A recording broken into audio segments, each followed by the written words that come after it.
Getting ready, guys. The Women's Empowerment Benefit is about to start in less than 10 minutes. So grab your popcorn, grab your coffee, whatever you want to drink, whatever you want to eat, and get ready for this amazing show.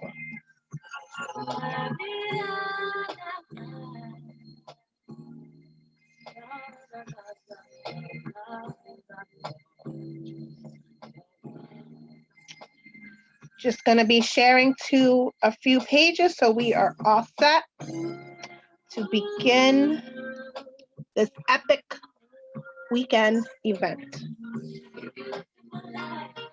If you guys want to participate, remember to get your free tickets at www.blessings,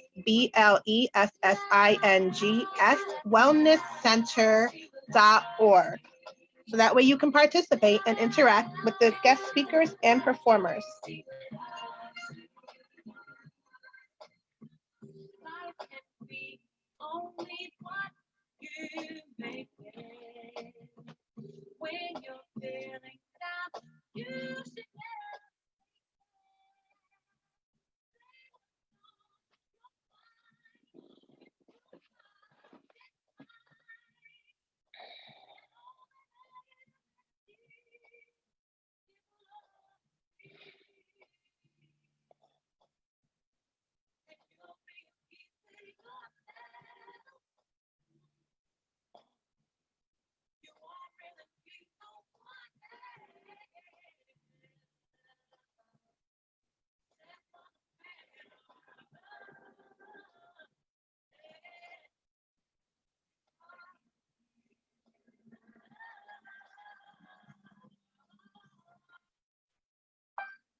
Please share, everybody, this amazing event.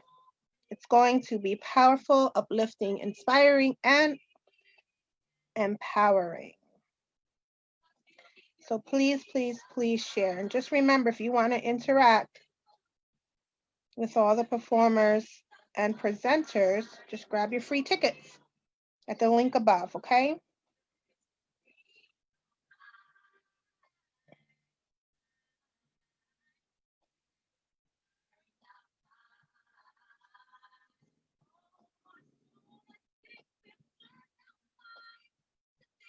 This is going to be a weekend event. So if you can't tune in all weekend, no problems. Just get your free tickets and you will get a copy of the entire event emailed to you. Don't mind me, I'm just sharing to a million places myself.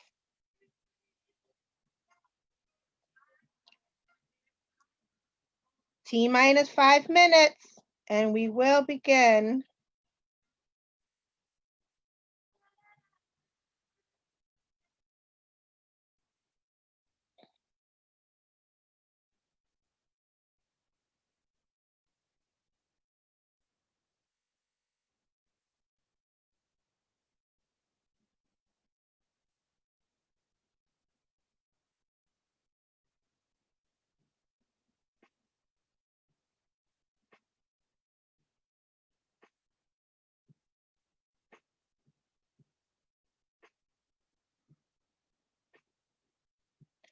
Please share, share, share. Like I always say, sharing is caring. And it's free, you guys. It's totally free. You get entertainment, you get empowerment, you get motivation, you get inspiration. Share, share, share.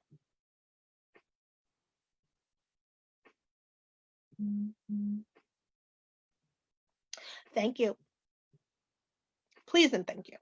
I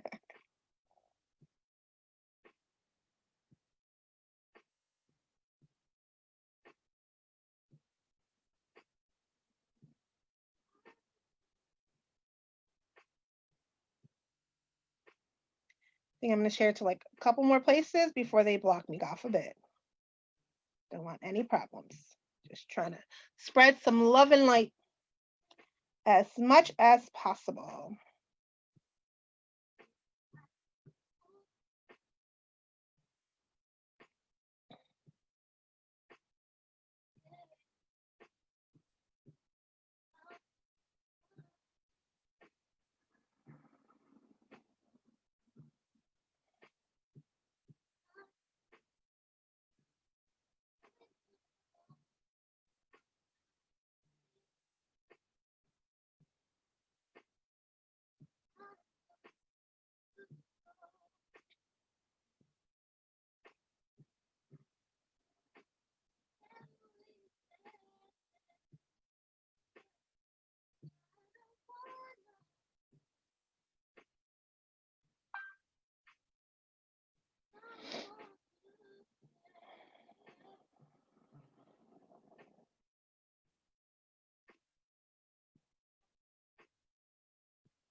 Okay, I think that's enough sharing for right now.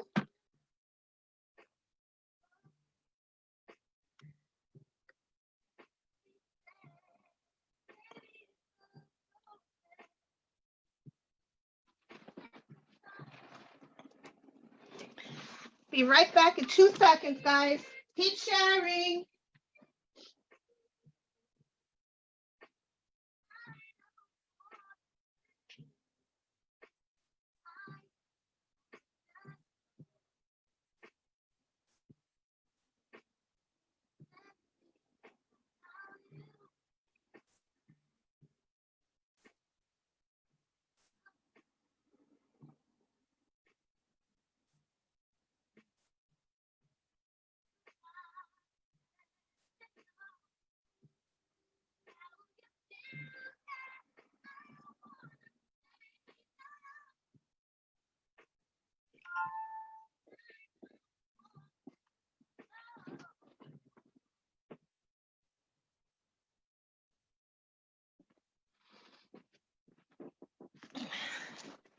Okay, just got one more thing I gotta do. Hi, honey. How are you? How are you? I'm good. We are live. I just gotta remember, I gotta start this recording up for the radio. Yeah. Want to make sure I do not forget that. Hey, What's going on? Did you get my text? That you were in waiting for me? No. It was another text I sent you. But No, you can text it again.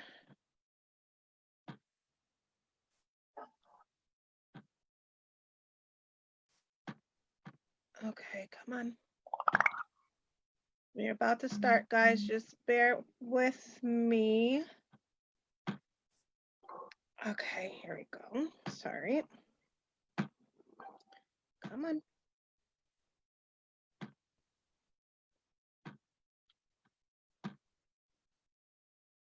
All right, hold on. One more again. See if I can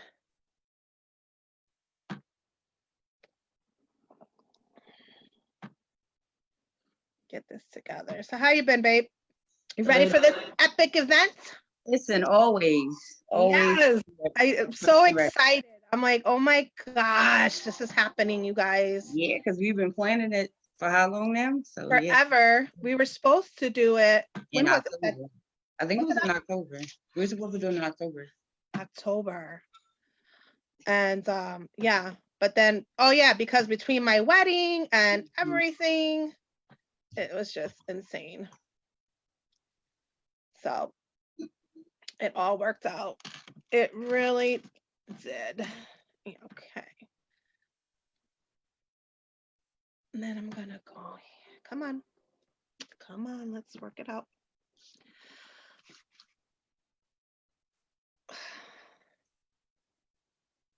I had a good night's sleep last night, which was definitely well needed. I'm like, I gotta go. I ran, got my coffee. I'm like, I got the energy. I'm ready. Spread this love and light and everything bright. So happy. Okay, now I just gotta record here. All right, you guys, welcome, and thank you so much for joining us today. And hopefully you tune in tomorrow for the Women's Empowerment Benefit, okay? Let me just get to where I wanted to go. We are so honored and blessed to be able to host such a beautiful event. I'm Jessica Campbell, and I'm Sheena Gadon from Sheena Master Motivation. This weekend you will meet about 20 women, okay, give or take, from all walks of life who gather to unite, uplift, inspire, educate, and empower everyone. We are happy and decided that you joined us, and we hope that you share this so we can spread the unity so many people can be inspired. We are accepting donations, okay, for the YWCA of Troy. And if you would like to donate, feel free to contact us at the Rundown Talk Show at Gmail. And with that, we are about to begin. I'm up first, so bear with me, guys. Yes, you are. Look, we are welcoming Miss Jessica Campbell. Slot. Yep. Thank you for the introduction. I'm still getting used to Campbell as my last name. You guys know me as Jessica Castaneda, but yes, I am newly married and loving it. Okay, so first and foremost, once again, thank you for tuning in. Please share. And if you guys want to interact with us, just go to www.blessingswellnesscenter.org. Should be a link somewhere, and get your free tickets, because then you can interact with us lovely ladies, okay? So once again, I'm Jessica Campbell. I am the owner of Hawkeye Home Care, which serves the capital area for private health care caregiving services. Sorry, I said that all wrong. See, I'm not used to this. This is what happened, guys. We just wing it and we just go with it. Hawkeye Home Care, we are a private caregiving company. Okay, so we provide home care for those that are in need in the 518. All right. I am also the owner of Blessings Wellness Center. Both are located in Troy, New York. That is where I provide services for your mind, your body, and your soul. Okay. Let's see. For those that don't know, I am a medium, medical, intuitive Reiki master. All right. And I will go into details and a little bit about that in a little bit. I am also a non-invasive body sculptor. All right. So we provide, like I said, all different services for your mind, your body, your soul. Okay. I am a newly author, thanks to Miss Sheena Gordine for inspiring me from her best-selling book, The Mask Behind the Mask, and now she's coming out with her second book, but she's going to tell you guys about that afterwards, okay? So I am a newly author of Poetic Blessings from Above, which is located on Blurb, BLURB.com, and Amazon, all right? And I am also the editor-in-chief of Blessings Magazine, which comes out monthly, which we have 10 amazing writers that also provide their blessings. Let's see what else. I know this is a lot. It's like a long list. I feel like I'm reading my resume off right now. Next up,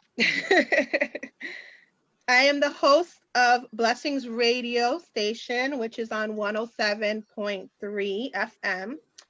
And that will be starting shortly, probably in the next week or so, on Thursday nights from 4 to 6, and on Tuesdays after midnight. So for you late night people, you want something to listen to, tune in. And for those who are stuck in traffic on Thursday, tune in.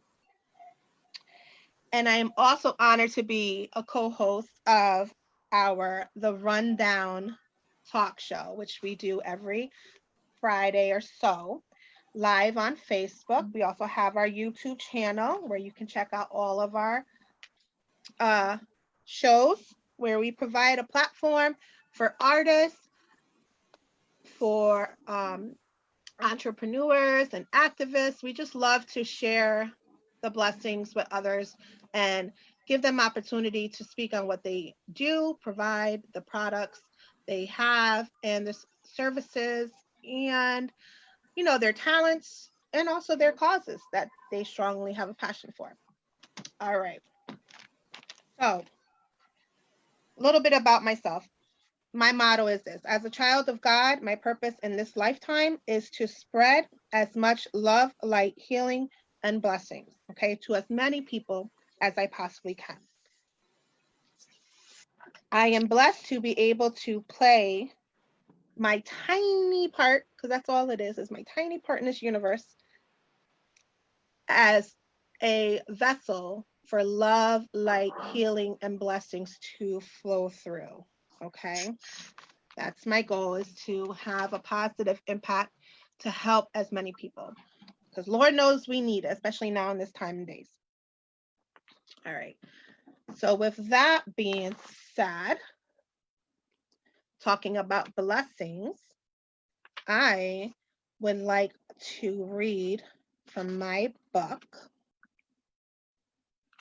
a poem. Let's see. Blessings. Okay. Here's a little. So I come here on my own to let it be known that none of us are ever alone. With the ground beneath our feet and the wind beneath our wings, I want you all to know that there are so many blessings that have yet to be seen. The weight we carry can be burdening at times, but once it has lifted, it will be our time to fly. There are so many things that are unknown and feared. But my darling dears, please have faith that when the time is near, everything will be clear. Have faith and be patient. Let your heart be content with knowing that each one of us is connected. This is the journey of life, and please know that throughout it all, someone is always by your side with a guiding light. Receive your blessings from these lessons. Though many may come as a disguise, most of our blessings happen right before our eyes. We may not know what they are at that moment, but when we do, we will be happy to receive that bestowment. Small or large, blessings are never too far. From the second you take your first breath, blessings will pour down on you even after your death. Count them if you wish, but always remember blessings are a true gift. So, a little bit about my book, you guys. I just want to explain like how I started it. Years ago, and Sheena, you know this very well because I told you, I wrote a book. Oh my gosh, it was like 500 pages, okay? Basically about real life events that affected me in one of my relationships. And it was going to be like a 4-part book. It was going to be betrayed, revenge, betrayed, confessions, revenge, truth, something like that. So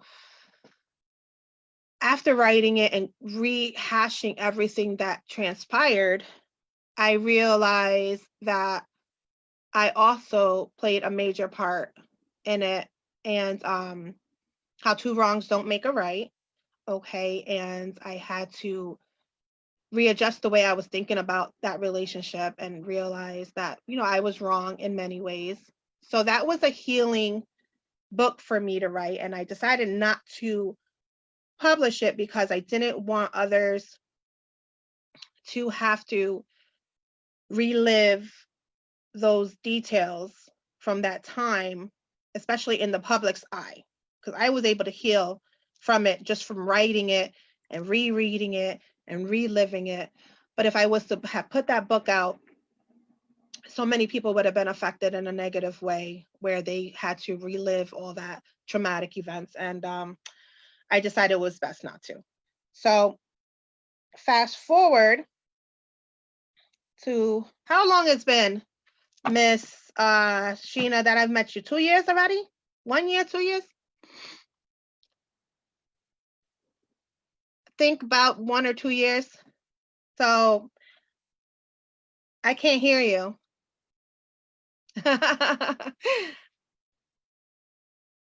If this thing don't stop. So it's been, I think, like, has it been 1 year? Almost 2 years, about a year and a half. Okay. So I met her about 2 years ago, let's just say, in an event that we both did, Mind, Body, and Soul with Gemma. I love her. And reading her book, The Mask Behind the Mask, is an amazing book. You guys have to go grab that. Amazon and all platforms, Barnes and Nobles. I started, rethinking about doing a book. But for those of you that know me, I am extremely busy and just figured I didn't have the time, or now was not the time to do it. So long story short, fast forward, I was, putting together with Sheena this amazing event, the Women's Empowerment Benefit. And I was up at night. I'm like, well, what am I going to talk about? Because everybody knows I don't like talking about me. Like, I kind of fast forward me real quick. And so I'm like, well, maybe I can, do some poems or something because I love poetry. And then I kind of just slept on it. So about 3 o'clock in the morning, I woke up, and no lie, where's my other phone at? I literally woke up and the blessing, I mean, that's why I call it blessings from above, because the poetry was just flowing. I'm like, so I kept having to, and I would show you guys, I would get up and it would just come, da, da, da, da, da, da, da. You know what I mean? Like, it would come in.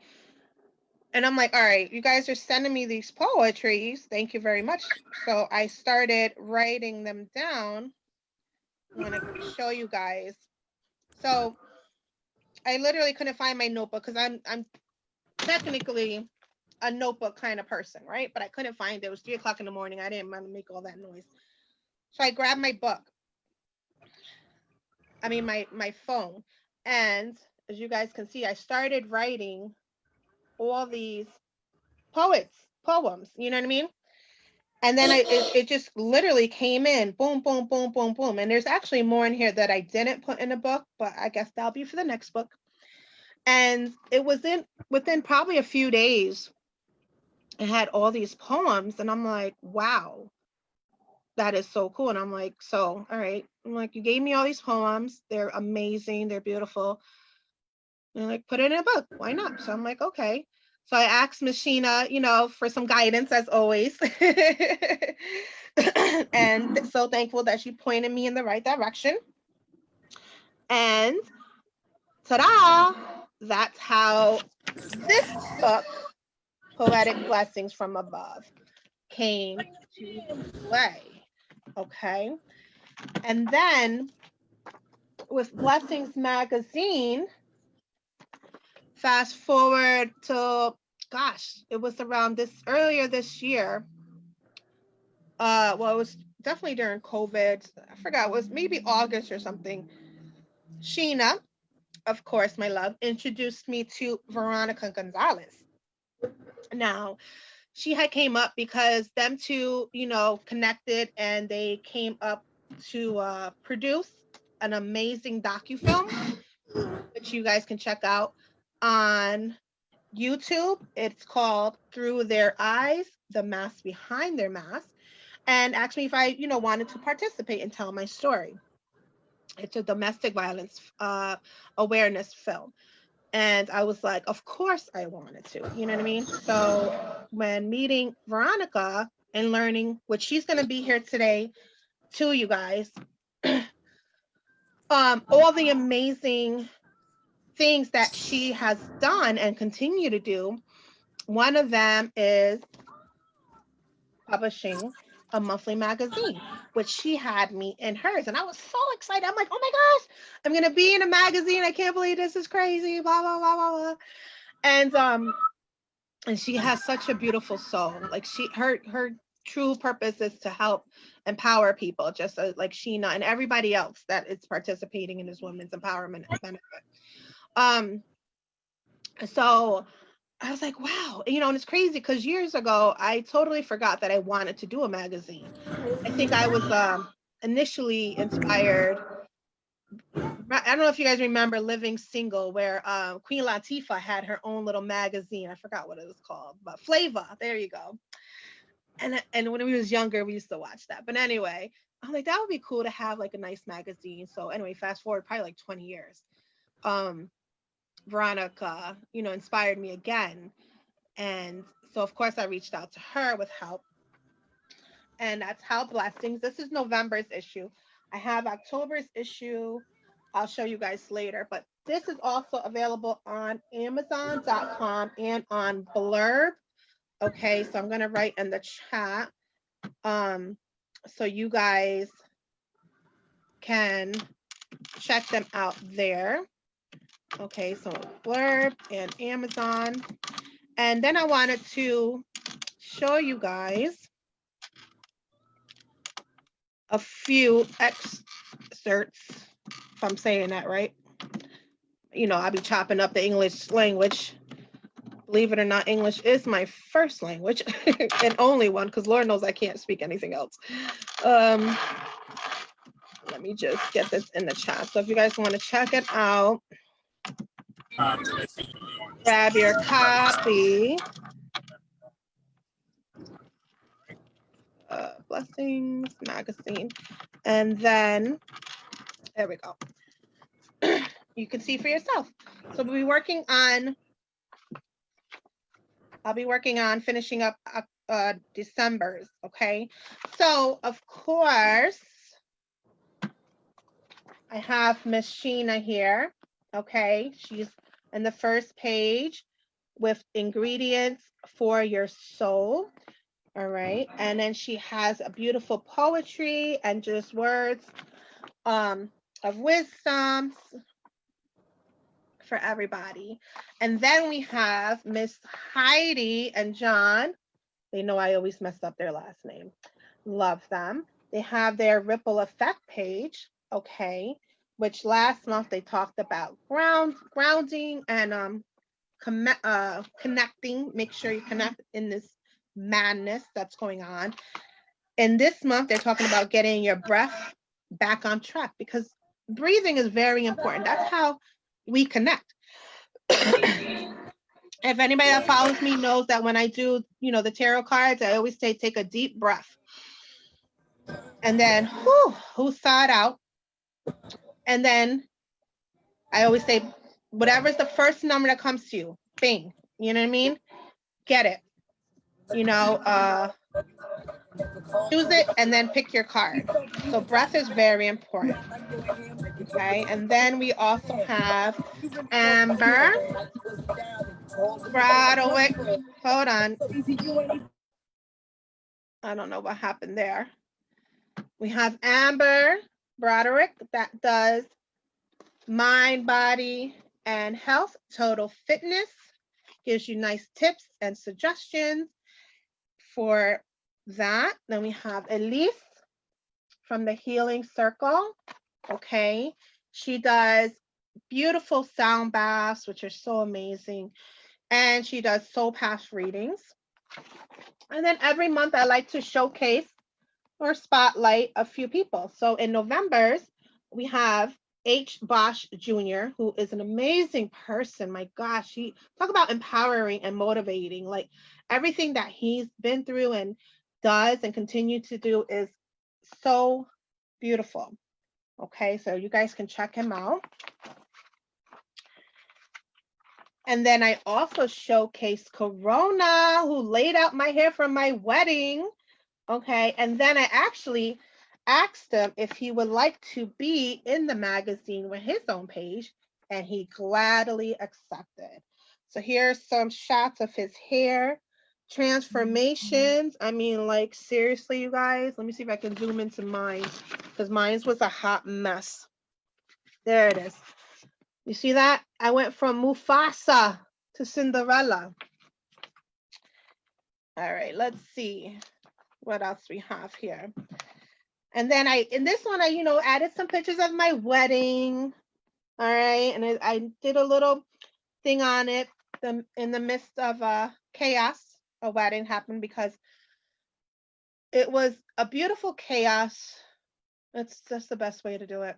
It was so chaotic from not having my venue being changed within 24 hours because we had that big storm out here, remember you guys, and it had no power. So changing the wedding venue, not having any rehearsals because the day before it was totally canceled because no power. All of that, you know what? It turned out beautiful. It turned out amazing. And thanks again for Heidi and John for marrying us. All right. So I also, in every issue, I do a memoirs of a medium where I write about, my experiences providing readings to people, and the healing that transpires from that is insane. I've had readings where I've connected people that have lost loved ones from suicide, and they needed to have those answers, and they needed, I don't say closure because nothing's ever closed, but they needed to find that peace to be able to move on from that. I've had readings where they've connected to I've connected them to their babies that they lost, from miscarriages and so haps, and the healing that transpires from that. And I even had like the babies tell me, they're like, I'm with my little brother up here, he's gonna be coming down soon. And then like later the people be like, oh my gosh, I'm pregnant, I can't believe it. I said, well, your baby up there told you, and it's amazing. And then I also have Reiki 101. For you guys that don't know, I am a Reiki master, and which is amazing healing. It's great for circulation, for past traumas, for pain, for just overall calmness, for balancing your chakras, releasing all that negative energy that we always tend to hold on for so long that doesn't even belong to us, because we're just around negative people sometimes and it just gets stuck on us. So Reiki is good for just clearing your energy and restoring your chakras. Okay, so some information on Reiki there.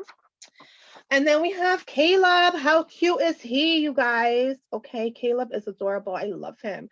So Caleb goes around and visits people's establishments, and he does a review per his owner, Hillary Snare, which is so cute because if you look at it, it really looks like a dog is writing it. But we know that can happen. But dogs can talk, because you'd be surprised. As a medium, I've also connected to animals. Okay. And that was so cute because they'll show me what they used to run around and doing, whether it was climbing on something or sitting on the windowsill, or the way they used to wrap themselves up around their, owner's legs and stuff. And the people would just be so much at ease knowing that even though they're not physically here with us, they're still with us spiritually. Okay. So after that, we have Mimi's Matters of the Heart. All right. Which you can talk to her regarding any advice that you need, or you just want to vent, or you need, some kind of guidance. Mimi is the perfect person to go to. She's been a best friend of mine, gosh, for like 30 years already, I think, if not more. And I know I always turn to her. Okay. So that's the beautiful part of it. And if you guys want to advertise, obviously that's always a possibility for low cost advertising. All right. And so I talked a little bit about mediumship. Mediumship is where I connect to your loved ones or animals that passed away. And I love it. It's so rewarding. It's so, like, it's such a blessing to be able to do that and provide that peace for others that we so desperately want and need when we lose someone, especially if it's sudden. You know what I mean? So I just try my best to be that vessel where I can be able to receive messages and or guidance, um, and pass it along for others to heal from. Okay. I am also a medical intuitive, which I like to say first and foremost, I am not a doctor. I will repeat, I am not a doctor. Okay. I am a medical intuitive where I connect to our medical intuitive specialists and I receive information about your health, whether it's past tense, present tense, something to look out for in the future, or even your past lives that we carry with us um, to this day. Sometimes we have to pull those plugs out so we don't have to relive that cycle that we've been reliving over and over again. Okay. Or, hopefully we can finally learn our lesson that needs to be learned and move on. And right, like I said, Reiki master. And I also am a body contourist, okay, a non-invasive body contour. So what that is basically is non-invasive procedures such as cavitation, laser lipo, radio frequency, vacuum therapy. And the results are insane. I've had clients lose up to 5.5 inches in 1 hour, you guys. So you can check out all my services, all my products at www.blessingswellnesscenter.org. That's BLESSINGS wellness center.org. I'm going to write it in the chat too. Okay. So you can check that all out, all for your mind, your body, and your So let me just finish this up. So I hope you guys stay tuned. Hope I didn't bore y'all to death. But please share. Like I said, this is going to be an epic event. Okay, there's so many women coming together with the hopes and, to unite us all. You understand what I'm saying? To unite us all, to get us together, to bring forth love and light, healing and blessings, and just to heal. You know what I mean? Provide that empowerment, provide that healing, provide all that is good, because Lord knows we need it. 2020 has been crazy. So we need some love, and we need some blessings. So please, please, please share. Okay, and with that, before I leave you, actually, I will leave you. I'm going to do it real quick. Okay, Heidi, give me real quick, because I feel this is the perfect segment into what you're going to be doing as far as grounding. So I want to read one last. Okay, I have a guided meditation here, you guys. And with that, I will send you off to Heidi, who is next. Okay, it says, when you feel off balance and out of control, take the time to heal your soul. Place your feet firmly on the ground and envision branches growing down deep into the earth, past all the minerals and the dirt. Your branches pass through the fire and plant themselves into Mother Gaia. Now wrap them around and make sure you tie. You want to make sure your roots are mighty tight. Take a deep breath and release all your worries and doubt. Let Mother Gaia wash them all out. Now take a deep breath and let her love and light travel within. When you feel your toes start to tingle, open your eyes and know that Mother Gaia is one with you. So with that, you guys, I am so honored and blessed to announce Miss Reverend Heidi. Heidi, you know I'm going to tear up your name, so I'm not even going to do it to you. And let her take it away, you guys. Let me unmute. There we go. Well, thank you so much, Jess. I'm really happy to be here. I wanted to ask you a question. I wanted to do my program on my phone because you can hear the drum on my phone, but you can't hear it on the computer. Okay. And I cannot get on. I tried getting on with that link that you sent this morning, and that sends you to a chat. Okay, let me see if I can resend you the link now. Okay. Because the one that I just put, let me send it to you specifically. I mean, it really, I think it's a chat. It says video meeting. Okay. Try that one. Don't worry, guys. You're going to want to stick around for this amazing presentation. And she's going to be drumming. Well, I am, if I can get on the computer, or I mean, if I can get on with my phone. You can't hear the drums, unfortunately, on a regular Zoom. I don't understand it, but. That's so weird. Yeah, so I had set up my phone. Let's try again. I was on Zoom earlier today on my phone. It says join our cloud HD video meeting. Well, yeah, that's the Zoom, hon. But it doesn't, it says Zoom, but it doesn't get me anywhere. It just is a blank screen. It says Zoom on the top.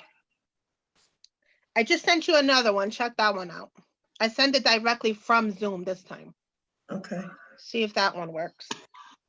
Hmm.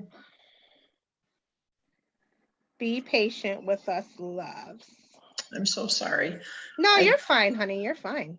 I don't know what is No wrong. worries. No worries. While you guys are doing that, I'm just checking for any comments that we have from the pages that we shared. If you guys want to, remember, interact, just join us. Get your free tickets at www.blessingswellnesscenter.org. Okay. Get your free ones there.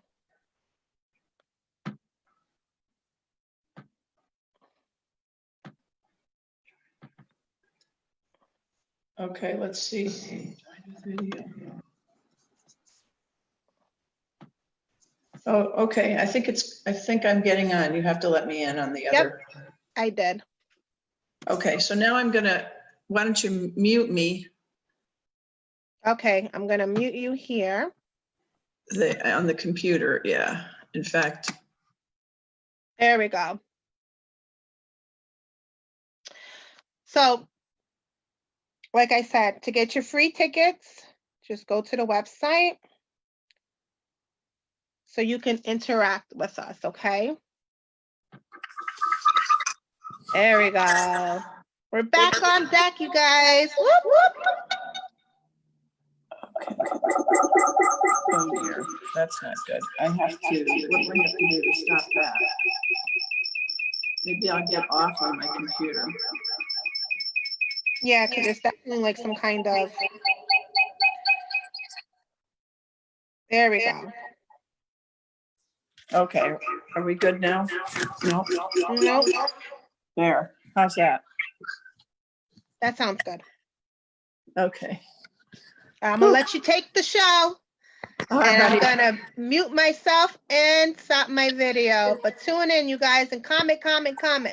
She can bring you on the screen if you wanna ask questions or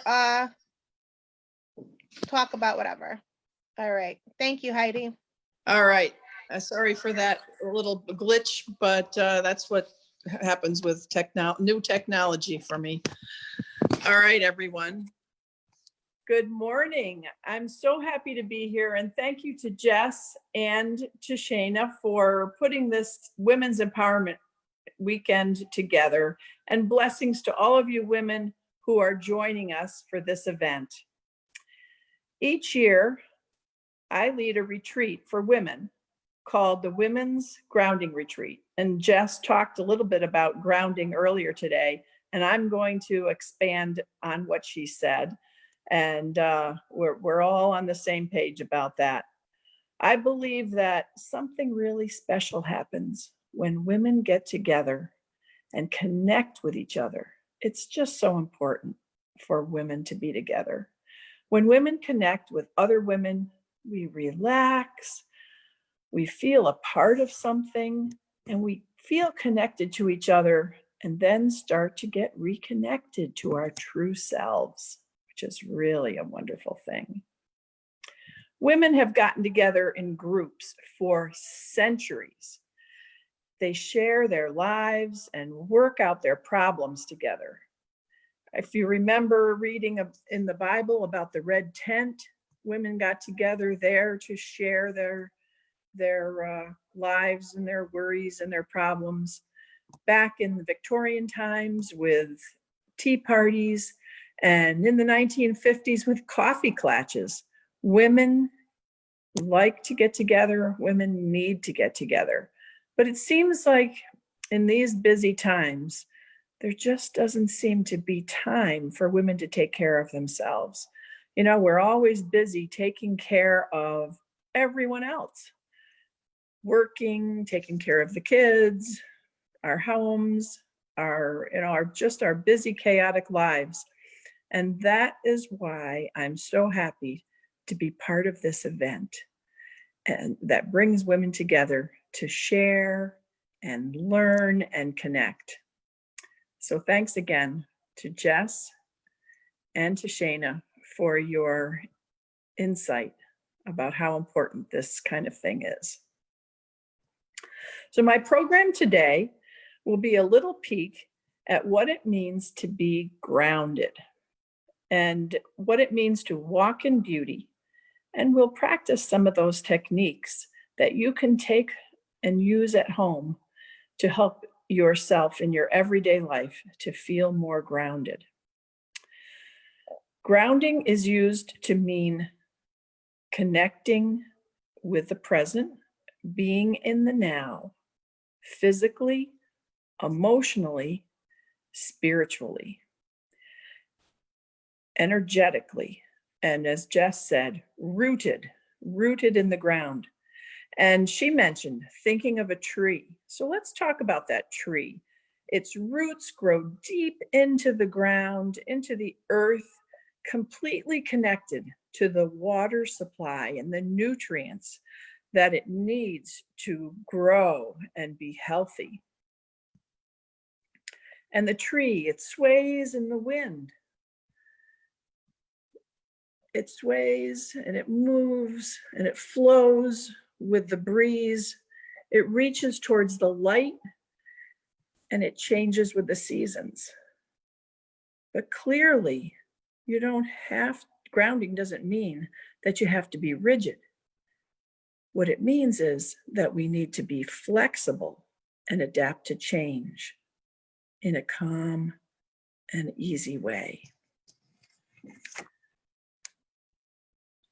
Right now, I'd like you to think about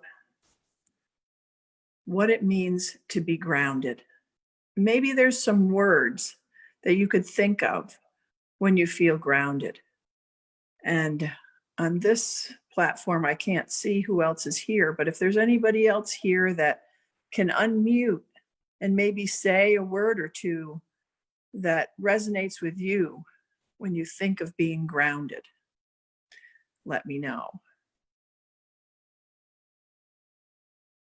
I'll give you a minute to click on. When I feel grounded, I just feel so much more connected to Mother Earth, and just it really like helps with my anxiety. And it just makes me feel more stable, more relaxed, and definitely much more at peace. Yes, all of those things. I like the word stable. That's a really great word and explains a lot for me. Is there anybody else there that wants to share a little bit?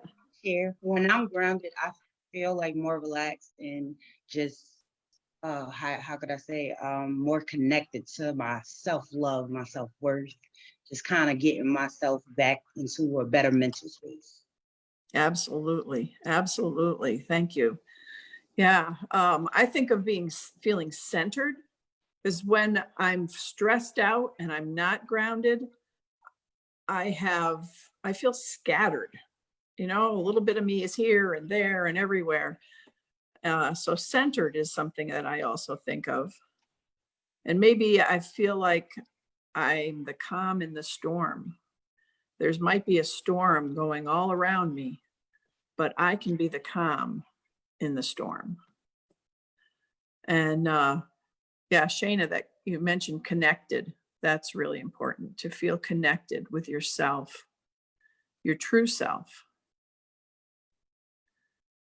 You might feel in balance, physically and emotionally in balance. Being in the now, not thinking about all those crazy thoughts that we have. My husband likes to talk about how we have maybe 60,000 thoughts going on in our head at one time. And so if we feel grounded, we don't have to address all of those thoughts. And we can be in the now and feel energetically rooted like that tree.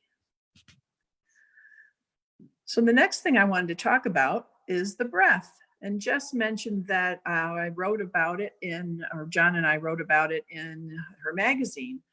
And we really feel that the breath is a very important part of being calm, staying connected, and being grounded. So there's many things that we can do to feel grounded. And I always like to emphasize the breath. And the breath carries our life force energy. Life force energy is sometimes known as chi in Eastern philosophies, or prana. And when the energy is flowing in and around and through us, then we can be more healthy. It's when the energy in us gets stuck. That's when we maybe get sick, we don't feel well.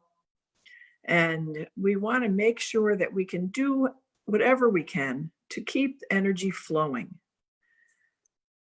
Think about it. When you're stressed, how do you breathe? When you're stressed, do you stop breathing? Do you tighten up and maybe breathe unevenly in fits and starts? Do you shallow breathe? Or do you continue to breathe calmly? I mean, I know when I'm feeling at peace, think about when you're feeling at peace, peaceful. You're all by yourself, sitting in the bathtub. Are you at peace then? Can you breathe evenly, slowly, deeply? So we have control over our breath. And that's one thing, no matter where we are, we could be driving in the car, we could be at our desk at work, we could be grocery shopping, wherever we are. If we start to feel a little stressed out, we can relax and breathe. So right now, I'd like us to practice that a little bit. Close your eyes and notice your breath.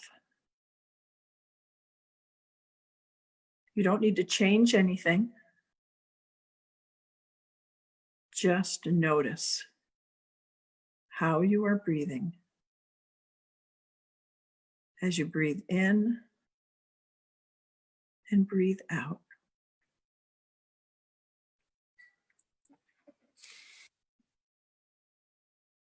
And now here's another technique, which is you're also using the breath.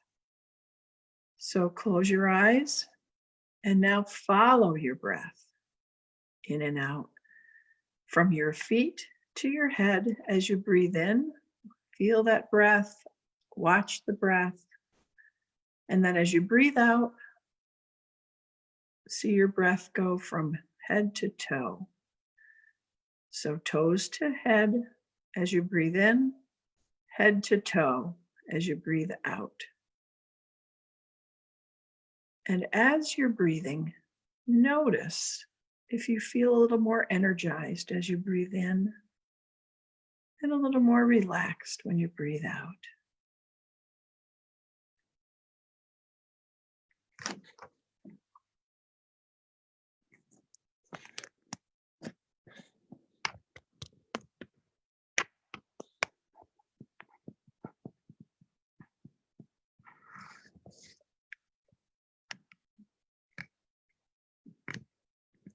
And the next technique that I like to show with the breath is I am breathing. If you do yoga, you might be familiar with so hung, which means I am. And that technique is when you breathe in, you say I, and when you breathe out, you say am. I am. I am.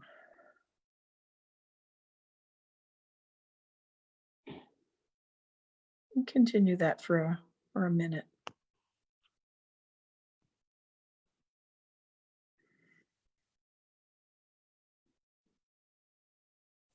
Also notice whether you're expanding your chest and raising your shoulders when you breathe in, or if you're expanding your belly, which is what we want you to do.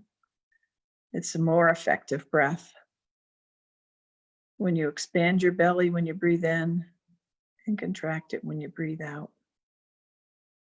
So give that a try.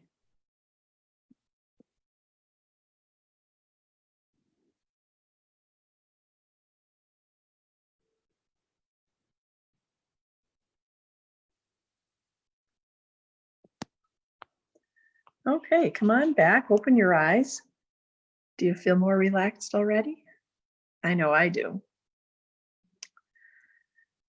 So our second technique that we like to talk about is connecting with nature. And what I'd like to have you do is, you can't do that right now while you're listening to me, but unless you're on your phone, which you could, then take a walk outside. And there's no snow on the ground here right now, so you could walk out and take your shoes off. Feel the grass with your toes. Feel the earth. Feel the soil.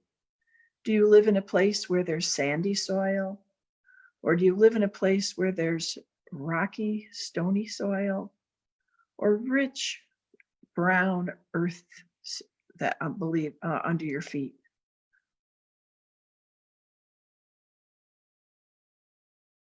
Feel the strength of the earth below your feet. All right, I'm going to give you some homework. That's kind of homework too, but this one, I want you to go hug a tree. I'm not kidding. Really, go hug a tree. And pick a nice big one that you have to put your arms all the way around and just give it a nice big hug. I like to put my face right up against the tree also and feel the energy, the beautiful strength and energy that tree is giving you. It's really lovely. And I want you to go out and give that a try. That tree is actually sending you loving energy.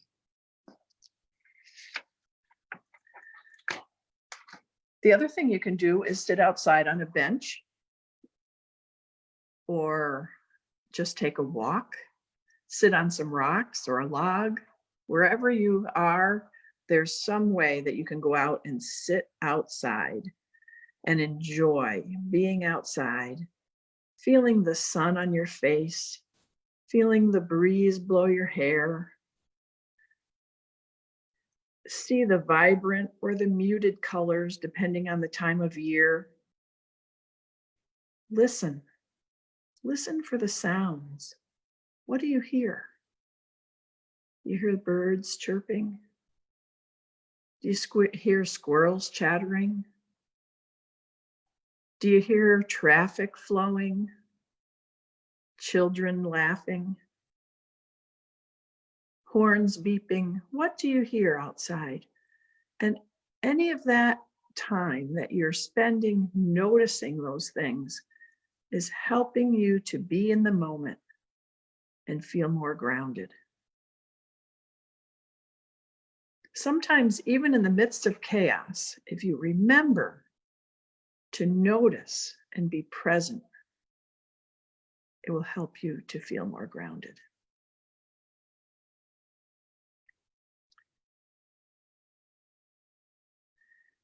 And the third thing I wanted to talk about is walking in beauty. Walking in beauty is walking in the present moment, feeling connected to everything and everyone we see. There's actually a Navajo blessing called Walking in Beauty. And it goes something like this.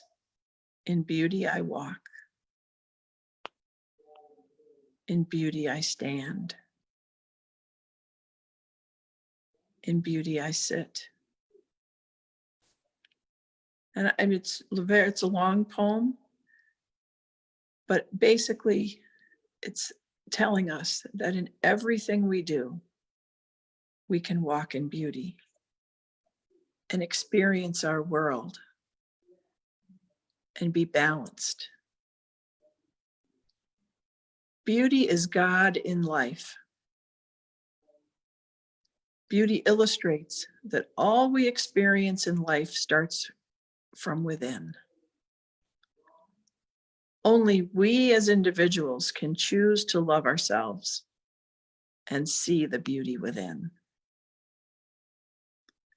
Once we choose to love ourselves enough to see the beauty within, only then can we see the beauty outside ourselves. And seeing that beauty is a choice we make every second of every day. Once we see that beauty within, we can see the beauty in the flowers and the leaves, in the face of our loved ones, and even in the face of those that we don't think we love yet.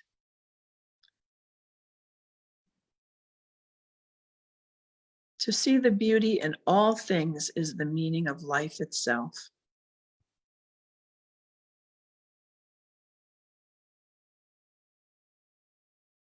Seeing beauty is a choice, as I mentioned earlier. I wanted to emphasize that because it really is a choice. So many things in our lives about the way we think, we don't realize is a choice that we make. Everything we think is a choice.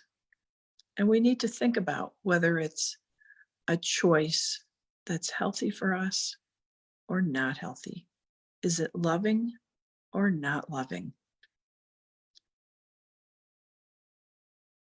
The saying, beauty comes from within, I'm sure you've heard that before, is not just an old adage that our grandmother might have said to us.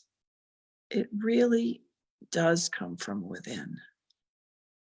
Once we know the beauty within, no matter what anyone else tells us or sees in us, it doesn't really make a difference because we know we have beauty within us. And we are not going to be told differently. And we'll be able to see the beauty in everything else. Now, I have some more homework for you. Answer these questions for yourself, and you might want to write them down. One is, how is granting myself the experience of beauty self-love? I'm going to say it again. How is granting myself the experience of beauty self-love? And if you take a few minutes just to think about that, maybe later today, any time that you want, I think that's an important thing to consider. And here's another question. How can I increase the experience of beauty in my life? I'll say it again. How can I increase the experience of beauty in my life?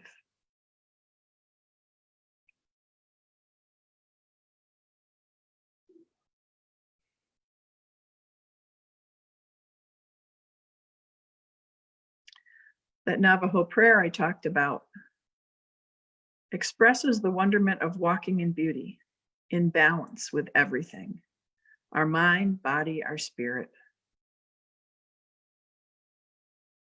It connects us with the beauty within. I invite you to get comfortable in your chair, on the floor, close your eyes, wherever it's comfortable for you. And I am going to take you on a journey. We'll spend the next 10 minutes and I will be taking you on a drum journey. It'll be one beat of a hand drum that I will play. And that one beat takes our minds and opens our hearts to the divine. I'm going to play it the same beat for about 10 minutes, and then I'll come back and close up my session. All right. So I'm going to get the drum.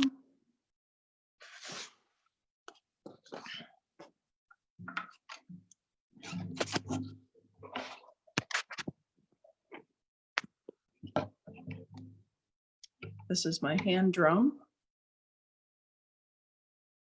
handmade by an Inuit in Alaska.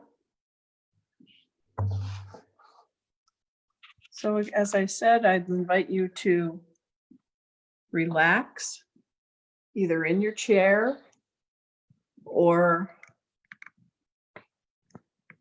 lie down if that's more comfortable for you.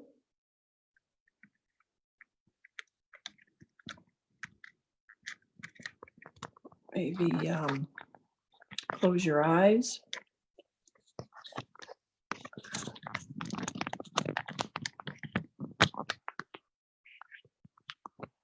I'm getting my phone in place here.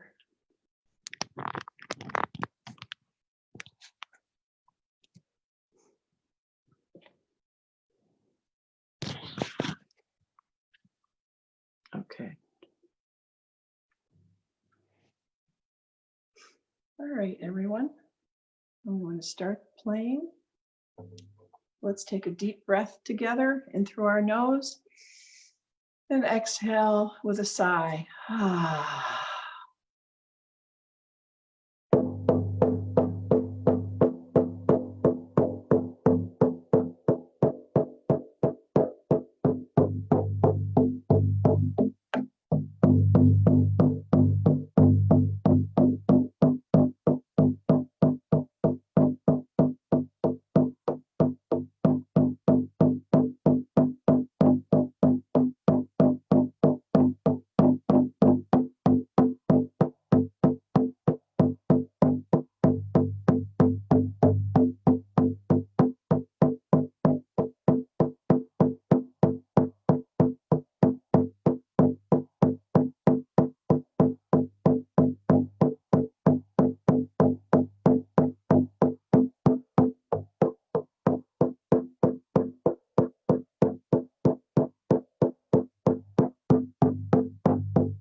And I invite you to take another deep breath with me in through your nose and exhale with a sigh.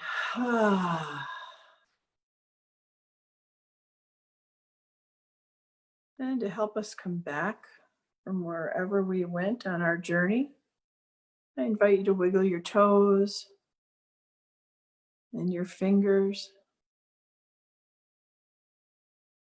Turn your head from side to side.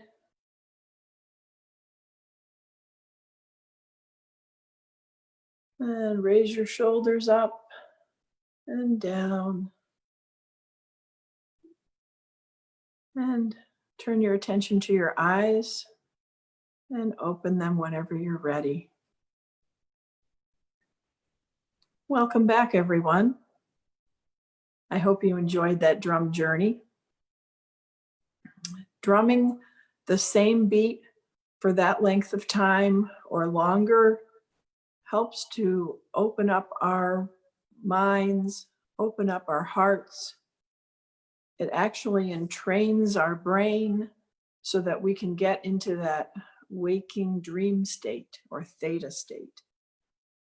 So you might want to think about or write about what happened during that time, where you might have gone on your journey, and how you felt. You don't have to have a drum to start to have some of those same effects. You can use your knees, you can clap your hands. Anytime we drum with the same beat for any length of time, 1 minute, even a minute or two, it helps to entrain our brain, and our brain says, oh, I'm going to focus on that beat instead of all the millions of things that you might be your brain might want to think about. So today, in this session, I talked about several things that you can do at home that are so simple, we don't even think about them, to help you feel more grounded and centered and at peace. And one of those is focus on your breath. The other is to go outside in nature. And the last thing is to talk about, think about, write about how you can walk in beauty and the beauty that's inside you. I hope you enjoyed my session. My husband, John, and I are Ripple Effect Spiritual Therapies, and we lead drum circles. We have a Reiki circle twice a week on Zoom. We have a healing meditation twice a week on Zoom. We have a Course in Miracles study group every Monday evening. And we also do individual sessions of Reiki, spiritual counseling, and we teach Reiki also. We're Reiki masters, we're sound therapists and ordained ministers, and drum circle facilitators. So you can find us on Facebook, Ripple Effect Spiritual Therapies. You can find us on Eventbrite, and we have a website, rippleeffectspiritualtherapies.org. I have a grounding retreat for women coming up in January. It's called the Women's Grounding Retreat, and it's on January 16th. If you're interested in that, check us out. We will have the event up on our Facebook page, Eventbrite, and our website by the end of this weekend. So thank you so much, everyone. Have a wonderful day. Enjoy the rest of this great event. Namaste. Jess? Yep. Thank you so much, Hun, for that. That was amazing. Let me just try to get my camera back on, but for whatever reason. Oh, there we go. All right. That was amazing. I enjoyed the drumming, the deep breaths. It always helps, calms, and just quiets my mind, which my mind be running like, instead of one hamster running in the wheel, it's like 50 of them. in all directions, like 5 of them are going this way, 5 of them are going back. So that's what I love about grounding myself and about, doing deep breaths, because it really just relaxes me. It eases my mind. It makes it easier for me to focus, Mm. gather my thoughts, and not all the random thoughts, the thoughts that I really need to hear. Right. Right. Instead of being like, oh, well, wow, that color is nice on whatever. I need to be thinking what I need to do today. So Yeah. it definitely Right. helps. And it's such an honor and a blessing. Thank you so much for joining us. Um, My we have, pleasure. yes. So your women's retreat, grounding retreat, when is that again? What date? It's January 16th. Okay. Yep. And I didn't mention what we have. I always try to have some various topics. I was just gonna say, what will Yep. you be covering? And I know you, because of COVID, you're not having it at your location, Right. but you're gonna be having speakers and presentations and vendors. And are you gonna be doing that? Well, it's going to be 3.5 hours from 10 to 1:30 on the 16th of January. Okay, cool. And everybody who registers will receive a little kit of essential oils in the mail. Yeah.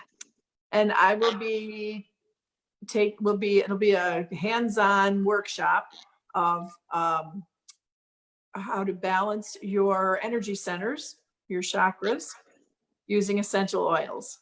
So we'll be doing that.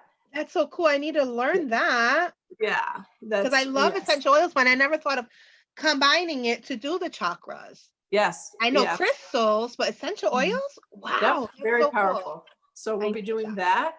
that. And Barbara Pasty will be doing her Shake Your Soul program, Yeah, she's and which is a really wonderful movement, soulful movement to world music. And also I'll be doing another program on prosperity. It'll be worthy of abundance. I am worthy of abundance, prosperity in these times. So that's yeah. what it's going to be about.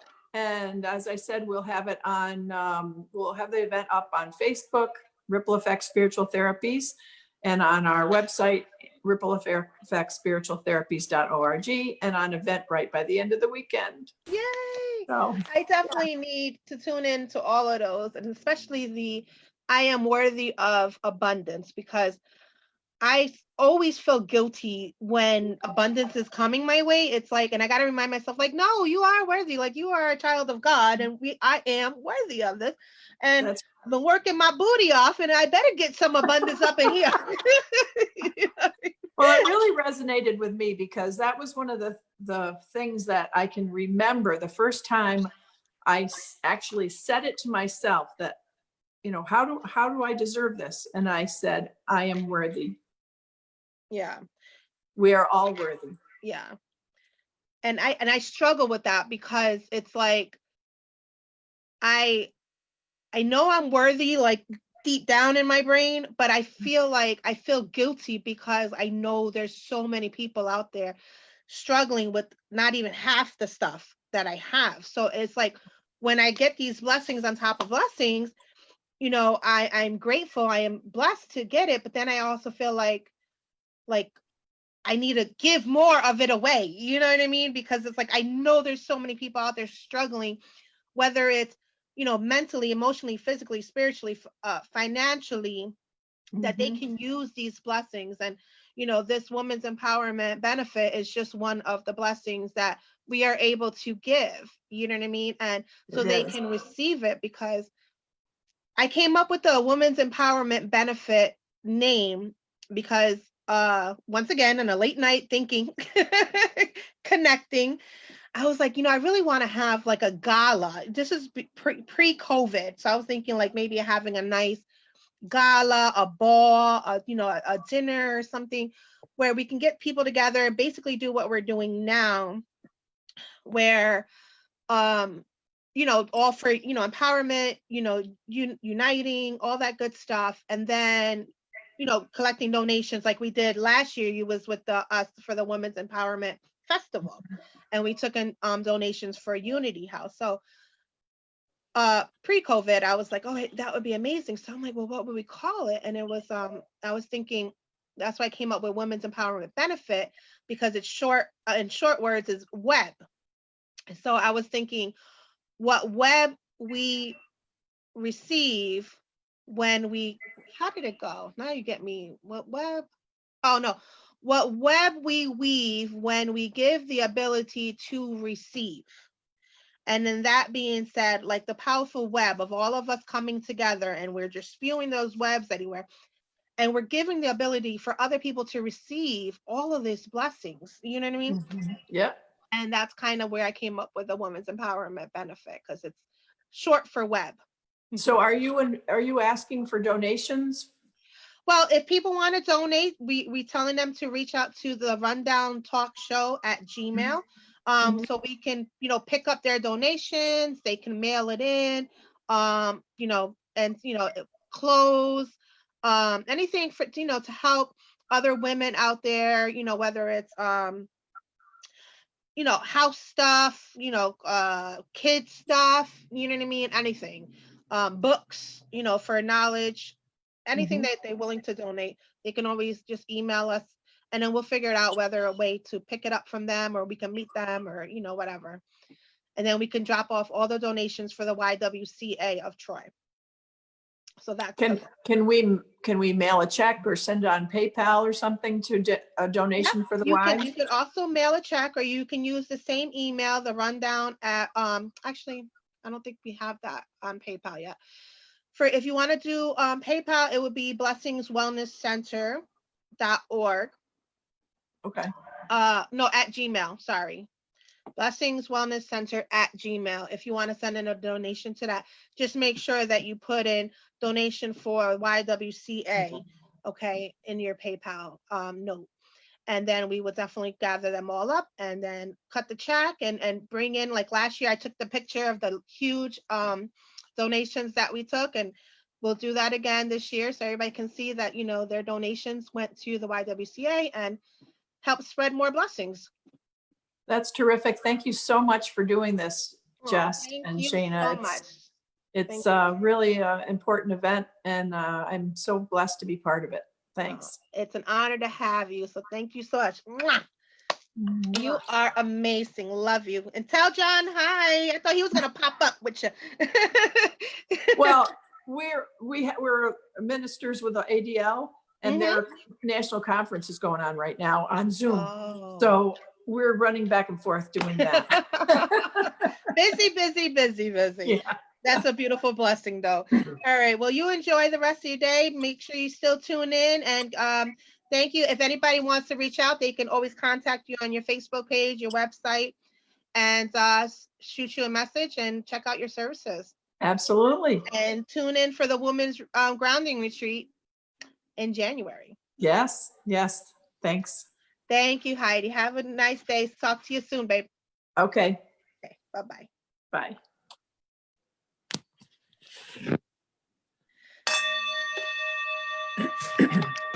So, you guys, we are now waiting for Miss Jasmine. She is running a little bit late. Hopefully, she will be able to tune in soon.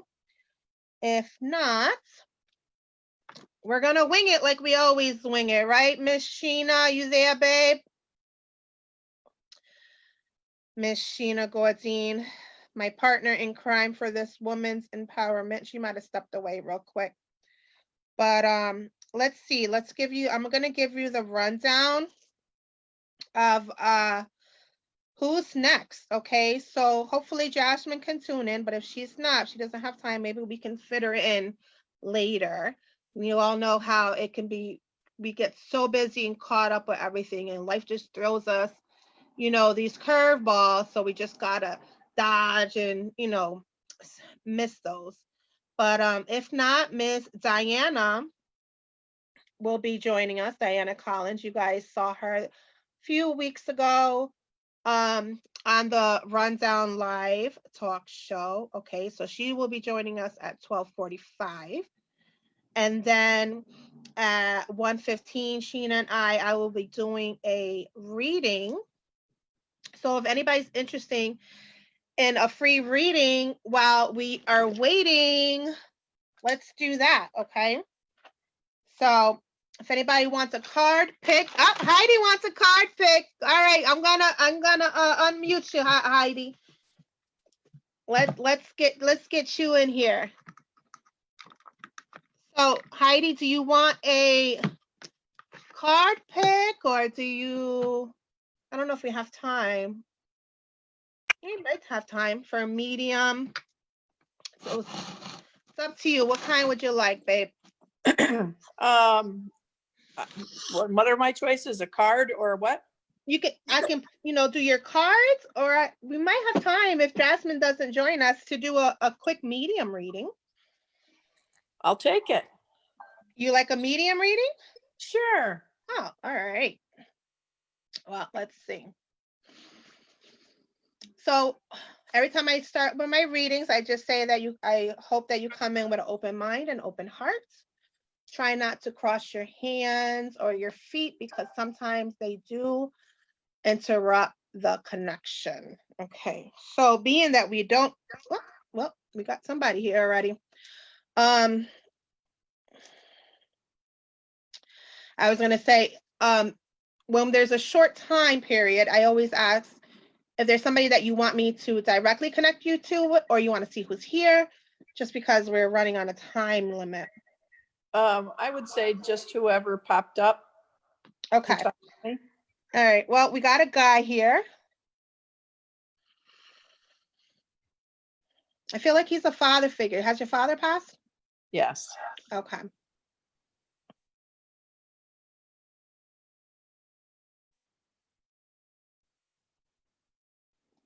Well, I always say, they're always here with you guys. If you have any questions, feel free to ask. I will see what I receive from him.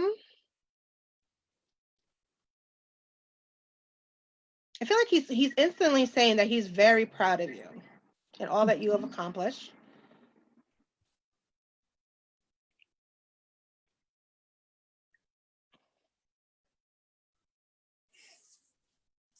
I feel like I'm smelling something.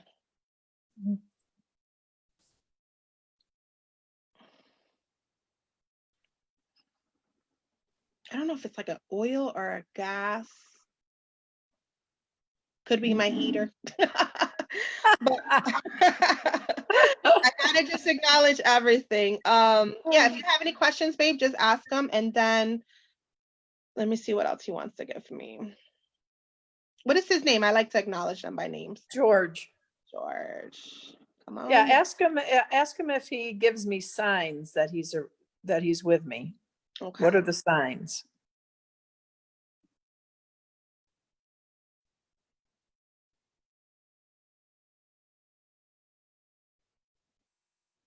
I feel like he's saying rainbows. Would that make sense? Because I think it's the colors of the rainbows. Yeah, rainbows. I don't know if you see them or if in your house you have like crystals or things hanging down that you might see like a reflection of the colors of the rainbows or anything like that. Do you have anything like, what are those things called? Yeah, crystals. I know what you're talking about. I don't have any hanging. I have crystals everywhere, but I don't have any hanging. Chimes? You don't have no chimes anywhere? Nope, I have my singing bowls and my tinctures. That's okay. That's all right. Hold on.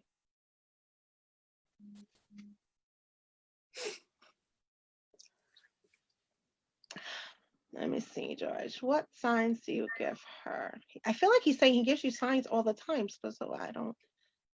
Rainbow.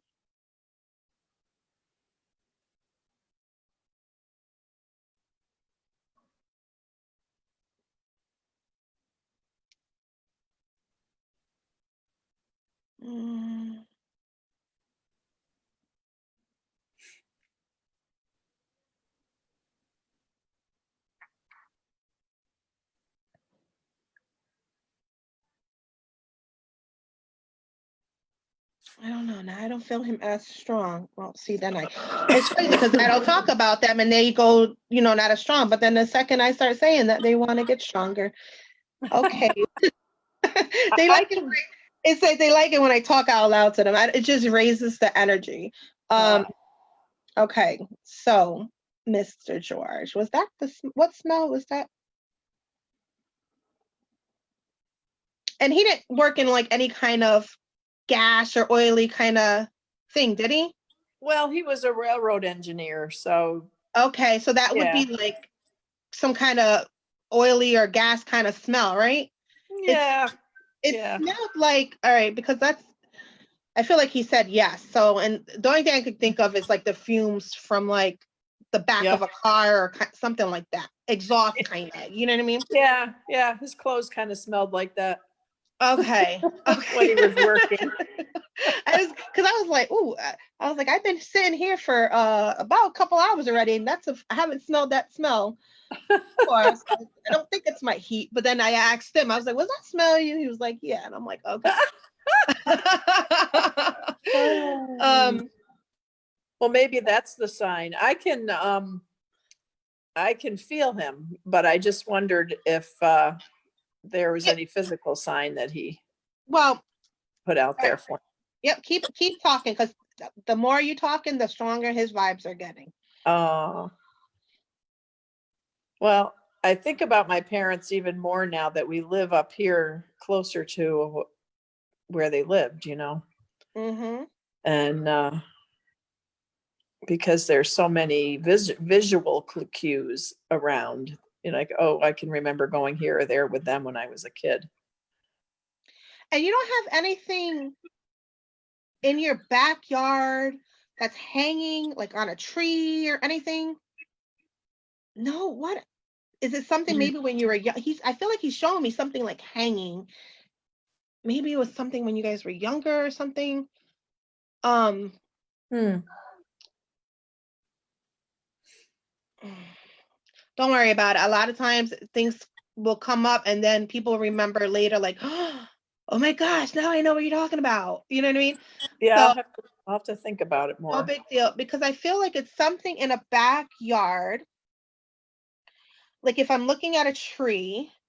Oh, now we got somebody here. Let me see if they can help me out. Hold on. Definitely have a lady here.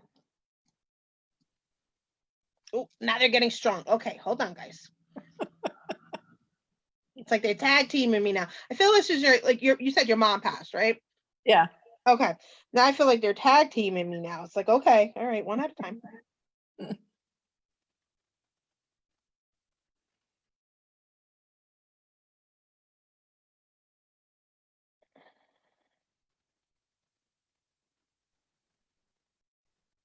And there's no like crystal chandelier or anything like that, right? In my house, I have, I mean, I've only lived here 2 years, so, they didn't No. physically come to this house, but um, I have a lot of ceiling fans and, hanging light things, but not a crystal chandelier. No, no, don't worry about it. I definitely feel, I don't know. It's like something.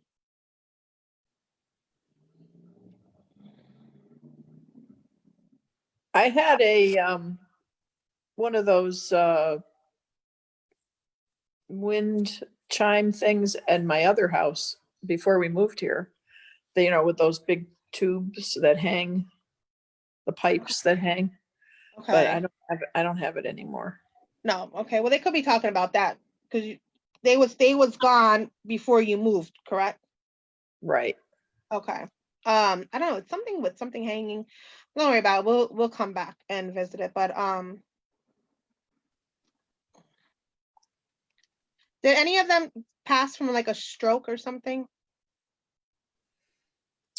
Um, Because my left arm is hurting and that's usually my symbol for like a stroke. It could be somebody completely else, but different. yeah, my dad had cancer and my mom had dementia and just, old age. Okay, but do you know somebody that passed from a stroke? My father-in-law. Okay. Okay, because definitely feel like yeah, my arm is hurting, and that's my symbol for somebody passing with a stroke. Oh, so Sure, maybe it's He's probably here. Like I said, they start getting strong, and it's like, hold on, one person at a time. So it's like, hold on. So okay, now I got 3 people here, and it's like, all right, one saying chimes, one saying chandelier, and I'm just like, what in the world? But that's what happens when they all just appear. But just know that you are loved, and they are obviously with you, and they're very proud of you, and the grandbabies. They're talking about the grandbabies. Yeah, my dad let us know that he was so excited about the first grandchild coming that he was actually there. He said to me, because I was in the room when Caitlin was in labor, and he said to me, "I got your back here." So, Oh, that's awesome. I love, just being able to connect to them and them coming through and hold on one second. We look like we have Diana that is ready to start. great. Well, thanks, Jess. That was fun. Thank you. We can revisit when we don't have so many of them all here, and if I get anything else, I'll let you know. But it's something about, like I said, rainbows and looking. That's what your dad was saying. I want to say like through the crystals or something like that. But we'll always come back and let John know that his father popped up too. Yeah, I will definitely let him know. Okay. All right. All right. Thank Thanks. you, babe. Thank you. Blessings to you. You too, love. Okay, so Miss Diane, I'm about to bring you on now, hun. Okay, sounds good. Hey, Sheena. Hi. And Sheena, for some reason, she said she can't unmute herself. So let me see if I can unmute her. There Yeah, you go. kept telling me the host won't let you unmute yourself. So no, I could That not. is so weird. How can you not? That's why when you was calling my name, I'm sitting here like, hello, I'm Oh, here. but I can't see you. How come I can't see everybody on? Do you have Gallery to speak to review. them? Oh, now I got the gallery review. Hey, now I can see people. That's Because I was only seeing Heidi, which I love. Anyway. whoever was talking, that's who it moves to. That's why that's what's Oh, okay. All right. Oh, you know why? Because I think I put that everybody is muted until unmuted. Because when other people join in, their stuff was coming in while she was doing stuff. So yes. I'm sorry, love bug. Well, welcome, Miss Diana, and thank you so much for joining us. You're welcome. Sheena, you want to introduce and say about your lovely BFF?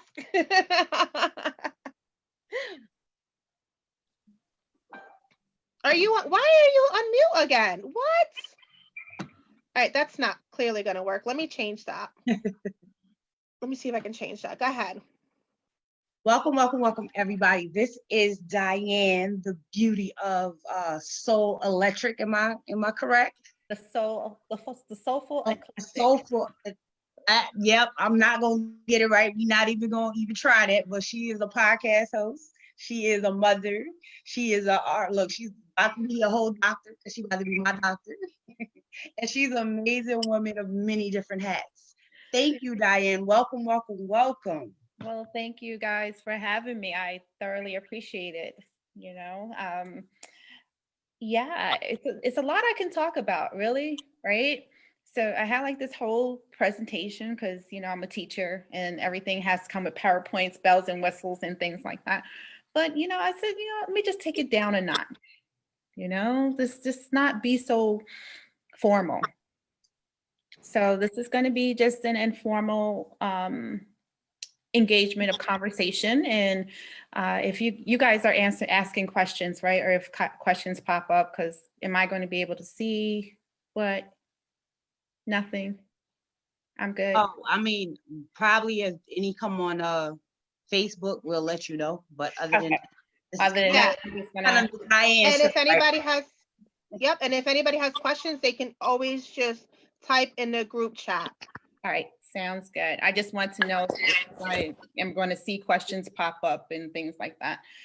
But Yeah, so I'm actually just going to talk about being an advocate for yourself and speaking up for yourself, especially in the healthcare arena, because with us as being men and women of color and in the LGBT community, we have a huge disparity that um, is not being addressed within the communities, right? So what I started doing was the podcast so that I can be that voice to give you that information so that you know how to navigate the healthcare system. One of the major problems that individuals have with navigating the healthcare system is that, you know, for a lack of a better term, we're healthcare illiterate, right? How many of us really understand our healthcare policies that we sign up for our jobs? They say, here's your healthcare policy. This is what you have to pay when you go see your providers, and that's it, right? None of us go in and read those fine points of, if I have to have surgery, do I need to pay a deductible? If I have to see a specialist, is there another fee do I have to meet to see that doctor? If I have a deductible, what is my deductible? And does everyone in my family who's on my plan have to get up to that deductible? So there's so many pieces to healthcare that many don't know about until they have to deal with it. So what I try to do is go out into the community and educate the community at large about the healthcare, mainly the Black community and the LGBT community, because that's where the biggest healthcare disparities lie. So part of that, again, is to help you speak up and know what you need to advocate for yourself about. So when I talk about the healthcare disparities, I'm talking about us in certain communities that are not getting our healthcare needs met due to either inequity, availability, and that could be just socioeconomical, can be just not having a car to get to a doctor, living too far from your doctor, knowing, you know, what doctor you need to go see when you know need to go see them. So it's those kind of things that, you know, we have to be aware of, and makes us and puts us into that lump sum of having a healthcare disparity. And unfortunately, those of us in the African American community and in the LGBT community suffer the most. All right. I'm going to take it to us in the Black community. Our issue is we don't trust a lot of the doctors, right? The doctors we go see don't look like us. So we're not that forthcoming with information because they're not going to understand my situation. You know, you don't look like me, so you don't know what I have to deal with on a day-to-day basis, how I have to feed my family, what struggles I'm going through at work or at home and things like that. So this is a big thing. And you're not going to want to talk to them. You're going to just listen to them, shake your head like a bobblehead, and then walk out and still have that same problem, if not worse, and then end up in the emergency room, right? So my goal is to, one, help you identify your state of health, right? I always say patients need to know their baseline on their healthcare conditions, whether or not is you feel great, great. Acknowledge when you feel great and how you feel, what happens to your body when you feel good. Make note of when your body feels horrible and what happens. All right, because then you're the historian for you. Okay, no matter what anyone says, you can go before a doctor, they can have a file on you, but you're your own best historian. So when you start to see those changes in your health and in your body, you need to acknowledge it. Keep your own record of your health. I'm a big component of, can I have a copy of my records, please? Okay, because I need to know. Because if you don't do right by me, I'm going to go find someone else that's going to do right by me, and I need to have those records. So therefore, get a copy of your records. I'm going to say that right now. Get a copy. If you don't have a copy, get a copy. Right? Everyone should have a copy of your medical record. All right. Because one, you want to know what's going on with you. Two, you want to know that they're documenting exactly what it is that they're doing. All right. I'm a healthcare provider. I'm a nurse practitioner. So I solely believe in documenting what I do when I do it. Now, do a lot of physicians and practitioners practice that way? Absolutely not. And I've seen it firsthand. All right. I've seen doctors go and document a whole assessment and never touch the patient. Okay. So that's why I'm saying get a copy of your records so that you know what's going on with you, even your lab values. Okay. It doesn't hurt to keep count of yourself. And plus, if you need to jump ship and go somewhere else, you have your stuff with you. All right. And you can tell the next provider. The other thing I wanted to share is also with my family in the LGBT community. Speak up for yourselves, okay? Same thing applies. Get your records. Be truthful with your physicians, okay? Because they can't treat you unless they know you completely. And one of the things I say is to treat a patient, you have to know the patient. And sometimes that means sitting down and having a conversation, just a simple conversation of how are you today? You know, how is work? How are the kids? How are you coping?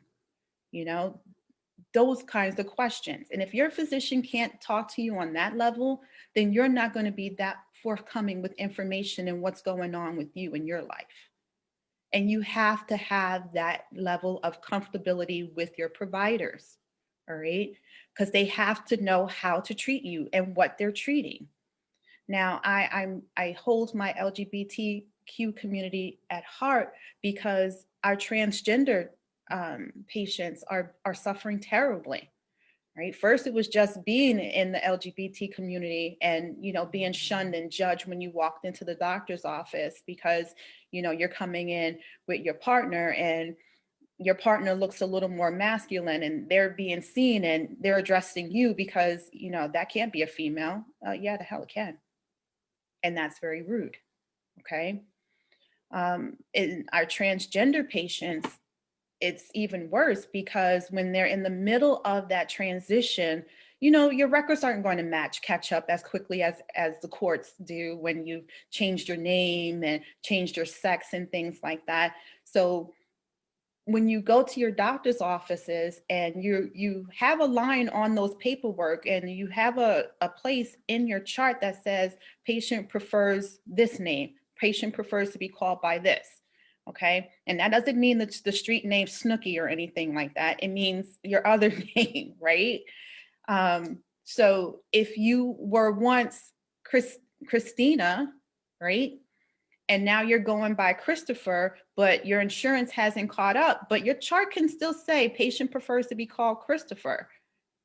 All right. Then you, as the healthcare providers, front desk included, should be addressing that patient as such.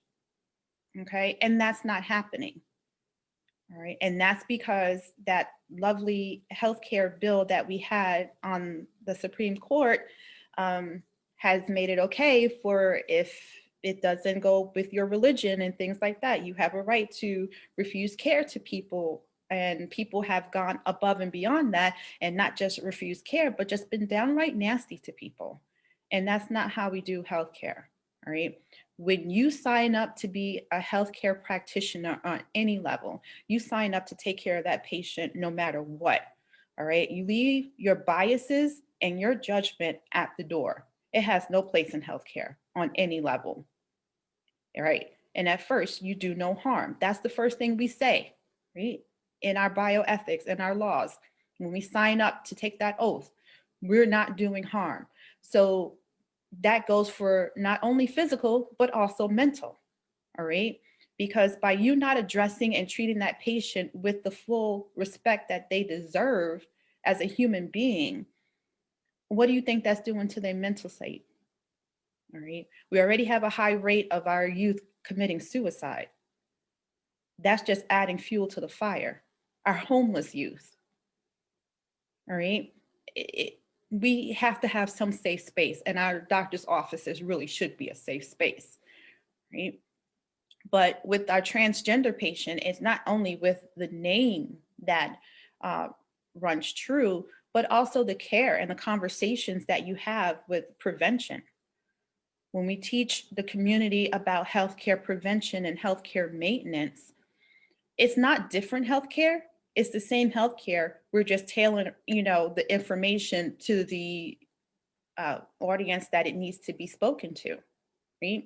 So the same information that we're giving patients who are male that need to monitor their prostate for prostate cancer and do their colon screenings and things like that, do their testicular exams, same as we tell women, you know, get your breast exam, do your pap smears, and, you know, do your, get your mammograms and things like that.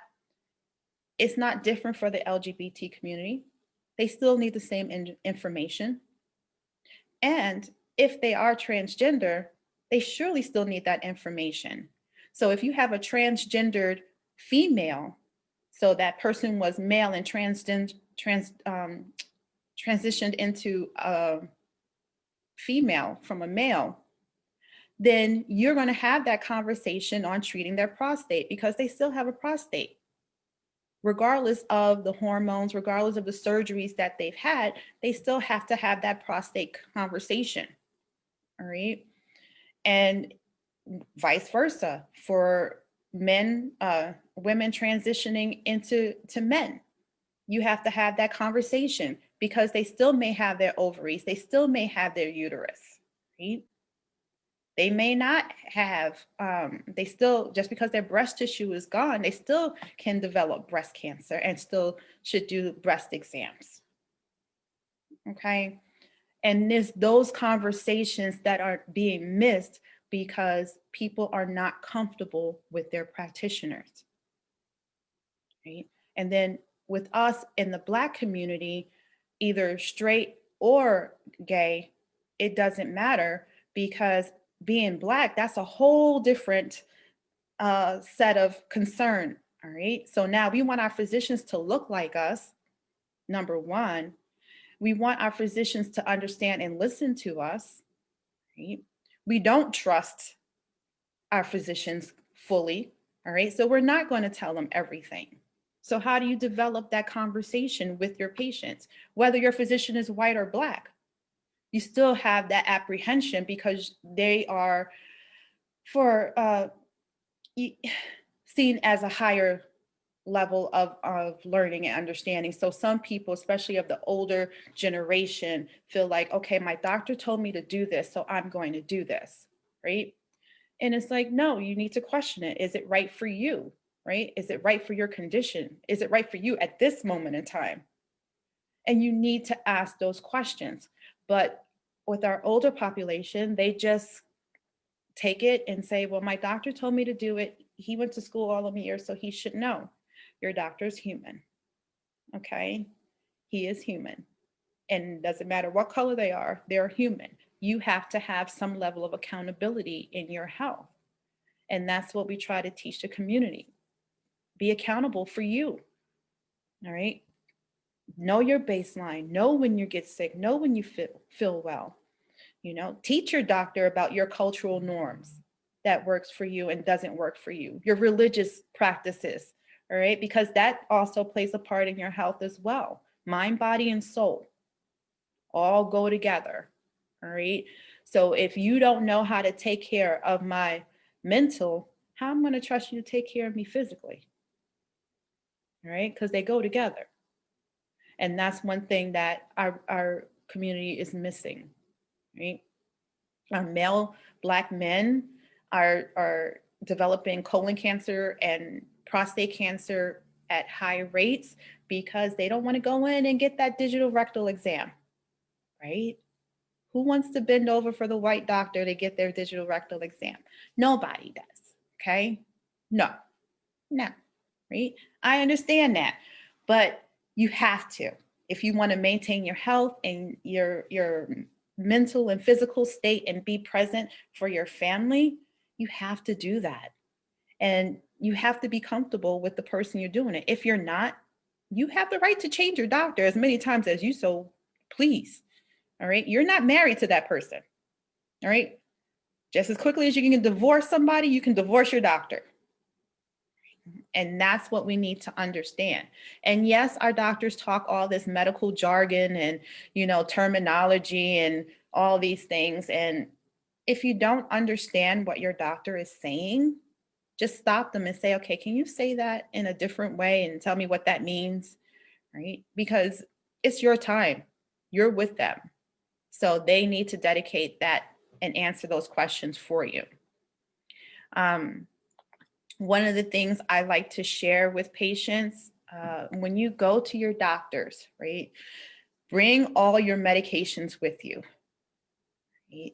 If that means you taking the arm off of the kitchen counter and swiping it into a bag and carrying it like a little satchel, so be it. All right, whatever. I don't care. Just swipe it all in and just bring it all in. Exactly. Right. Sometimes it's like a bear hug. You just hug all your dudes, just go out the house.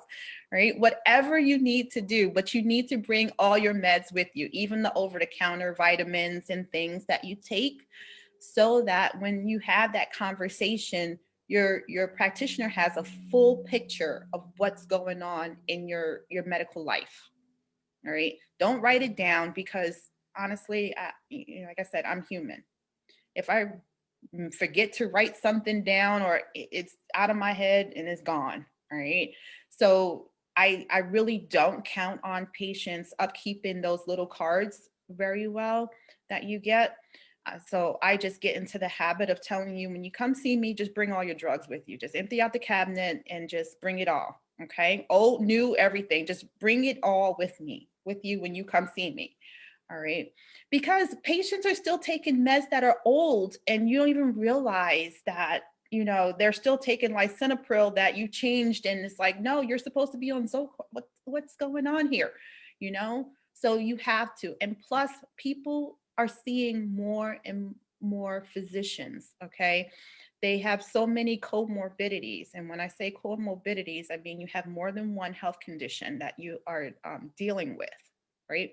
So one doctor is not talking to the next doctor, but they're all prescribing you medication, right? So you need to bring it all in, because you want to make sure those combinations that you're taking are safe. Even with your over-the-counter stuff, your herbals, they can be good for you, but if you're taking some of this other pharmaceutical made things, it can have some and counterindications that you did not account for.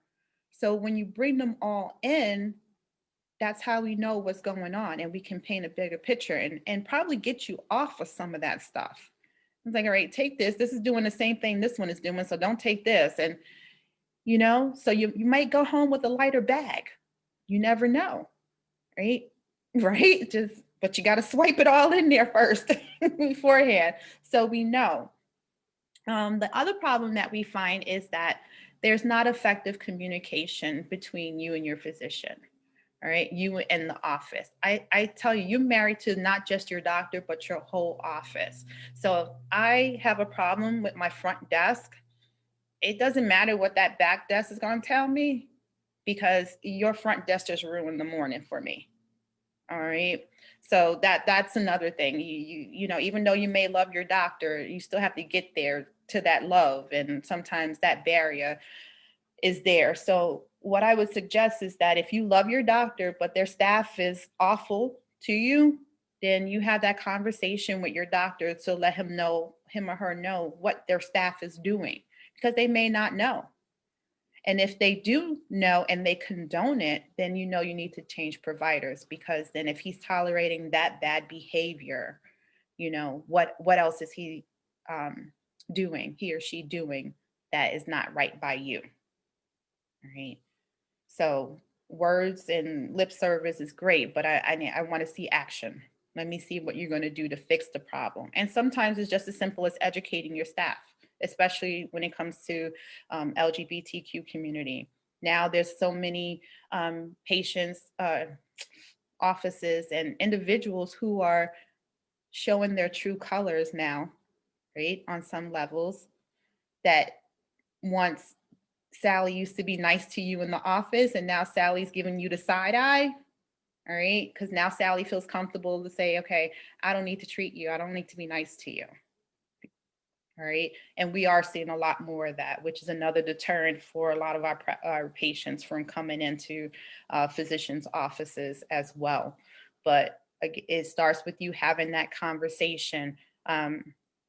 when you have that time with your doctor, listen to what they're saying, take notes. I have patients bring notepads with them. It's called them their healthcare journal.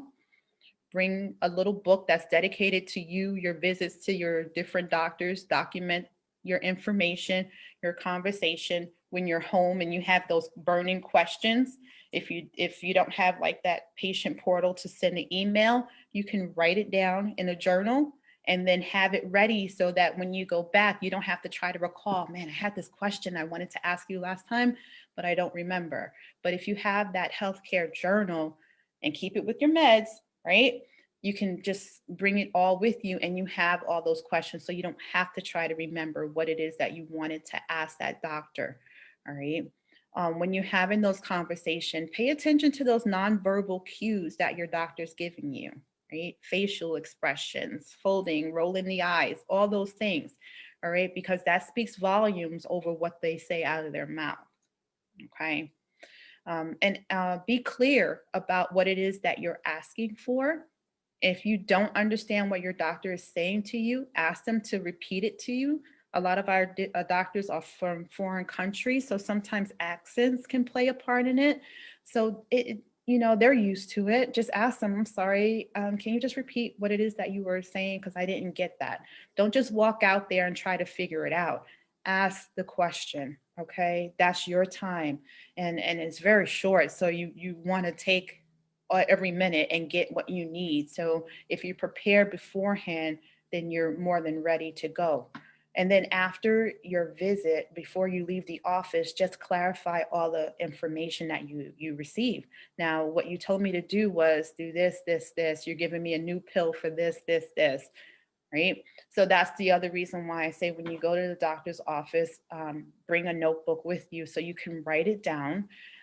Almost like how we do as nurses when we have to take doctor's orders.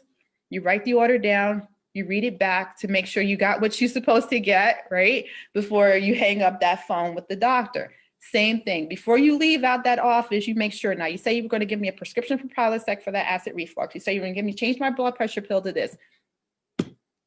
All right. To make sure you're all on the same page before you leave that office. All right. And then again, you have questions, think about it, and then, write them down.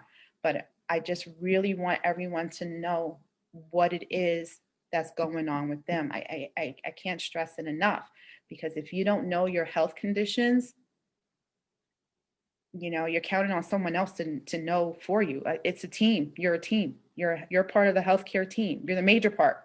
Okay. Yeah. And it's very important to, like you said, to advocate for yourself, because and get in tune with yourself, because you know yourself best. So if you feel even the slightest, weirdness, tell your doctor, like, Yeah. my left hand twitches, you know what I'm saying? Let it, because it could be something nerves wise. It Right. could be, but they won't know unless you tell them. Don't think that my doctor's gonna think I'm crazy because this is happening to me. Like, for instance, I went to the ear doctor because my ears were ringing. So I'm like, okay, well, I do research. Research is very important too. Oh, absolutely. Okay, so I did research and it was like tinnitus or whatever it's called. Tinnitus. And so I'm like, all right, but then weird, I started hearing music, and I still to this day still hear music in my ears. So it's songs constantly playing, which now I'm used to, so it's like not a big deal. But so I went to the doctors, I went to the ear doctor, and I'm like, all right, can you check my hearing out because the ringing or whatever? They come back and they said, your hearing is perfect. You know what I mean? Like one of the perfect ones we had in the office, or whatever. So then I sat and I was like, well, don't look at me like I got like 10 heads. I said, but I literally hear music in my ears, like songs throughout the day. So prior to me going to the doctors, I did my research, and there is a name for it. It's called music syndrome or something like that, ears. And but I got it from the web and I don't know how true it is. So I was just like, gonna just throw it out there for the doctor and see what he says. And he was like, yeah, there is a syndrome called that. And it's very rare, but that's very much could be what you have. Unfortunately, there's nothing we can do about it. You know what I mean? And just pay attention to it, if anything, whatever. But you have to speak up for yourself, because if you don't speak up for yourself, nobody is going to speak up for you the way that you can. So Mhm. even if your condition seems like it's never been heard of before or whatever, or what you're experiencing is super rare, just Mhm. let it be known. Absolutely. Because when it's those symptoms that you keep quiet about, those are the ones that exacerbate, and that's what lands you in the hospital. And it's like, well, why haven't you said anything? Well, because I go to the doctor all the time, and, I don't want them to start thinking I'm a hypochondriac or something. Yeah, who cares? You pay your copay, you go to the doctor, you pay your health insurance, you go as often as you like. It's yours. You pay for it, right? And that's what I try to get people to understand, right?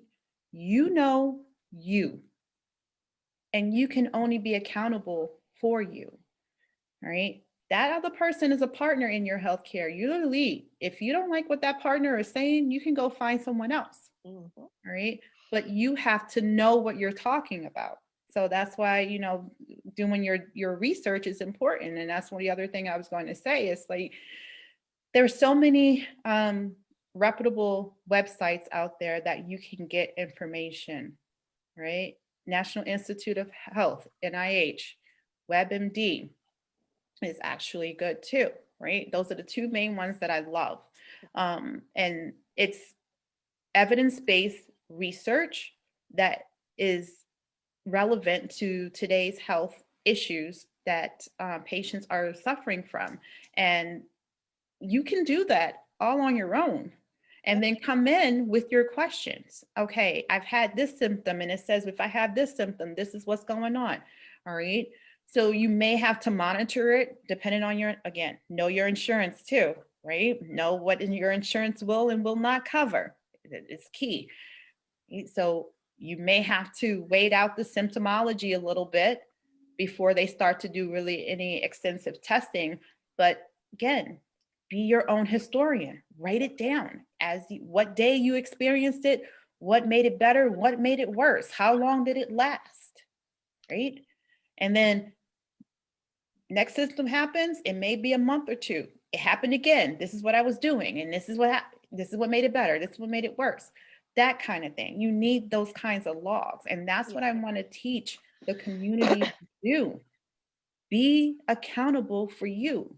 All right. If you can count your money when someone shortchanges you, why can't you count on your health? Right?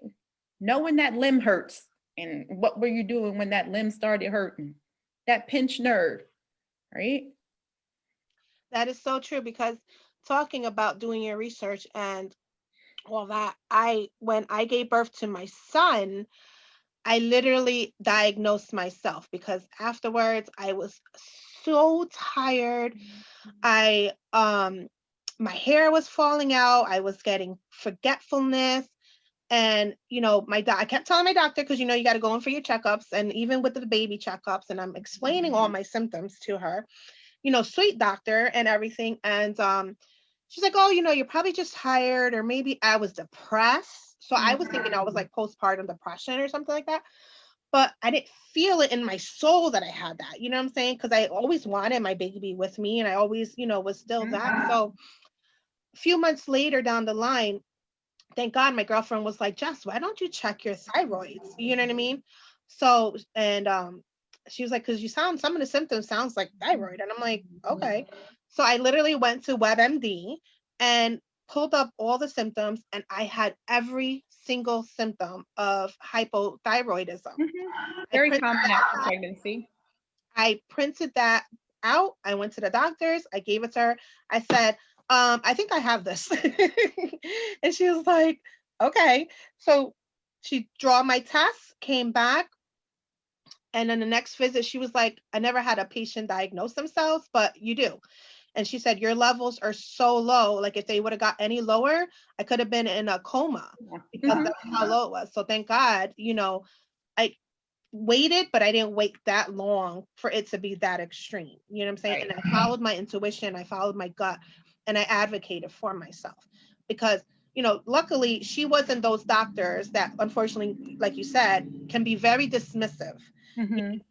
They can be very rude on top of that. And they'll just come in, look at you, be like, oh, take this medication, take that medication, and send you on your way. Right. So she wasn't like that, thank God. But, she just happened to miss it. She just thought it was because I had a baby, Right. stuff like that. But thank God I was able to do that. And that's what's very important, to make sure everybody does that.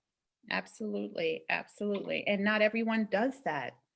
That's the thing. We're on the internet shopping on Amazon, but hey, can we shop Exactly. and look at what's going on with our health, right? Look at the side effects of this medication your doctor just prescribed to you. Don't just say, the pharmacist that can come out and say, you have any questions, right? You may not have any at that point because you just got the medication. You have no clue, right?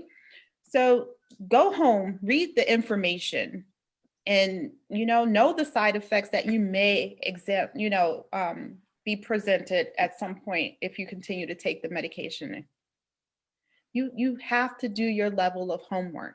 Like I tell my students, I can't teach it all to you when you come to the classroom. You have to do a level of reading and understanding for yourself, and then come to me with some questions. And that's what I try to teach us in the community. Speak up, ask those questions, do your research, know who your providers are. I've done it when before I choose a doctor, I go online, look at where they went to school, look at their reviews and things like that before I choose a doctor. I just had surgery, and the nurses I work with at school, and they said, oh, that doctor's horrible. She's always yelling at us and, doing this. I'm like, oh, then I like her, right? Because she knows what she wants and she wants it done the right way. And I'm okay with that. You don't have to be nice to me, but you need to know what the hell you're doing. Mm-hmm. Right?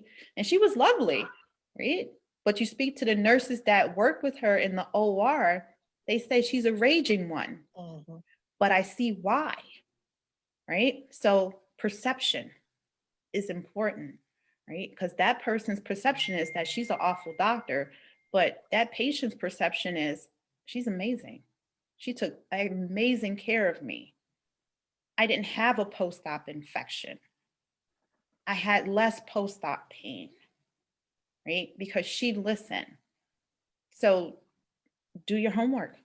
Yes, interview and ask questions, but also, like I said, perception is something. Someone else can give you the worst information and you believe it, but until you go and find out for yourself, that's what you should believe, right? What you encountered on your own, not what someone else tells you, right? So do your homework, not only about your health, but also about the people that you're signing on to help treat you for your health. Okay. Yep. If you Choose can them up, like you would choose your partner. exactly. Oh, well, not even that. You got to use that Choose loosely. them better. Choose them better than your partner. Choose them like you choose your new pair of shoes. There you go. Look into the details. Are they going to fit comfortably? Am I going to catch anything? Will I fall in them? Okay in them. Exactly. Like the men, choose them like you buying a new suit before you go out and stretch yourself. Yes. You take that time, you do your due diligence to make sure it fits right, you're comfortable, you're not going to break it like the Incredible Hulk. Same thing. All right. Definitely. It's funny. We're meticulous about how we look when we go out the house, but we just choose any old body to take care of our bodies. It's crazy. It is. And we have to change that about our community, honestly. Definitely. And if you don't feel comfortable, then like you said, change them like you change your underwears. Go to the next one that quick. Yep. Because thank God we have choices. You know what I mean? Choices. Yes. And you don't have to settle for any less when it comes to your health. Yeah. And it's just really hard, especially for those in the lower socioeconomic areas, because for them, sometimes they really don't have choices because a lot of them are on the Medicare and, getting the free health care and going to the health, what's that? The Clinics and stuff. clinics that's there. So, that's the community that I really want to reach, because even in there, when you go to the free clinic, even though it's free, you still have a right to ask questions. You still have a right to get your needs met. You still have a right to all the same health care that the person that lives in Gilbert has, or in Scottsdale has, in lower end of Phoenix. It doesn't matter. Okay. That's where we have to find that equality in health.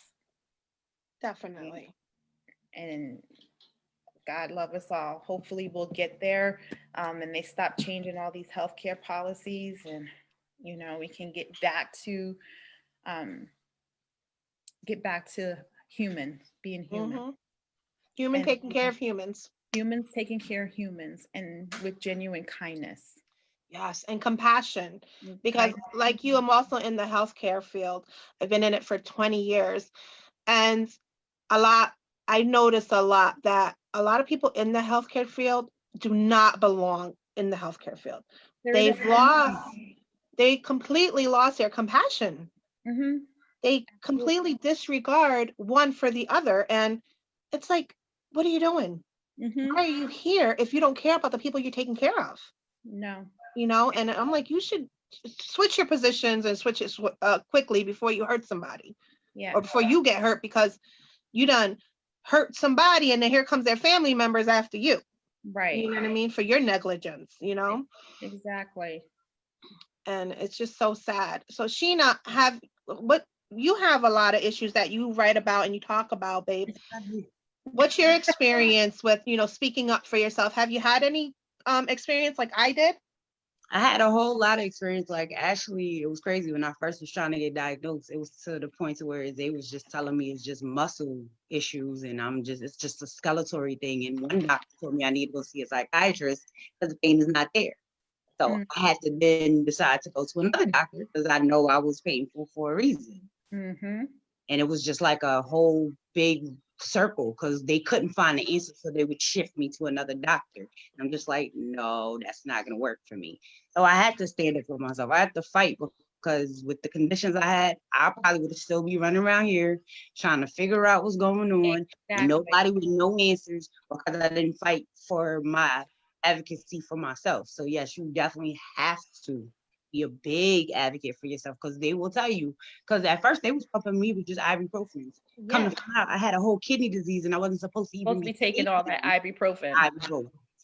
So definitely. Oh my God. Yeah, they're so quick to just give these medications out. And then, like you were saying earlier, you touched on, you going to so many doctors, you know what I mean? And then these doctors not communicating with other doctors. So you could be doubling up. You could be mixing medicines that can be very harmful to yourself. Yep. And you could easily be overdosing on specific medications and catching these side effects and all these other things, and then don't know because these doctors are not communicating Exactly. other doctors. Exactly. Mhm. So, that's the whole point of, that's why I'm glad to be here, because I can share that we have to be our own advocates. We have to speak up, even if we have to shout and change. It doesn't matter. I don't mean go in there and be disgruntled and, curse out your doctor or anything like that. Absolutely not. What I'm saying is that you need to use your voice, right? You have all these resources and tools to look up health conditions, to look up signs and symptoms. Use it, right? And if your doctor's not meeting your needs, vaya con Dios, I'm out. Mm-hmm. Right? Peace be with you, I'm done. Because you are clearly not seeing me for who I am and for what I need to have done. And that's okay. Sometimes you do have to shop around from one to the next before you find that one. But it's you having that level of advocacy within you to speak up for yourself, and also the perseverance and tenacity that you're going to need to keep it going, because you're going to get tired, honestly, from people telling you the same thing over and over again. But just persevere through it, because you're going to find that one that's going to say, wait a minute, I know what's going on with you. All right. But have your medical records, get copies, have them on hand, take them with you as you're shopping around for doctors. That's your medical information. All right. You have a right to it. Sign the form, get them. Get them all. Get them all. Get them all. Because I asked for my labs. I've asked for all my results because, like you said, they're human and they can easily miss something. Oh, You know what I God. mean? They can bypass, the smallest detail, but it could be so crucial Mm-hmm. when it's coming to diagnosing yourself. You know what I mean? Absolutely. My husband is transgendered male, right? Before he transitioned, you're looking at his medical records and it says him, him, him, him, him. This was before he even transitioned. I said, who the Yep. hell records are these? Exactly. Like who is him? Who's him? Who's him? Please tell me who's him because I He don't ain't him yet. You know what I'm saying? I know Exactly. it sounds funny, but he ain't he yet. So who is he? Yeah, thank you. Right? But then also you would read and it was a foot injury, right? So one set of records say left foot, the other set of records say right foot, the x-rays say left foot, the other one says right foot. I said, do the hell what's going on here? It's the right foot. Why we have left foot over here and then over here you have it. I don't understand. So reading, not only getting copies, but also reading what it is that your doctors are writing in there. All right. Because when you notice those discrepancies, go in there and get them fixed quickly because your insurance company is going to deny stuff based on what your doctor is writing in those records. That's so true. So all those denials and things that you're getting when you have these healthcare conditions and you need this test and that test, read those documents to see what your doctor is documenting and sending into your healthcare insurance. Right? That's a big thing because sometimes, like I said, we're human, we make mistakes, but also we are, some of us are callous and don't want to do our jobs anymore. So we find shortcuts. And one of the things, like I said in the beginning, I actually witnessed a doctor not touch a patient, but wrote this whole long 2-page soap note on the patient. And I'm like, I was in that room with you. Yeah. How you get to all that? You didn't lay hands on this person. How did you even I had a blood pressure, I had a whole set of vitals. I had tests that were done, like I had the patient stand up, touch their toes, do all these things. I'm like, yeah, none of that was done during this. But they want to get the money for it, so they write it down. Yeah. Yep. It's so sad. And this is what I want to teach patients. It's not every doctor, so I don't want to get everyone jaded on that. It is not, because we have some amazing doctors out there, and I'm not just speaking because I'm one of them, but anyway. But we have amazing practitioners out there that are lost in the sea of ugly. All right. So I just say, if you just make everyone accountable, no matter how good they are, the ones that are good are going to just get that much better, right? And they won't see any fault in you asking questions because they're there to help you and make sure you understand you and what's going on with you. Exactly. So, yeah. Well, thank you so much, hon. That was so powerful and so everybody needs to hear that. So I pray that whoever's watching now and all venues, please share this because this is information that is needed that can possibly save your life. Mm-hmm. You know? Yeah, and definitely, and please share with those that are not only in the elderly community and in the lower economic community, but also within our LGBTQ community, because they need to know that they do have people out there that are advocating for them and their needs to make sure their needs are getting met. Yeah, and they do matter. We do all matter. matter. You know what I mean? No matter what we are, who we identify as, we are all humans and we all matter. And if you feel you are going to a doctor that doesn't see you for who you are, then switch. because I'm going to end with this. To know me, to treat me, you have to know me. Right? Yes, that is the whole fact, without a doubt. Because how can anybody treat you if they don't get to know you? You know what I mean? Get to know your mind, your body, your, where you are at physically, emotionally. All that is a combination of who we are, Yeah.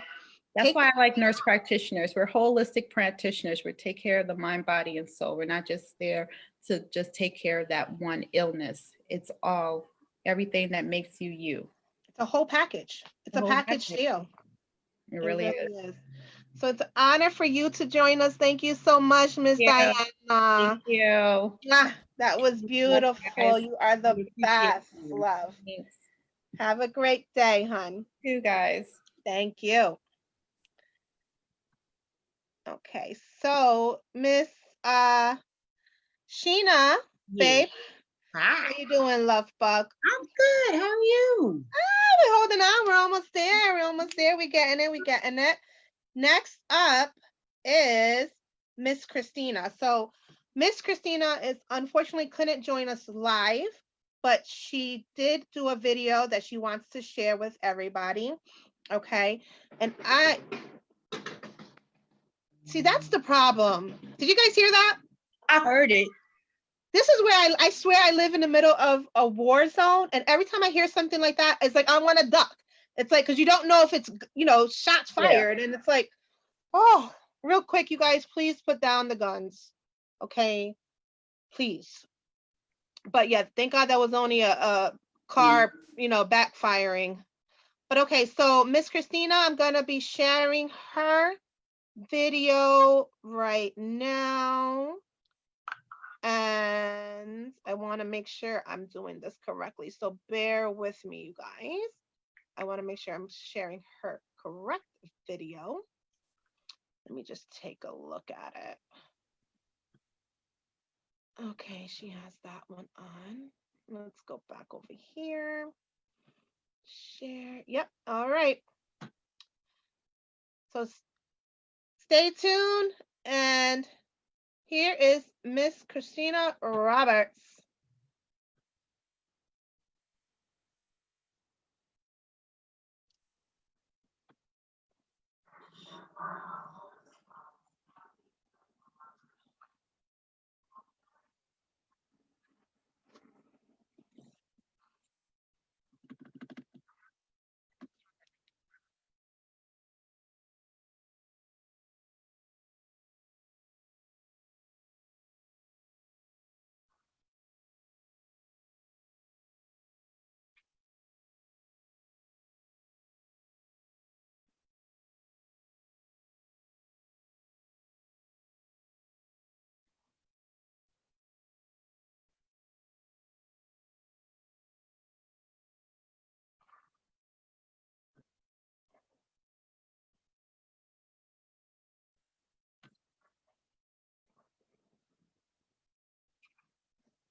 Okay, hold on, guys. Look like we had some technical difficulties with the hearing. I am going to redo real quick. And hopefully you guys can hear now.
Okay, guys, apparently we are having problems with this video coming on. So we are going to see if our next one, I'm gonna put the link to it so you guys can watch. And give me 1 second. All right, let's get back to this. I don't know what is the problem here.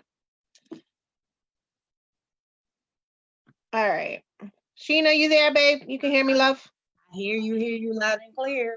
All right. Well, apparently, like I said, technical issues with that. Technology. It's okay. You already. I'm like, why?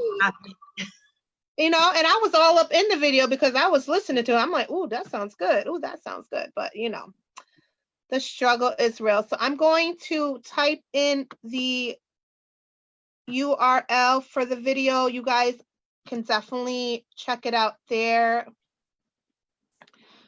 Really apologize for that. It's an amazing information that you guys do not want to miss out.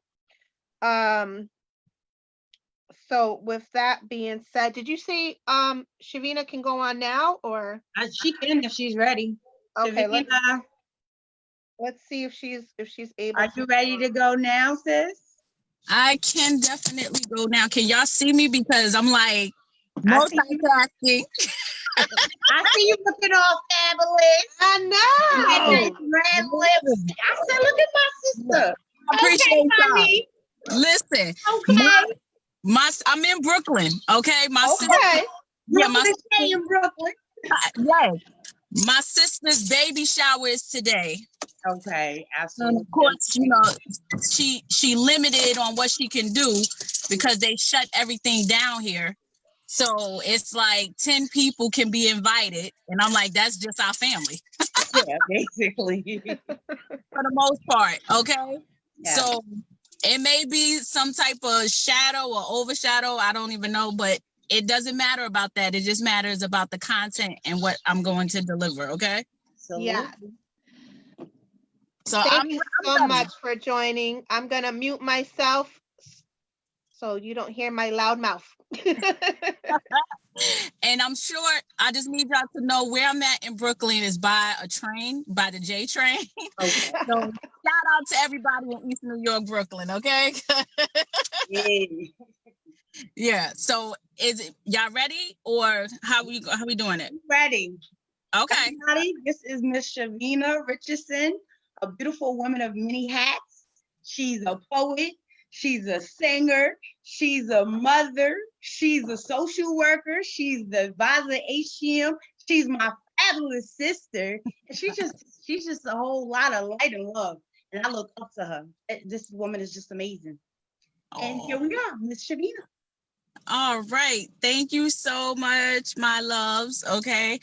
Shout out to y'all for putting this on. This Woman Summit has been great. I've been dipping in and out, like listening or whatever. I don't know why I tried to go online, like to see if I could see it, and it didn't work out too well. So I was like, all right, let me get my life together. All right. But it is a pleasure to be a part of this summit, and thank you so much for having me. I might have to actually just put up the window because the dog is out here barking as well, so I could get some air, because we start going through these little heated moments and stuff. We got the sun shining on the sister. I'm feeling pretty good right now. Okay. And I know I got about 45 minutes, okay? So I just want you guys to receive me. Hopefully you can hear me and sound is good, all right? So if it's good, thank you. So it's going to be a go. All right, so we're talking about right now self-care. The person here, myself, who has a million jobs, all right? And I don't just mean jobs that you go and you clock in like 9 to 5. I'm talking about jobs that outside of those 9 to 5, you tend to go to volunteer. You tend to go to for something for the children. If you have kids, if you have loved ones, you tend to be present for them versus being present for yourself, right? But these unconventional jobs that take our energy, that put us in a space sometimes where you have to replenish yourself in order so you can continue to do what you're doing again, right? So I had to learn the power of no, all right? So when we talk about self-care, it really is all about you. It's about what do you do for yourself in order to get back to a state of homeostasis, which is that balance, right? What do you do for yourself to make sure that you are built up in to full capacity, so that whatever you give to somebody else, even though it's going to deplete you a little bit, it won't deplete you to the point where you won't be able to sit down and enjoy whatever you need to enjoy at that given moment, right? So that in social work, we call something as there's no transference, or there's no vicarious trauma, meaning you're taking a baggage of whatever you got going on and you transferring it over to the person that's the closest to you because they're there. So for example, I'm at work, somebody pisses me off, I can't really project that to them, right? And it's a continuous thing. Somebody do something here, somebody do something there, somebody, just get all up in your energy. So by the time you get home, you unleash it, all right? It's called a form of displacement too. But you let out all of this rage and all of this anger onto the persons or whomever's around you because you're drained. You're so tired of giving so much that you just haven't taken the time for self to really dive in and do what's necessary. So we get into self-care. We want to be able to tap into this level of self-care so that you are the best version of yourself. And I'm going to say that again for us women. You are the best version of yourself, because you cannot do for others if you are not taking care of yourself. And it may sound like I'm yelling at during this time, but that's because I need to talk to myself as well. And I can't project it to you if I'm not doing it myself. And I'm very passionate about it because it took so many years for me to get this pivotal point that people are fallible. People will use you so they can't use you no more because you've been yes, jumping here, jumping there, doing this, doing that.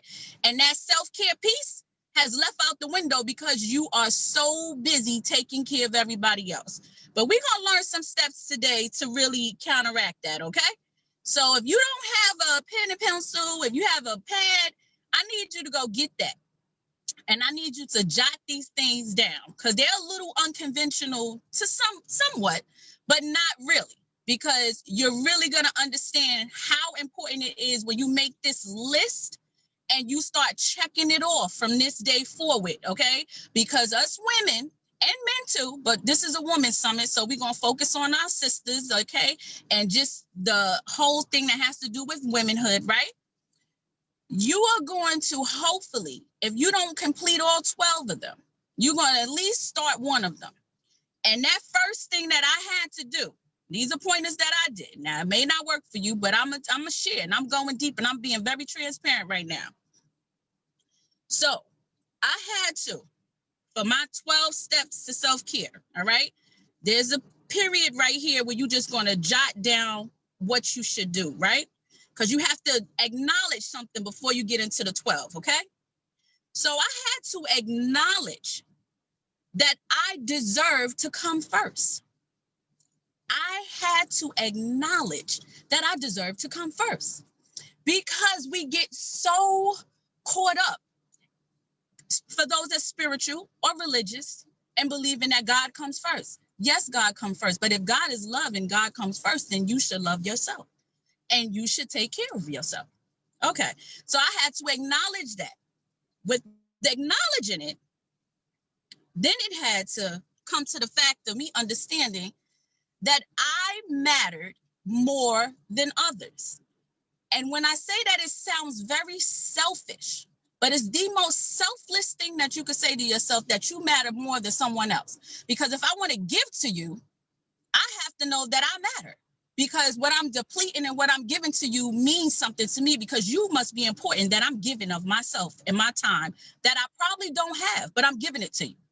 So I'm going to acknowledge that I matter first. So you need to acknowledge that. You need to acknowledge that you deserve the best. How many of us say to ourselves, yeah, I know I deserve to do this. I deserve to do that. This, that, and the third, all these things, right? But do you know that you deserve the best? You don't deserve mediocre shit that people give you, okay? You don't deserve half-assness. You deserve the best.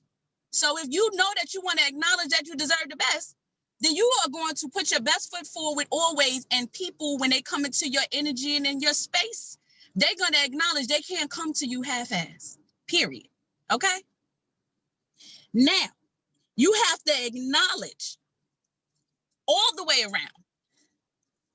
This is one of the things that Trent didn't say it first. So understand this. He just added it to his little preach. If y'all know who Trent is, right? He says, acknowledge the fact that it all starts with you. It all starts with you. How can someone, first off, respect your space and your aura and your time and your energy if you don't start with you first? Because you're going to showcase to somebody else how they should treat you, how you deserve to be treated. So this self-care part, I'm acknowledging that it all starts with me and I deserve the best. So that's the little blurb right there. So in saying all of that, now I'm going to give you these 12 steps. This is what you're going to do. You are going to, if you're able to, okay? And I could tell you that you are, and this is where we're going to get into the unconventional part. You are going to clear a space in your home, in your office, if you have an office, some way, shape, or form. And when I say everybody that this is the unconventional part, if you tell me, well, Shay, I don't have a space. I don't have no place to go. I live with so-and-so, or I do this and this, everything belongs to them or whatever, and I just can't carve out this time.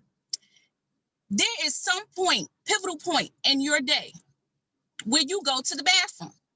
That is a space, Okay, you clear that freaking bathroom out and you make that bathroom the primary space. If that's the only space you got to say, this is my time, I'm going to guard my time, and this is going to be my space that I'm using for myself in order for me to do the next step, which is meditate.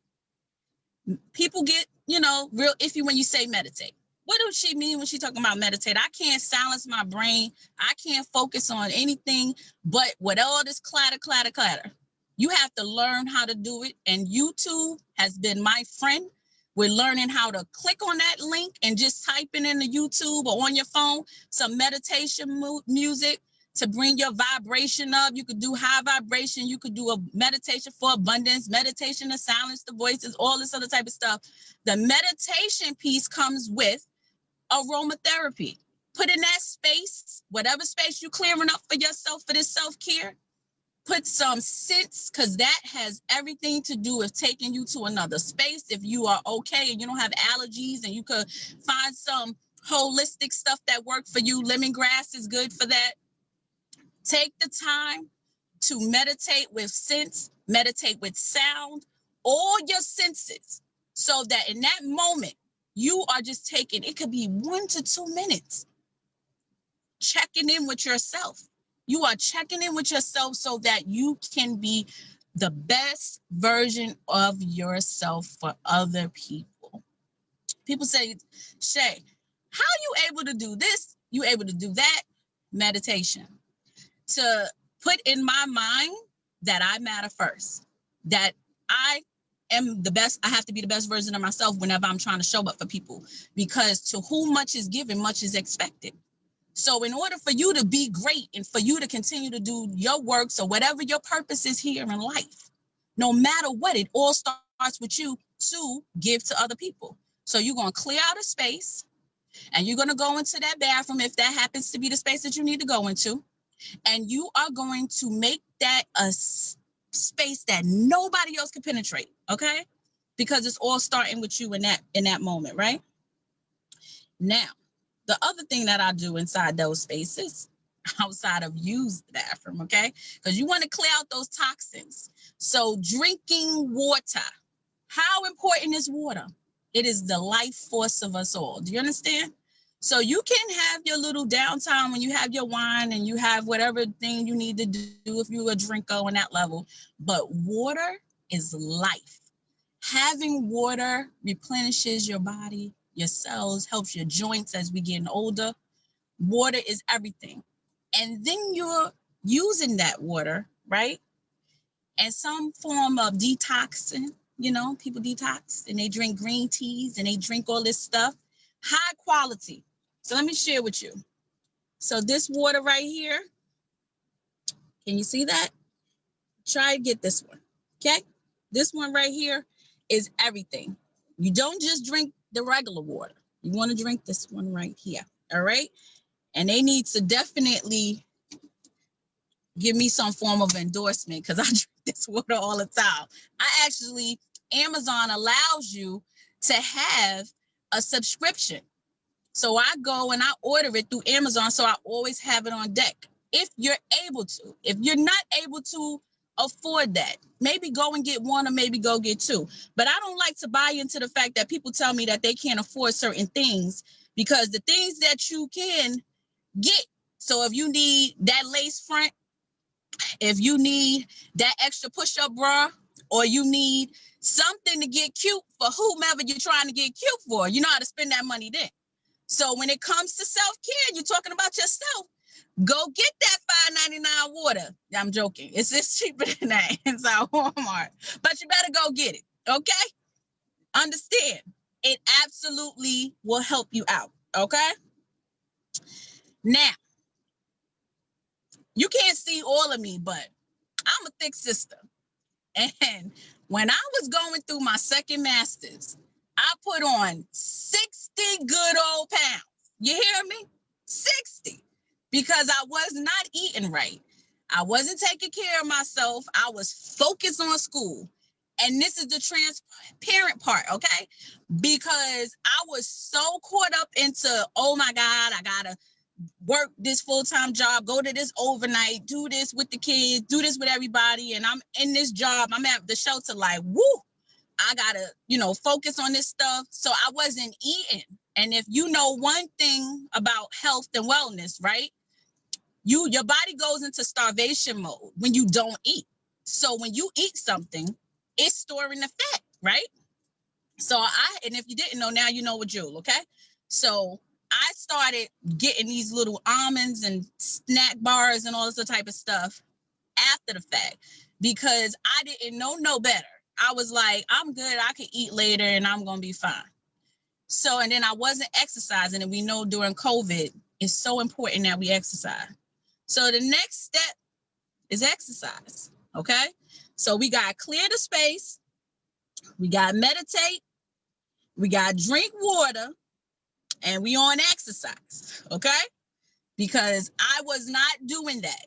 But now I walk. You can't do nothing else. I can't afford the gym. I can't do this. You get your butt out and you walk. You walk until the little legs of yours tell you to stop, all right? Or your heart beating so fast because you didn't learn how to breathe well, all right? So you take breaths in and you get out and you move no matter what. And that walking will end up you probably going to 1 block, 2 blocks, whomever. Get with your girls and y'all decide that y'all going to just walk together and be the most baddest walking people on the planet, okay? But you get out and you move and you do something in order to give your body some form of exercise, and you don't have to do it no more than 30 minutes a day. You hear it? So, and that's what I started doing. So by 2021, COVID or not, all right, snatched mentally, physically, emotionally, we getting it, okay? Take care of your mental health, all right? So now, breathing, okay? Breathe. I just got finished saying about as women, we hold things in. And when we hold things in, I don't know about nobody else, but I'm sharing my transparency and my jewels of what I do. Man, listen, I had to learn how to breathe because I wasn't breathing. I wasn't breathing good enough because when anytime somebody pissed me off, and this is a part of self-care, I will hold on to that anger and that rage, and I would be like, whew, And I wouldn't, they'd be like, are you even breathing? You're turning red. You're turning red. Hold tight. You're turning red. And I'm like, I'm a social worker. I should know better. I should know better. But when you know better, you do better. So I started paying attention to my breath and how I was projecting my breath, and that I was no longer going to allow people, places, and things to make me get to a point where I wasn't breathing right. Because when you don't breathe right, you letting in and holding in all these toxins, and you haven't released it and let it free. Get some bay leaves, write those things on them bay leaves that you want to rid yourself of. Okay, this is the spirituality piece. Burn them bay leaves and let it go. Breathe. Let go. Let go, let God. Whatever works, okay? So that was number 5, right? We get into the point of chaos and confusion, right? So here we at 6. Get organized, all right? I had to get to a point where all the clutter that was in my life, that was around, it wasn't just in a workplace. It was in my home where I was collecting all these damn papers, people just giving me stuff here and there. You want this, you want that, clothes, whatever the hell it was. And I'm like, okay, I'm going to take it to the shelter. Yep, I'm going to got this. I'm going to take this here. Somebody, because they feel like you're the person, the resource. So people going to come to you, drop this, drop that, and then you're going to get it to them when you're going to get it to them, right? And then you look around and you notice like, holy commodity, all of this stuff is around here. How the hell? How did I get all this stuff? How did I accumulate all these clothes? How did I accumulate all this stuff? And people would be like, oh, I got to go shopping for this, that, and the third. No, you don't. No, you don't. You declutter. Declutter is part of self-care, all right?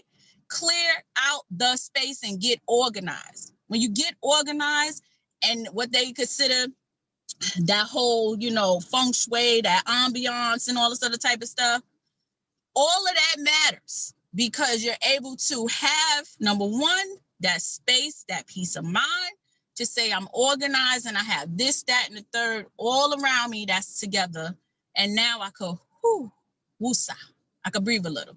So it don't got to be the best. but just start purging a little bit here and there, finding the time to declutter. Get some water, right? Declutter your life. All right, it helps. Absolutely. So let's go back through. Clear your space, right? We're going to meditate, drink water. We're going to exercise, get organized, breathe. And I know I said that out of order, but I just wanted to make sure that I at least had 6. Okay. So we're at the 7 mark. Okay. How I'm doing, Sheena, with time? I'm doing all right. All right. Okay. Y'all got to quality check me because y'all know I be running my mouth. I like to talk. Okay.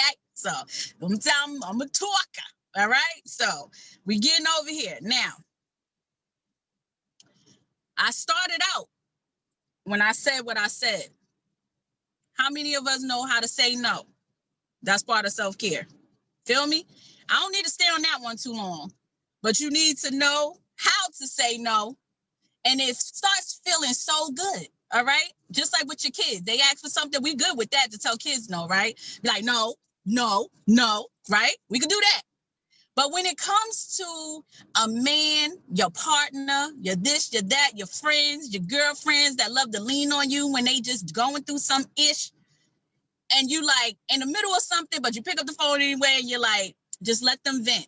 I'm the friend that normally calls somebody because I'll be pissed off about life in itself, and I'll be wanting to tell somebody some shit. Okay. So sometimes my friends have to not answer, or they know they click the phone on me. I'm okay with that because guess what? That is how they learn how to handle me and to deal with no. So they'll be like, no, Shay, no. I said, see, you listen. And I feel so good because they listen and they know how to even tell me no. Okay. So we get to that point where we be like, sisters, check it. No, no, no. Tell the man, no, sorry. No head tonight. No, absolutely not. Okay. So you got to learn how to do these things, all right? In life. You really do. You really do, okay? So, what number we at? Who paying attention? Where we at? Are we on 8? Yes? Thank you. Go ahead, Jess. Paying attention. We on 8, okay? We on number 8. You are going to guard your time. Hear me? What does it mean to guard your time? Hello. You are guarding your time like it's the most sacred thing to you. Because when you don't guard your time, that's when you're going to fill that space with other people, places, and things that will consume your time. So if you're making time for self-care and for yourself, you are going to guard your time, your space, and your energy so that people learn how to do what? Respect you, respect your time, respect your space, and respect your energy so that you could be the best version of yourself and be great for others, okay? To help others. But you are helping yourself first because it starts with you, okay? Period. Now, get into 8 hours of sleep. Hello. How many of us get 8 hours of sleep? Right. If you up like we do, I do overnight, so I don't sometimes get the 8 hours. I'll get 4, 5.5, or whatever. But when it comes to the weekend, I'm getting there. Exactly. Right. 4 to 5. Self-care comes with making sure you get an adequate amount of sleep. So when you get that adequate amount of sleep, yes, the struggle's always real. So it's like you get that adequate amount of sleep, you're able to, again, take the next day, take the next hour, and you're able to be great because you're able to concentrate. You well rested. You probably won't be snapping on the person that decided that they was going to make coffee and just leave it sitting in the pot and ain't wash that pot out. Okay. You probably wouldn't be snapping on anybody coming into your space because they looked at you the wrong way. You probably wouldn't be doing a lot of things because you feel well rested. And now you're like, oh, did she just, oh, girl, bye. Boy, bye. You won't even be paying them no mind. Okay. So get you some good rest. I'm trying to do that. So I'm not going to talk about it, but I'll tell you, I'm trying. Don't overcommit. You heard? Don't overcommit Because when you overcommit, what you're gonna do, get burnt out, and you're gonna start snapping on people. It all ties together, correct? It all ties together easily. Do not, because you want to help, and people who are empaths or people who like to give, and we givers. You do overcommit and you burn out. So please don't overcommit. Now, what number we at, Jess? What number we at? Come with it, baby. I need to hear this. We at 10? We at 10. Listen here. Listen to me when I tell you. I do this by going in my backyard, but not everybody might have a backyard. You don't go to the park. You need to connect with nature. You heard? So connecting with nature, meaning go out, listen to the chirpings of the birds if they're around. If it's upstate New York, we already know they playing with us. We don't know whether or not if it's summer, spring, we don't know where we at, what season we at, but they there. Okay? So yes, you go and you be one with nature, put your feet in some dirt. I don't like grass and I don't like dirt, but I had to learn to embrace it. And I had to be part of that world. So I started, people crack jokes, they be like, Shay don't like grass. No, I don't. But I will go, somebody said hug a tree. I rub my hand up against the bark down to act like that's something, to become one with the bark, okay? So at some point, them branches of the universe, and I meditate and I pray and yes, that's right. I just go ahead and do all that good stuff. And I tell you, it'd be so funny. I'd be like it's gonna come and jump on me. No, but you be one with it and make it work for you, okay? And when you do that, and when you listen to the running water, when you get yourself connecting with nature, this is how I choose to do it my way, right? I go and I buy myself roses, because I love roses. If you like flowers, you like sunflowers, you like anything, yes, the water part is everything. Get yourself some of that stuff, okay? That's connecting with nature, because that's what you may like. And if you can't get out there and want to walk around, man, just smell and sniff the roses, okay? If you have somebody tell you, right? Give me roses while I'm here, not when I die, because I can't smell it then, right? Can't. All right. What number we at, Jess? What number we at? Come with it now. All right. We at 11? Listen to me. Ooh, child. I'm going to tell you to date yourself. You heard? Hello. Take yourself out on them dates.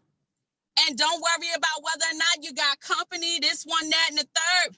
Hello. Learn to date yourself. Turn up, get cute for yourself. All right?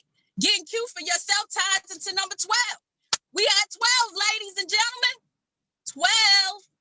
Make yourself presentable and feel good about who you are. Even if you think you looking horrible, it will pick your self-esteem up so much, because you're like, you know what? I think I look cute today, okay? So you learning to date yourself in everything and then some. And when you do that and you follow these little jewels, you are loving thyself. And I'm going to get ready. I hope those helped. I'm going to end with this poem, okay? Y'all ready? This is about love, because we talking about self-care, and we talk about loving yourself and being great for yourself. And it doesn't matter whom comes into your space. Shakespeare, I say it all the time. People know it now that that's just my favorite self. It just, to thy own self be true. To thy own self be true. Please be true to yourself, all right? And love on yourself. So this piece is called Love. Yes, it's true. I tried love, thought it was all I needed, and it left. Yes, it's true. Took about 10 years to get that dead weight out my chest. Yes, it's true. Filled it with a place of lust and a sinful time. Counted the trips to hell and lost sight of the divine. Yes, it's true. Had 3 kids and established a life for them by the grace of God. Yes, it's true. I worked 3 no 4 jobs, and still didn't truly acknowledge him. Yes, it's true. Had sex with a married man, thought he was separated, but the Lord knows it was still adultery no matter what he said. Yes, it's true. I gave more than I took, but my works is what mattered, not how many hours I clocked on the books. Yes, it's true. I was living in both worlds, spiritual and darkness, but my heart was true. He wanted me to continue to do his will and focus on his plan. Track 1 was to sacrifice the life that had condemned me and wanted me to die. He wanted me to speak about the things he did so I could live. He wanted me to truly make a stand to put my kids at the top of my list. He wanted me to love unconditionally as he loved me. This one was hard because people took my kindness for weakness, and that troubled me. But truth is, love covered me and washed all my sins away. So don't be fooled by the way that I sway. I'm a believer, and Christ is my king. Try me and trust he will defend me. Judge me, and he will judge you. Because last I checked, you were a sinner too. This love I found can never be topped, but he gives us enough to share. And isn't that what life is all about? So love has anointed my words with his light. And from this day forward, poetry will showcase his love in my life. Thank you so much. Oh my God, you are super awesome, girl. I tell you, you stay touching my heart. Jesus. Thank you. She gave me all the life right there. That was everything. Everything. You just lifted my entire spirit, filled me up. Love it. I need more of that. Amen. Amen. I'm glad and I'm thankful so much. Thank y'all for this opportunity. Thank you, my love. Real quick before you leave us. Oh, sorry. Can you tell the people who you know, like how to find you, how to connect with you? You know, tell them a little bit about HGM. So, Yes. Give them a little information about you. I know. I just dive right on in. I ain't dive right on in. I was like, all right. Like, whoop, all right, let go. Right. We want to end with the other stuff, okay? But I wanted to start with the self-care so y'all knew that it was about y'all and not about me and what I had going on, okay? So I just hope y'all caught that, Jewel. Hope y'all caught all that. I hope they catch it. All right. So you can find me on social media platforms. In regards to the creative side, is Brooklyn Shea on Facebook. I am located there under the umbrella also of Shavina Richardson. All right. If you have personal things that you want to talk to me about, you can connect with me with the group that Sheena mentioned earlier, which was Her Temple Monologues. So that's hertemplemonologues@gmail.com. You can send me a message there. You also can find Her Temple Monologues on Facebook, so you can hit me in a message there, and I will follow up with you real quick on that. We have a location now at 123 Sheridan Ave in Albany, so we are there doing Sip and Paints, and it's called Sip and Vibe because it's a vibration. So I do private one-on-ones, or people can book the space to have, a session with 6 people, no more than that. For now, because of COVID and everything like that. And then we got, different people attached to that, which is Lady T, Tammy Cobb. She cooks and she does her little thing as well in order to support you if you want a private session, a date night, or anything like that. And we do a podcast. I do a Dear Love and Lust podcast with Main Event, okay? And then with the HTM ladies, we starting up something called The Vibration. And that's going to be about just what we're talking about right here, self-care, love, and light, and how to just be the best version of yourself. So those are the platforms. That's where you can find me. Holla at your girl, Shavina.Richardson on a personal if you want to holla at me there. All right. Don't And forget about United, your wine. yes, United Sisters of New York. Yep, I want to add that too. United Sisters of New York. I'm a part of that. That's another sisterhood. We give educational scholarships to those people who going back to school and stuff like that. So whenever you see me share something, gravitate to that. You can find us on Facebook as well for that. And I sell One Hope wine. All right, that wine is very much so important piece of life because it each one is a cause. Each individual bottle goes to a cause. All right, and collectively we are out here just helping the world, the universe, and we doing it for the cause, for sure. All right, so One Hope Wine, if you're interested, especially because it's the holiday season, you want to support veterans, you want to support the arts and education, you want to drink, get your little ship on. All right, that is definitely the way to do it. All right, so that's it. The juice. There we go. Yes. Honey, Love you you. are truly a blessing.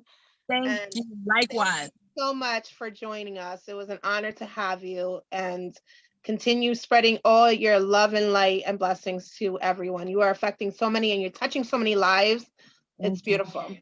I appreciate y'all. Thank y'all for receiving me. I know I'm a little different, so appreciate We love y'all. your And different it's good, stuff. baby. We love all that different. Mhm. Thank you. Much love. Keep on. Thank you, love. Have a great rest of your day. Enjoy your birthday party, right? Baby Baby shower. shower. Baby shower. My Soon to youngest be birthday party. birthday party. Yes, this is her first baby, so very excited for her. Congratulations and God bless. Thank you, love. Thank you. Bye, y'all. Bye-bye. So welcome. I just want to say welcome to Janine. Hi, honey. I don't know. Hi, how are you, Janine? Let me unmute you. But Janine, thank you for joining us. Hello. Hello, Hi. hello. Hi, guys. How are you? Oh, I'm okay. A little stressed, but I'm okay. Oh, send some love and light your way, babe. So, okay. I don't know how to mute it. I got you, babe. All right. So, Sheena, we have some time. Do you want to do some things, babe? I will do a poem or two out of my book. Why not bless them with some of the first book, Mask Behind the Mask. Show it again. Show it again so they can see the beautiful artwork. I love it. It is a book of poetry and spoken words that I put together for people to love all the imperfections despite of what they deal with on a day-to-day basis. And I am going to read Howard, actually. It says, I am powerful. I have strength. I have peace. Everything that is positive, I am. I am a person that won't take no for an answer. If there's something I want, I'm determined to get it. Nothing can stop me with the long as I walk with the faith, the power of wisdom, the power of courage, the power of strength, all combines are the weapon for the battle of Savior. All these things encourage you to be a powerful person. Any path you take, there will be a hill to climb. But to make this journey a little easier, you have to have all the power and strength through your life travel. Stay the course, and there's a light at the end of the tunnel. And the other one I'll read is I Am. Now, with this poem, this is basically, I encourage people to just, know who you are. Like my sister Shavina says, you gotta, be one with self. So be one with self and date yourself, all that goodness. Exactly. Yes, it says, I am a conqueror. I am an overcomer. I am a warrior. With strength, hope, and courage, you can become all these things. Master of life, giving difficult tasks to overcome, conquering the situations, even before and through, despite the struggles at hand, we have to fight. You have to fight to be happy. You have to fight to be strong. You have to fight to have joy. We have to be greater than our situations. There's moments when you're going to say, I can't do this. I'm not going to make it. I don't know what to do. Why me? These are the questions of life purpose we tend to ask ourselves. This is when you have to dig deep down inside of you. I'm the warrior that's ready for battle. Just say, I am. Despite what anyone says, thinks, or feels, know that you are a conqueror, you are an overcomer, you are a warrior, and you are somebody. Yes, we are. Amen, amen, amen, amen. Woo! It's going good, guys. It's going good. Couple little hiccups, but you know what? That's what makes us who we are and what we do. Absolutely. So following you with your poems from the mask behind the mask, I would like to also share a couple more. Yes, Okay. from that poetic blessing. From the Poetic Blessings, now available on Amazon and blurb.com. And your book is available everywhere, correct? Yes, everywhere on all platforms. Amen for that, honey. Okay, so I'll just do a couple little ones. This one is called My Sister. Okay, I felt this was definitely can relate to this for the women's empowerment benefit. So it says, we may not be related by our, we may not be related, but our blood runs through our souls to a world unknown. We share the same bloodline of our Creator, for out of love is why we were created. Different color, hair, and skin, but when I look at you, I feel the love within. My sister from another mister. Know and understand we will forever hold hands throughout all walks on this land.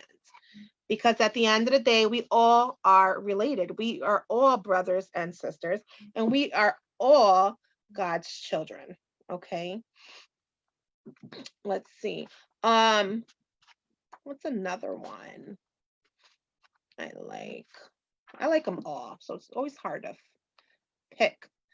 Talk about your new book. Oh, well, that's all for your thing. Let's see. Anybody want to reading? We got some time, you guys.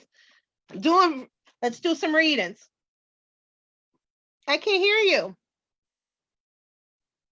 Shavina pulled the card, so I'm gonna read what it says. Cool. It says vision. It says a positive outcome required a positive vision. Visual everyone involved in your present situation. Surrounded by light and love, make sure to include yourself also. Your love has the power to influence and transfer to the current events. Now that's self-care. Yes, that is, which is so very important. And today's Self-Care Saturday. Tomorrow's going to be Soul Food Sunday. So yeah, if anybody wants me to pick a card for them, just leave a comment, let me know. We'll put you on screen. And she If said you it don't want- sorry, Huh? it came from the Healing Angel card. Healing Angel cards. Love it. I've been seeing, she's been posting a lot of divination cards. What I forgot what they're called, but those are beautiful. Definitely. Okay, I see somebody says Janine. I think she said she'll take one, please. All right, babe. Let's pull you up. I'm gonna just unmute you. You don't have to put your video on, babe. Do a little quick reading from my love book. Am I not being able to unmute? I don't know what just happened. Can you hear me? Yes, I hear you. Okay, cool. All right, so like I tell everybody, just come with an open mind, an open heart, and any questions or concerns you want to ask, call in your guides, your loved ones, because they are always here for us to help us. Okay. I'm going to start shuffling, and then you let me know when you want me to stop, babe. Just whenever you feel. No, it's all Right about you. time. It's your intuition, honey bunches of oats. Take a nice couple deep breaths. And whenever you feel you don't want me to shuffle anymore. Okay, I think you're good. All right. Let me just push my little computer back so I can spread these babies out.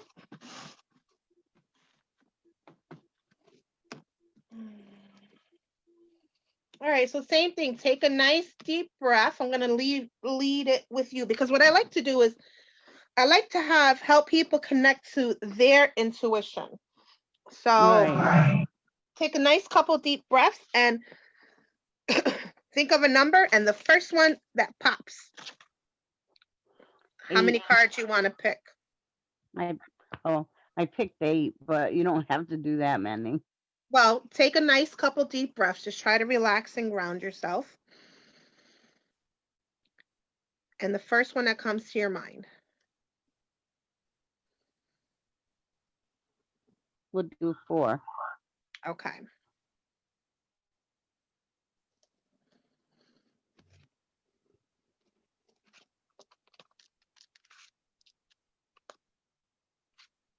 All right.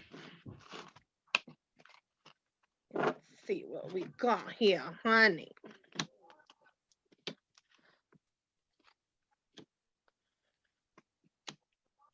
All right. So what were you thinking as I was shuffling these cards? Because they're kind of all over the place.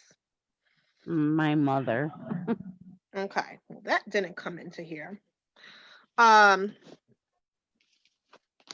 gonna shuffle. You might have been on when you did the first one, because I know sometimes it's hard for you to get grounded correctly. Yeah. Okay. So in that case, sometimes when people can't connect as easily, which is always hard because we start doubting ourselves, it makes Yeah. That's a big problem for me. Yep. So I'm just gonna go with my intuition, okay, love? Okay. And we're gonna see. You want to know about your mom? Yeah. Okay, your mom's health, right? Because I did see that you posted something about it. God bless her, Lord Jesus Christ. Yeah. All right. Well, I'll see what the cards say, and then I'll just connect intuitively and see what the guides, what Thank they you. say. You're welcome, babe.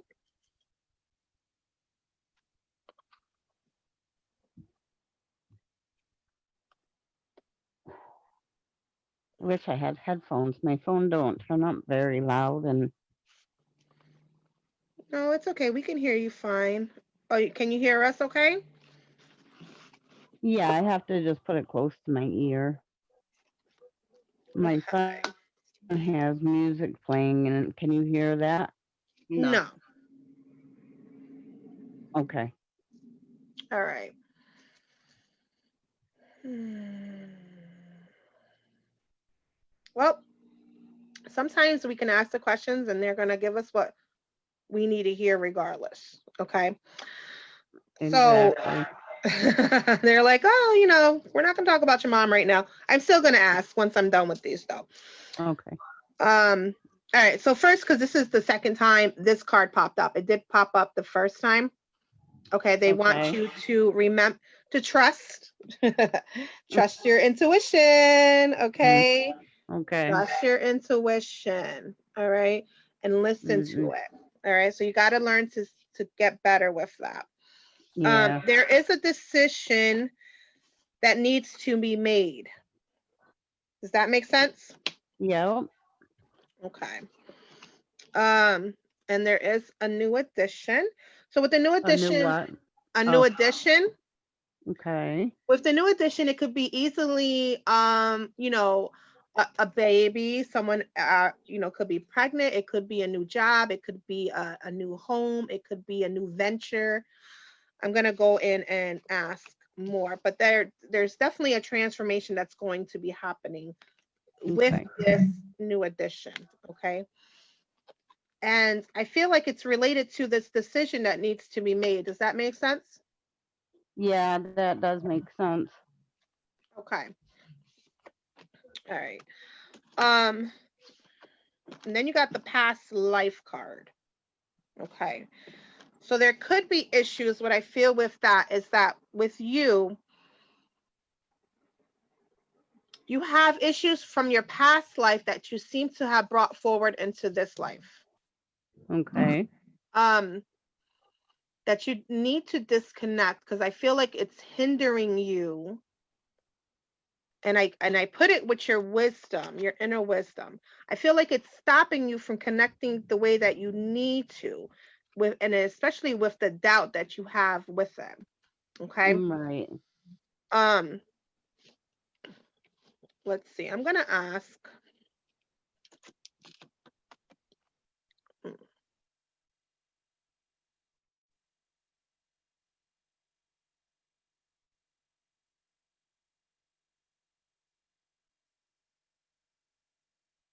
All right. So what they're telling me is that they feel that you need to make a decision as to what it is that you want to do with your life and where it is that you want to go and what it is that you want to be. Because they're telling me that you've been teeter-tottering. You know what I'm saying? Yeah, Like going back and forth I know on. exactly what they're saying. Okay. So I feel like you need to make that decision, because once you make that decision, that's when the transformation will begin. Okay. Yeah, That's going to and lead. I kind of know that. Well, that, honey, that's your wisdom. Hello, that's your intuition telling you. Okay. You just don't listen to it because you still got stuff from the past that creates all this doubt. Yeah. All right. But once you make that decision, the transformation will begin. Then you will be able to receive this new addition. You understand what I'm saying? A new venture, a new journey, a new path. Which I feel like it's a path that you started, but you just haven't finished it. Does that make sense? Yeah. Yeah. Definitely. Okay. All right. Because like I like with my spiritual journey and stuff, I started it. Um, I mean, I went back and forth for a long time, That's you the know. teetering. Yep. Yeah. And you know, I got this decision that I really got to make, and I know what the answer is, you know. So, That's your and then I intuition. just yeah, and I just gotta start being more consistent with the things to get me back on that path and, you know, get more connected and grounded and all that. Yeah, because I really feel like once you do that, the transformation is going to happen, and it's all going to be positive. You understand what I'm Yeah, saying? I I definitely feel believe that. yeah. It's like you feel it in your soul, but you doubt yourself, or you get caught up in life's issues and trauma that, it happens a lot. We tend to put our needs and ourselves on a back burner instead of focusing on what it is that we want, where we want to be, what we want to do. We leave our needs last. So you need to put forth your needs first if you Right, want your life to be for the better, if that makes sense. right. Okay. You have somebody else that want to read them too. Oh, okay. All right. Well, there you go. Who wants? You know. Huh? Oh, Shavina. Okay. All right. I'm gonna ask real quick about your mom, and then I'll go to Shavina. What is your mom's name, babe? Linda. Linda. Okay. I'm not gonna use the cards. I'm just gonna connect.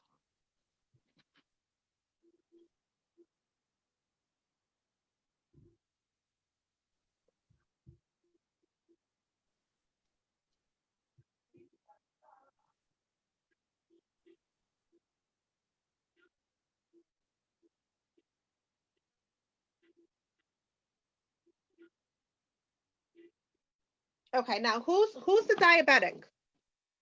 Huh? Who's the diabetic? They're talking about diabetic. Oh, I don't know. Nobody that I'm aware of. Okay. Oh, yes, my uncle's girlfriend is very bad diabetic. Okay, because that's who they're talking. As far as health wise, that's who they're talking about right now. All right. Well, just make sure that she takes care of that, because that is a concern that they're throwing. First thing they're saying is diabetic. So, but we want to focus on your mom. See what happens? You ask, and then they be like, "Nope, we're going to talk about this." So they always do that. Let me see. They got to give you what's the most important. Not saying that your mom's health is not important, but I feel like she's going to be okay. I feel like the issues that she's having now, it's kind of been like long going, if that makes sense. Yes. And it's like coming to a head now. You understand what I'm saying? Okay. Yeah. Um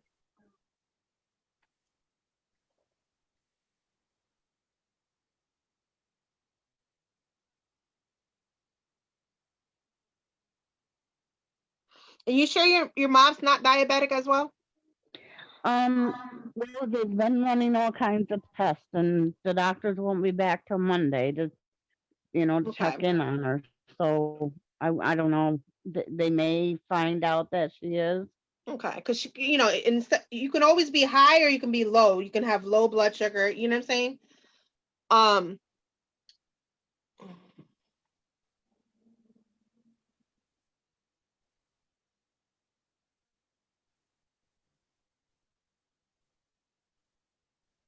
yeah, I don't know. I kind of want to still go with diabetic. It could be something with her blood sugar.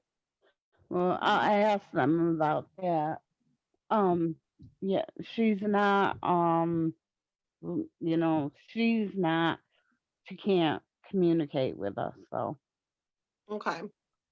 Okay. she's very, very sick. God bless her. I'm definitely gonna be sending some prayers your way. Thank you. Not being able to be there is just the worst. I know, but this whole COVID. Thanks, though, Jessica. I know You're someone else welcome, is babe. waiting. I will definitely send some Reiki your way too. Okay, love. Okay, thank you. You're welcome, babe. Okay. Shavina, honey, can you talk, babe? I can talk from here. All right, babe. Look, she jumped right in. I can talk. Listen, stop playing. I was Yes, supposed to be honey. on here till 3 o'clock, so I got a little bit of wiggle room. All right, all right, all right. So same thing, come with an open mind, open heart. Gonna be shuffling. While I'm shuffling, just think of your questions, concerns, and then let me know when you want me to stop.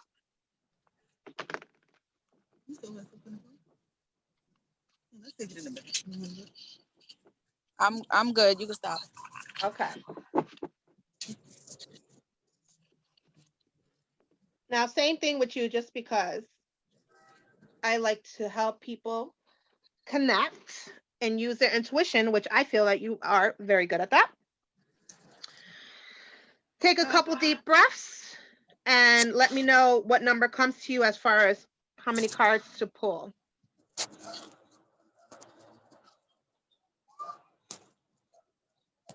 Four. Okay.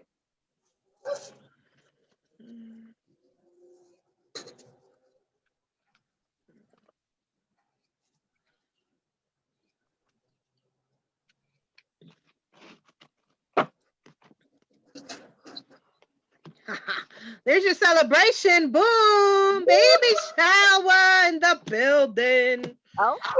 All right, what was your question, babe? Question, concern. Look at here. Look how I laughed that one off. I'm like, Well, the question was in regards to love. That was it. Oh, I'll do the love cards for you. Yeah. But I could have done it here, but clearly here they're not saying that. They're saying there's celebration going on. They're letting you know that your guides are always with you. Continue to reach out to them for their help. There is an offer coming. So pay attention to an offer that you're gonna want to take advantage of, okay? Okay. And stay in your faith, baby. Stay Woo! in your faith, honey. Yes. Yes. Always. Okay, let's get these love cards out. Now, same thing. Let me know when you want me to stop. Okay.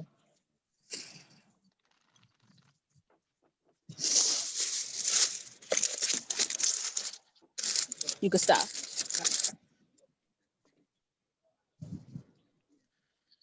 All right, take your breaths in and let me know how many cards.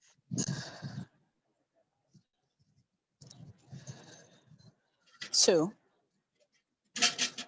Look, she wanted short and sweet. Tell me what's going on. Period. .com.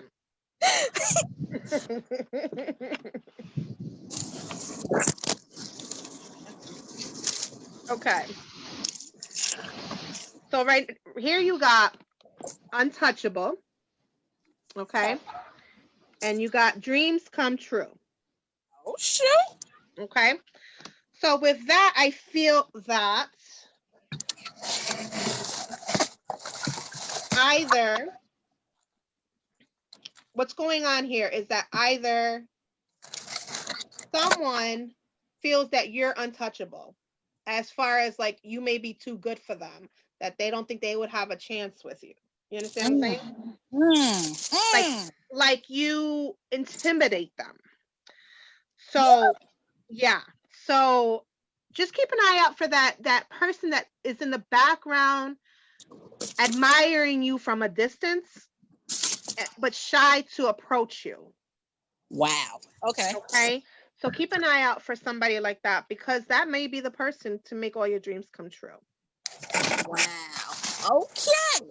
Okay, love bug. Girl, I'm gonna hit you in the background on that one. Hold There's somebody lurking that just feels like she's on point, y'all. But you know what I mean? Because what happens is that we are all strong women here. You understand what I'm saying? Yes. And a lot of men are intimidated by that because they feel like either we think we're too cocky or too busy or too strong-minded or whatever, that we won't give them the time of day. And it's like, no, we can give somebody the time of day, but you got to make it worth us giving you the time of day. You know what I'm saying? Hello. Yes. Like, we're not going to entertain these little boys out here doing the same things they've been doing for years. Like, we got bigger and better things, you know what I'm saying, to spend our time in. So if you're not gonna, come to us correctly, it's not that we're not untouchable, but we're not gonna let you get close if you're not about what we trying to receive. Correct. That would be cool. I definitely feel there's definitely someone out there in the shadows admiring from a distance that either, needs to build up his self-confidence, you know what I'm saying? To make that move, or B, you might just need to be like, you come here. You ain't gotta be scared of me, honey. I ain't here to hurt you. I don't bite, unless you want me to. You know what I mean? I'm gonna give it to you 100 and keep it transparent like I've been keeping it, right? Always. So I really truly believe that somebody is present and somebody is there, but they think that I'm too good for them, just like what you said. And I don't feel that way. I feel like he measures up. I feel he's good, but I can't help somebody being insecure and where they at. You know what I'm saying? So it's like, if you don't believe that I'm all in, then guess what? Then check yourself out. Because I guess, you know what I'm saying? That strong nature comes in at that time where you just like, I'm not in the business of keeping nobody that don't want to be kept. Put it like that. Exactly. That's it. So if I speak my truth, I speak my truth, and I say, I'm with you. I'm with you. That's it. It's nobody else. So that's it. And that's what it. And he just has to cross that bridge when he gets there. You know what I mean? Right. But you're only as good as you perceive yourself to be. So he has to build up that self-confidence, that self-esteem, to be like, okay, I could really. She's clearly telling me I have a chance with her, so I need to get rid of the doubt that's in my mind that stopping me from wanting to move forward. Correct. But yeah, keep an eye out for that one, honey. I will. Thank you so much. Yes, I will keep you posted. All right. Yes, love. Thank you so much. Thank you. Okay, so Sheena, babe. Yes, honey. Where we at? We got Tay.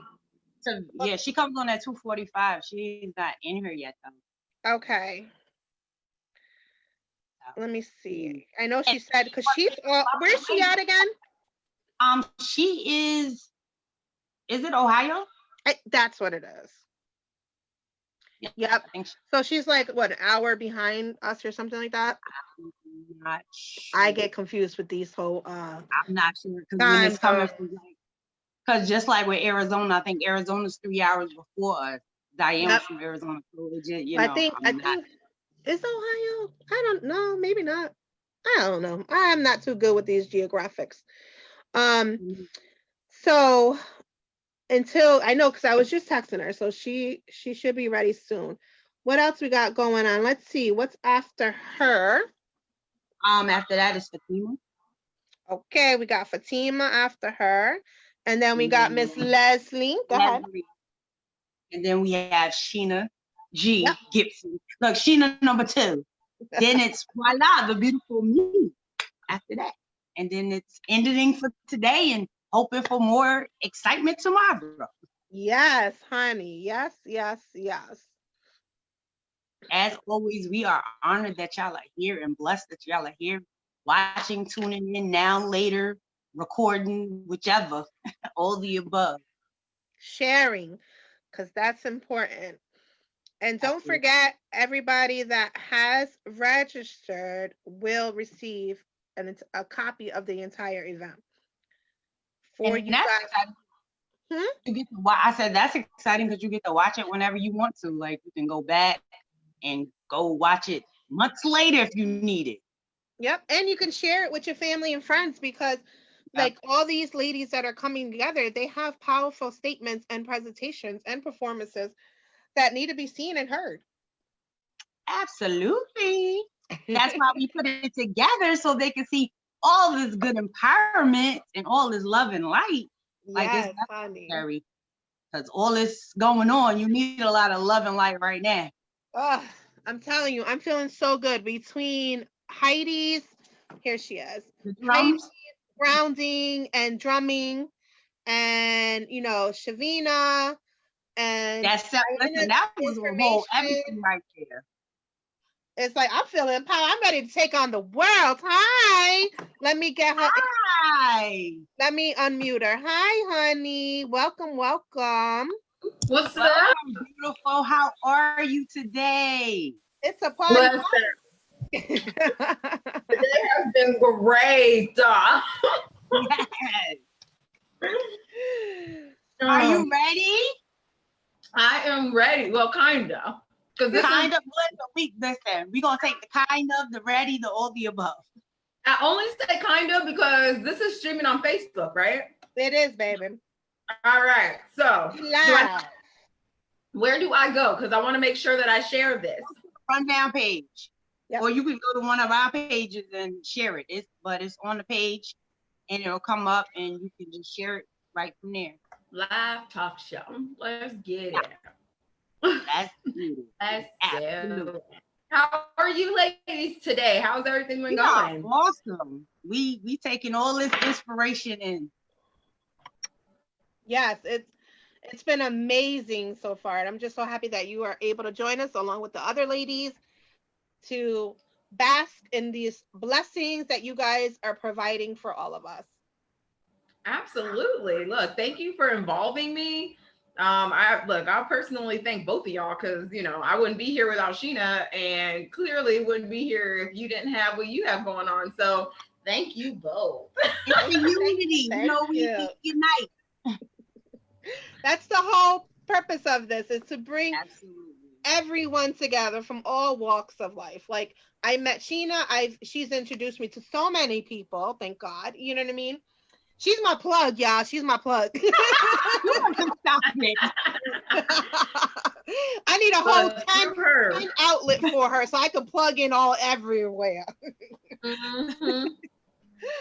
But that's her blessing, you know what I mean? And I'll soak up all your blessings, babe, definitely.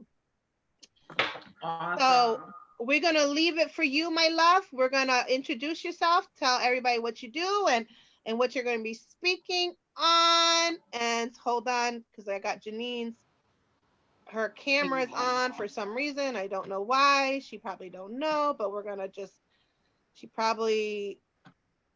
there we go. We didn't want anything showing that don't need to be showing. Yeah, definitely. This is a PG rated, okay? Maybe PG-13. Right. Don't need no. Yes. We are now with. There we go. Okay. It is now. We ready? I'm excited.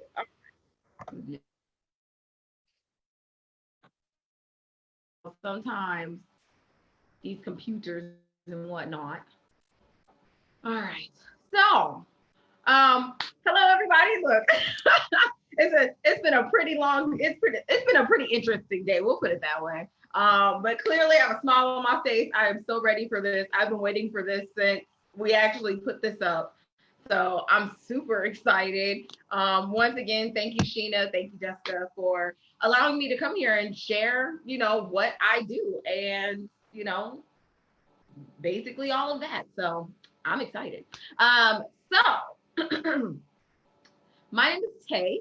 I am actually going to be talking about learning to become one with yourself after a sexual trauma.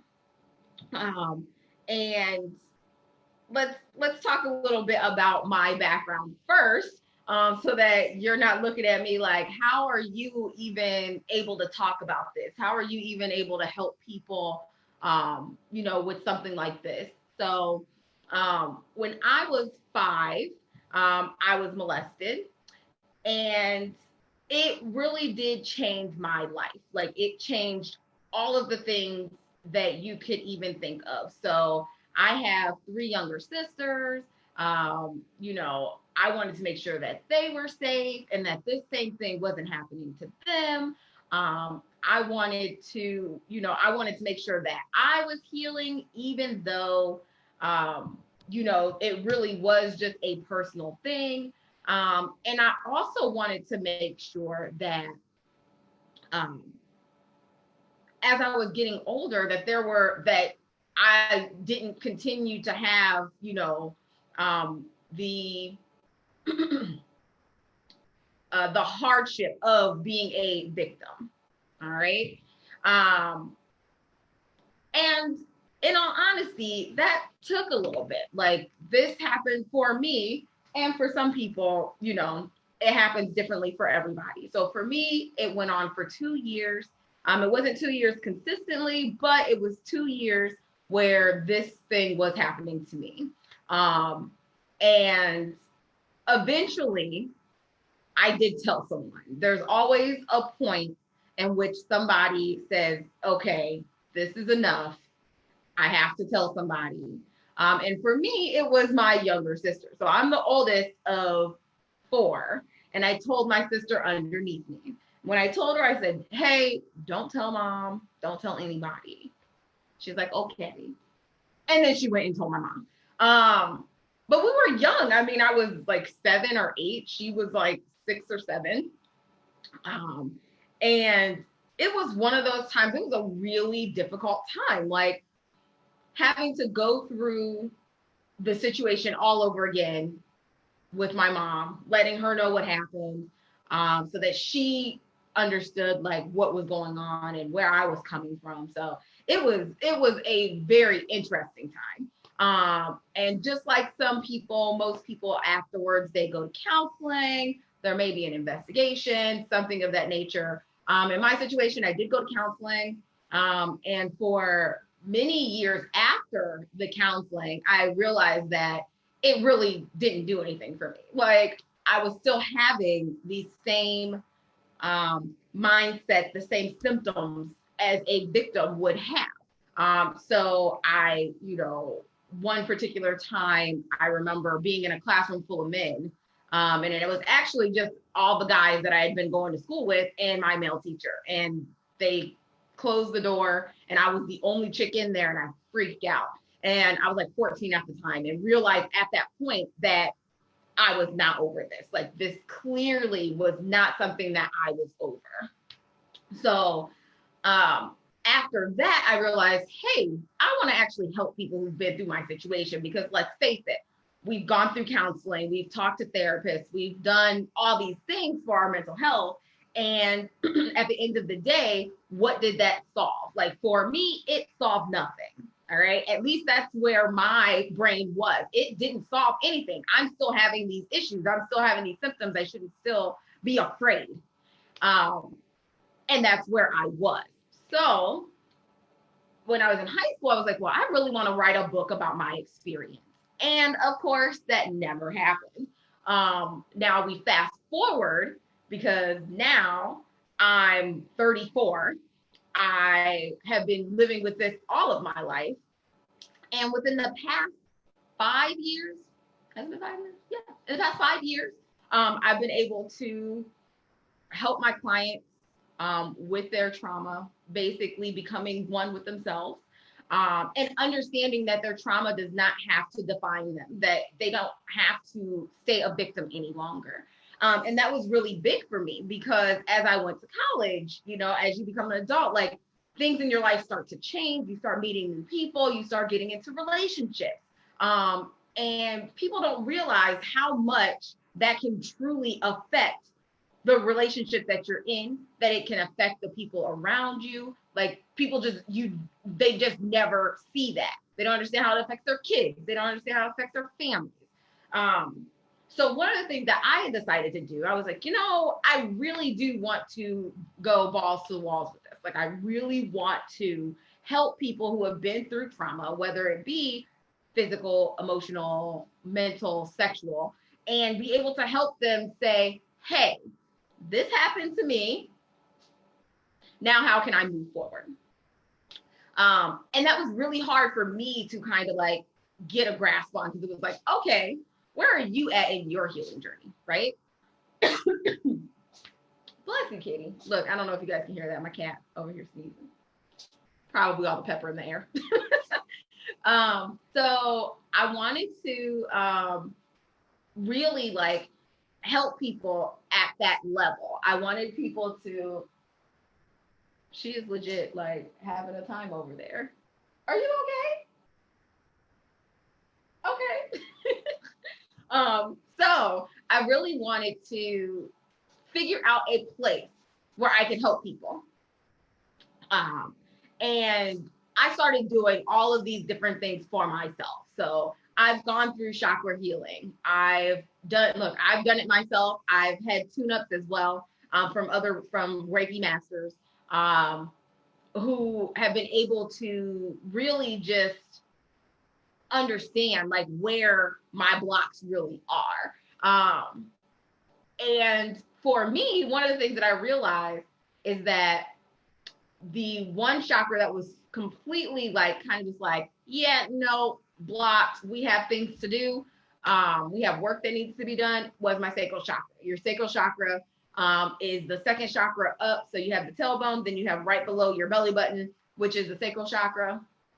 And that really is the center of sexuality, creativity, you know, how like life, it's so close to the root that it really does like help also with that grounding portion, but you need to be able to have that balance before any of that can happen. And as I went through my chakra journey, I realized like, oh crap, like that is really one place where I need the most work. Like, and it was true. Again, because my trauma was sexual, that's where that energy is gonna stay stagnant. It's gonna definitely, it's like hitting a brick wall. So I was like, okay, how can I start to help people, you know, with this same thing? You know, most of us have this victim mentality, like, oh, this happened to me, so I can't accomplish anything, or I can't, right? So I was like, well, what can I do? So I started doing meditations that were grounded in movement. Because one of the things that I learned about myself was that I can sit and meditate for half an hour, like in a quiet space. But it's difficult because for a long time I didn't understand, like, well, how am I supposed to meditate? And nobody could tell me like exactly what it looks like. But then you have to also realize that everybody meditates in a different way. Like they all have like their own little thing. Like some people think you have to like stop all your thoughts. And I'm like, no, those are probably the thoughts you need to be paying attention to. So a lot of people kind of like get that confused. So one of the things that I wanted to do, because I'm also one of those people who just can't sit still. Like if you've noticed in this video, my hands are just, because I get so excited about, one, I get so excited about this, but two, I'm a person that really just cannot sit. All right. So I decided to do some movement meditations, and I didn't even know that these things were movement meditations until afterwards. So one of the first things I did, I started doing yoga. Yoga can also be grounded in the chakras and can actually help to release energy within the chakras while you are moving. And then another thing that I actually did for myself, which I did not realize was going to help me so much regarding my sexuality, which was going to help with moving the energy that I needed. That was going to help me really open my eyes to like what my survivor self, like bodily, what that actually looks like. So I started doing pole fitness. Now, one thing that people, some of my friends know about me and something you guys are going to learn today is that I do not like to work out. I think working out is tedious. I think that it is repetitive. I just think that no, that's how I think about physical working out. Like that's exactly what I feel about it. I don't knock it. I have done it. I've trained for the Spartan where I had to go and actually do things. So I've done repetitive workouts before. I just realized that for myself, it's just not something that I like. So when I started pole fitness, one of the things I wanted to do was really reconnect with myself, reconnect with my body, and reconnect with my sexuality, because that was something that was definitely lacking. Yes, I was married. Yes, I had relationships. Yes, I was doing all the things, but there was something still here that was saying, this happened to you. These are things that you can't have. And that was not okay with me. So I started doing pole fitness. And then after my first class, like the very first class, I didn't do anything. I walked around the pole. I put my leg on it. Like, it was just like little tiny stuff that was just like, I can't even climb the thing. Like, couldn't do anything physically with this pole, right? But afterwards, I felt so good. Like, I felt like this is exactly what my body needs. This is exactly how I need to be moving, because it's going to give me confidence. It's going to help me become self-aware. It's going to help me really understand my body. Now, I had done things in the past that actually helped me do that. But this was one of those things where I was like, whoa, this is going to definitely change what I'm doing. So what I decided was that I was going to go ahead and do a coaching program. And I got my coaching program together. I set it out there. I had a couple of clients. And it actually went over really well. But then right after that, my life kind of like broke down and went in shambles. Like, here I am working on my book. Here I am doing all this. And then in the forefront, my marriage was falling apart. Like, it was freaking ridiculous. So I had to take a step back and recharge. And one of those things for my recharge was that I had to come up with something else. There was something else that I wanted to do with my program. There needed to be another push with my program. So I stopped my program. I started doing a blog. And I want to say that was probably like maybe a year after I stopped. Like, I had to like take care of my life first. I had to heal my life before I could start healing other people, is basically what happened. So I started a blog because I still wanted to be there for my clients and the people who had saw me on a daily basis. Like, I still wanted to be there for them. So I started a blog. And then after that, I was like, okay. I was like one little angry person because my life fell apart. So I went to therapy. And now, as an adult, I realized, oh, this actually is helping a lot more, because now I can talk about more. I understand my feelings. I understand my boundaries, what I actually want from a therapist or a counselor, like how they're actually going to help me instead of me thinking that they're not going to, right? So I started seeing a therapist. But then I went through this major surgery, which, by the way, guys, is also probably going to block my sacral chakra up again, because it had to do with my sexual reproductive organs. So I'll be working on that again. But one of the things that I realized is that the program that I had was great. It talks about mindset. It talks about the body. It talks about how to, really take yourself from this victim mentality to a survivor mentality. and actually start living and walking in that walk, right? But one thing I realized is that there was like one little teensy piece that was missing, and it was this meditation portion. It was this, how do we move this energy from one space and disperse it back into your body so that you are back on track, so that you no longer have that victim mentality, right? So what I decided to do was make the program more physical. So right now, I'm not able to do anything physical. So my program actually will not start until January, because that will give me time to actually heal. And that'll give me time to put together all the movement meditations that I need to for my clients, so that they all get they get their results the way that they do them. And honestly, it's been a real life-changing situation. Like, I never thought that I would be in a situation where I could help other people move that energy and say, all right, let's get rid of this. Let's get rid of this. Let's reshape it. Let's repurpose this energy, right? So one of the things that I'm going to do today is I'm actually going to walk you through one of the very first techniques that I performed on anyone. Like, and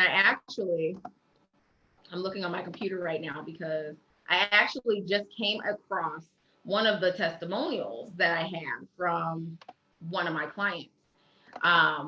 And she was definitely one of those people. This was one of my very first clients. She was one of those people who really looked at her situation. She was down on herself all the time. And she's an author. Like, she's somebody who's written books. She has a family.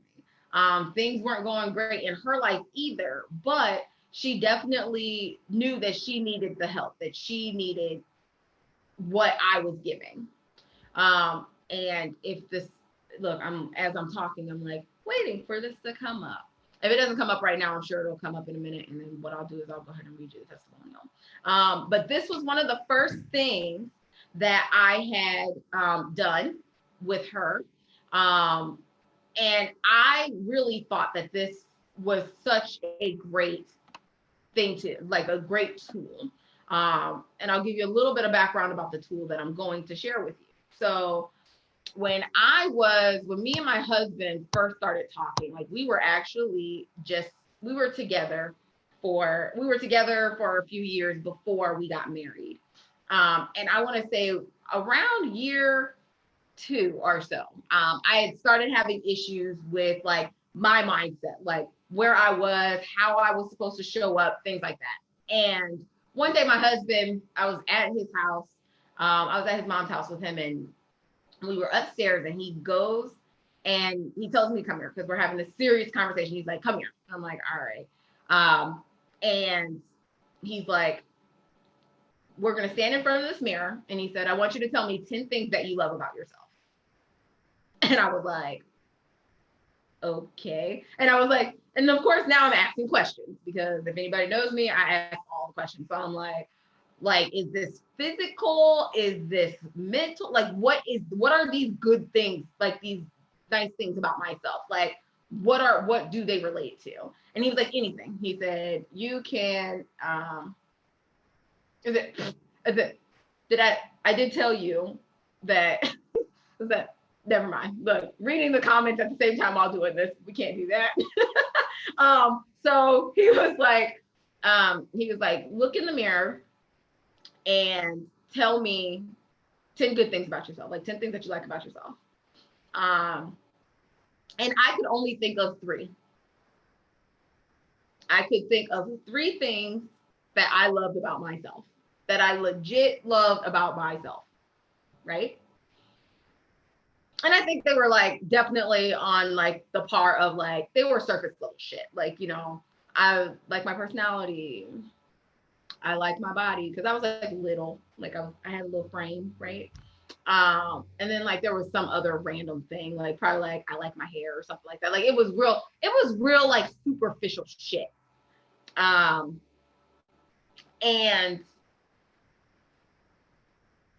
after I said my 3 things, he said, is there anything else? And I just started to cry. And he was like, I was like, dude, I was like, I can't think of anything else that I love about myself. And that's when I knew, like, oh shit, there are some things that I really need to fix, right? So really quick, I pulled up the testimonial. So this woman said, this floors me to no end. 2 weeks ago, or even a week ago, I would stand in front of the mirror and it would be like, holy crap, you are fat. You should really lose weight. Come on. I did that a lot, and I haven't done that in the last week. I don't look at that part. I don't scrutinize it. So what if I don't get skinny? That's not who I am. If I do, great. If I don't, I may not be able to. I don't know. It was really interesting. I got to a point where I don't look at that part and I don't scrutinize it. And that was one of the best reviews, one of the best testimonials that I could have gotten, because when we started the program and when I talked to her about starting the program, she was definitely like, she was completely down on herself. And this literally changed her. Like, just by doing this little part, it changed her. So what I'm gonna do is just run through what it does, and then you can actually do this from anywhere. You can do it. She had like a little compact mirror that she had by her bed. So she actually looked into that and did her little thing. I actually helped her make the first 3. And then every 2 weeks, I would have her add on a couple more. And it got to the point before the end of the program, I believe she may have gotten up to 10, but I think she got up to like 7. A good solid 7 before we actually got done with the program. And it was actually really great because her demeanor changed. She showed up better for her children. She showed up better for herself. Like, she realized that these were the things that she needed. So it's really a good technique and something that I use with all of my clients. So basically, this is the mirror technique. It is linked to your self-esteem. It's linked to your self-confidence, and it brings forth your true nature of your thoughts. All right. So we literally have thousands and thousands upon thousands of thoughts a day. Whether we even realize it, we do. And one of those things is not only we have our positive self-talk and then we have our negative self-talk. We have both of them happening simultaneously. All right.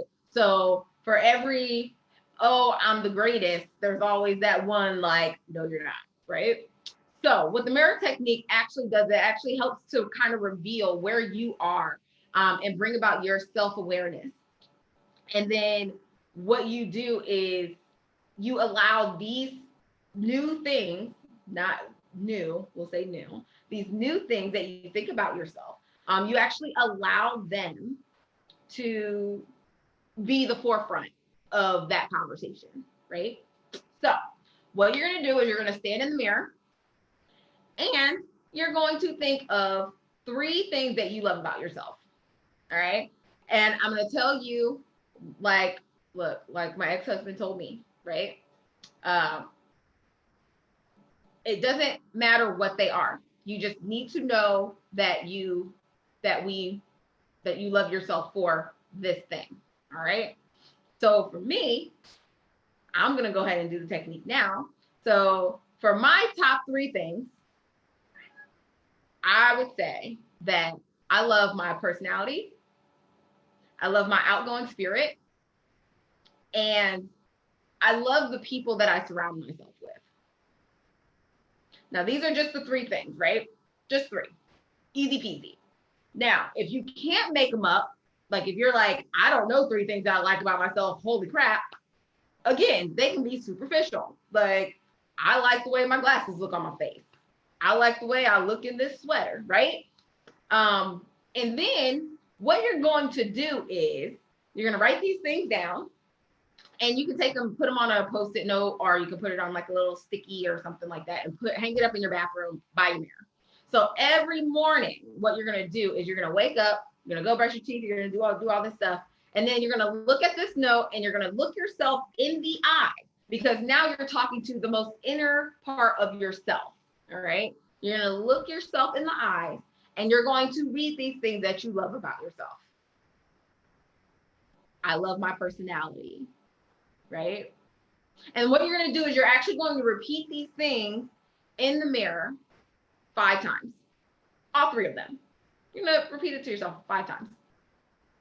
And then you're going to go about your day. And then before you go to bed, you're going to repeat those same 3 things that you love about yourself. Now, with my client, it happened within a week. Within a week, she was able to look herself in the mirror and really like, I love my personality. Like her demeanor changed so much more because of the things that she was telling herself, the things that she was speaking into her soul, right? And this is literally, this technique is literally the first thing that I do with my clients. Because a lot of times after a trauma, because we don't realize that we are still stuck in that victim mentality, we aren't telling ourselves enough good things. We're not. Let's just be real. We're a victim of our circumstance. So this technique is, even if you just, again, start with 3 or start with however many you can. If it's just like, if you're like, I have this one good core thing and you want to start with that, go ahead. That's fine. But every morning, say that to yourself in the mirror while looking into your eyes and tell yourself that you love that about yourself. And then every week, add another one and add another one until you get to 10. And who knows? Like, you'll probably be like, that was the greatest experience ever. Like, after a week, you're probably going to stop scrutinizing everything about yourself because you're going to be like, wait a second, like, I'm super dope. I mean, let's just be real. So I hope that you guys had fun on this call. I definitely had fun today with this talk. Thank you again to Sheena and Jess for inviting me out here to do the summit. Honestly, this has been like a wonderful experience. And thank you so much for putting this together. Thank you, my love, for joining us. That was amazing. And that's definitely something that, you know, us women need to do more often. We need to turn inward. And like Sheena always says, rip off those masks, look at yourself for who you are, and love every inch of it. Yes, Absolutely. Thank you again for being here. We listen, it was beautiful. It was very informative. And I remember when I first met you, because I went through part 2 of your program. So yeah. So you know, had to bring them around so they can see what's coming up. Exactly. Look, and I appreciate that. I appreciate you very, very much. Absolutely. Hi, Fatima. Hi, honey. Let Gotta unmute. me get you unmute. Hold on. Let's see if there we go. Can you hear me now? Hello. Hi. Always a gracious pleasure to have you in the building, Miss Fatima. So everybody, this is Miss Fatima Bay, and she's about to bless y'all with some empowerment and some motivation and all that loveliness that she got over there. So Miss Fatima, take the floor, honey. Tell everybody who you are. Well, first of all, I'm a professional seamstress, designer, and dressmaker. That's what I'm listed as. That's actually not why I'm here today. I actually altered Jess's wedding gown, and I've known her mother for years. So we just kind of connected because of that, and then found out more about what she does, and she's just talked to me a lot, so she knows I have a lot to say. First of all, thank you guys for having me here. I really do appreciate the opportunity to have a platform to say all the things I'm about to say, and have a platform to really be able to empower other women, because there are many different ways of doing that, and this is one. And what I like is that, you know, some people are saying some of the same things, but we're not all saying the same thing, which is perfect. Because for perfect balance, it doesn't mean everybody's all, yay, sunshine and roses and butterflies coming out my butt. That's great, but that's not, hold on. Oh, there we go. I can see myself better now. That's great, but we have to have a little bit of balance. So balance means that everything isn't roses and sunshine all the time, that sometimes we need to work on some things, but we also have to make sure that we do what she was just talking about, and make sure we love on ourselves. There has to be a perfect balance between the two, or we're just going to be really messed up one way or the other. All right, so today I'm going to talk about, well, first of all, the main reason why Jess asked me to be here is I'm known for words of inspiration. I do not have a title. My name is Fatima Bey, and I'm good with that. So I'm not a motivational speaker. I'm not a, all these other titles that people have out there, which is great. I'm not looking for one. I just love helping people, and I especially love helping young women and children. I'm known for my anti-human trafficking advocacy, and she just said that is your title. I am the Fatima Bey. So anyway, I'm known for my anti-human trafficking advocacy. That really goes to the core of who I am. What I care about most is young women and children, and anything I can do to help young women and children is what I tend to flock to. So in this case, this is for women empowerment. So we're going to talk about something today that affects every single one of us. I don't care who you are. I don't care if you're Oprah Winfrey. I don't care if you're a bum on the street. What I'm going to talk about today affects everyone from the bottom to the top. So we've all heard about your sphere of influence, right? Your job, your children, your husband, your wife, your friends, your coworkers, whatever. They are all part of the people, the humans that you're around that affect you. We all understand that concept, but I think very rarely do we understand how to actually apply them to our lives. And it's so important. The application is more important than just the understanding, because a lot of times we understand things, but we stop at understanding. Where are you going to go with that? So we can give you the tools, but it only matters if you use it. All right. So some of the things I'm going to forewarn you, some of the things I'm going to say, because I'm going to get real specific. Most people are afraid to get specific because they're afraid to offend. I'm not. I might offend some of you, and I'm okay with that, as long as you take that information and you do something with it. I'm more interested in who I do reach than who I offend. So that's just me. All right. Now, having said, I think most of you probably won't be offended, but there will be a few that will be, because I'm going to touch on some things that may apply to you or people around you. So your sphere of influence, we've all heard about that. We've all heard different talks, maybe even TED Talks, people talking about sphere of influence. But I think, again, very rarely do we actually understand where and how to actually apply that in our lives. And I will tell you, everything I'm teaching you today, everything I'm talking about today, I have had to learn myself. I've had to apply it myself. I have made these same mistakes that I'm going to talk about. So I'm not talking at you. A lot of this is coming from experience. Some of it's coming just from sheer wisdom and observance. All right. So your sphere of influence is many things. What I'm going to focus on today in terms of your sphere is your personal friendships. Now, your professional sphere is different. You can take all of the principles that I'm saying and you can apply them to the professional world. However, the details are going to be very different. I'm not talking about that today because that's a different session. Today, I'm talking about your personal sphere of influence. Because I don't care what you say, and I don't care how strong you think you are, you're Superwoman. You are a human being, which means you're a sponge. Every human being is a sponge. Yeah, I don't care. I don't care who I'm around. Ain't nobody gonna tell me nothing. Blah, blah, blah. You're human. You're a sponge. Okay. So you do soak up what's around you. I mean, I think you're human. So if you have superpowers and maybe you're an alien from outer space, you can sit on the side because I'm not talking to you. But for the rest of you human beings, I'm talking to you.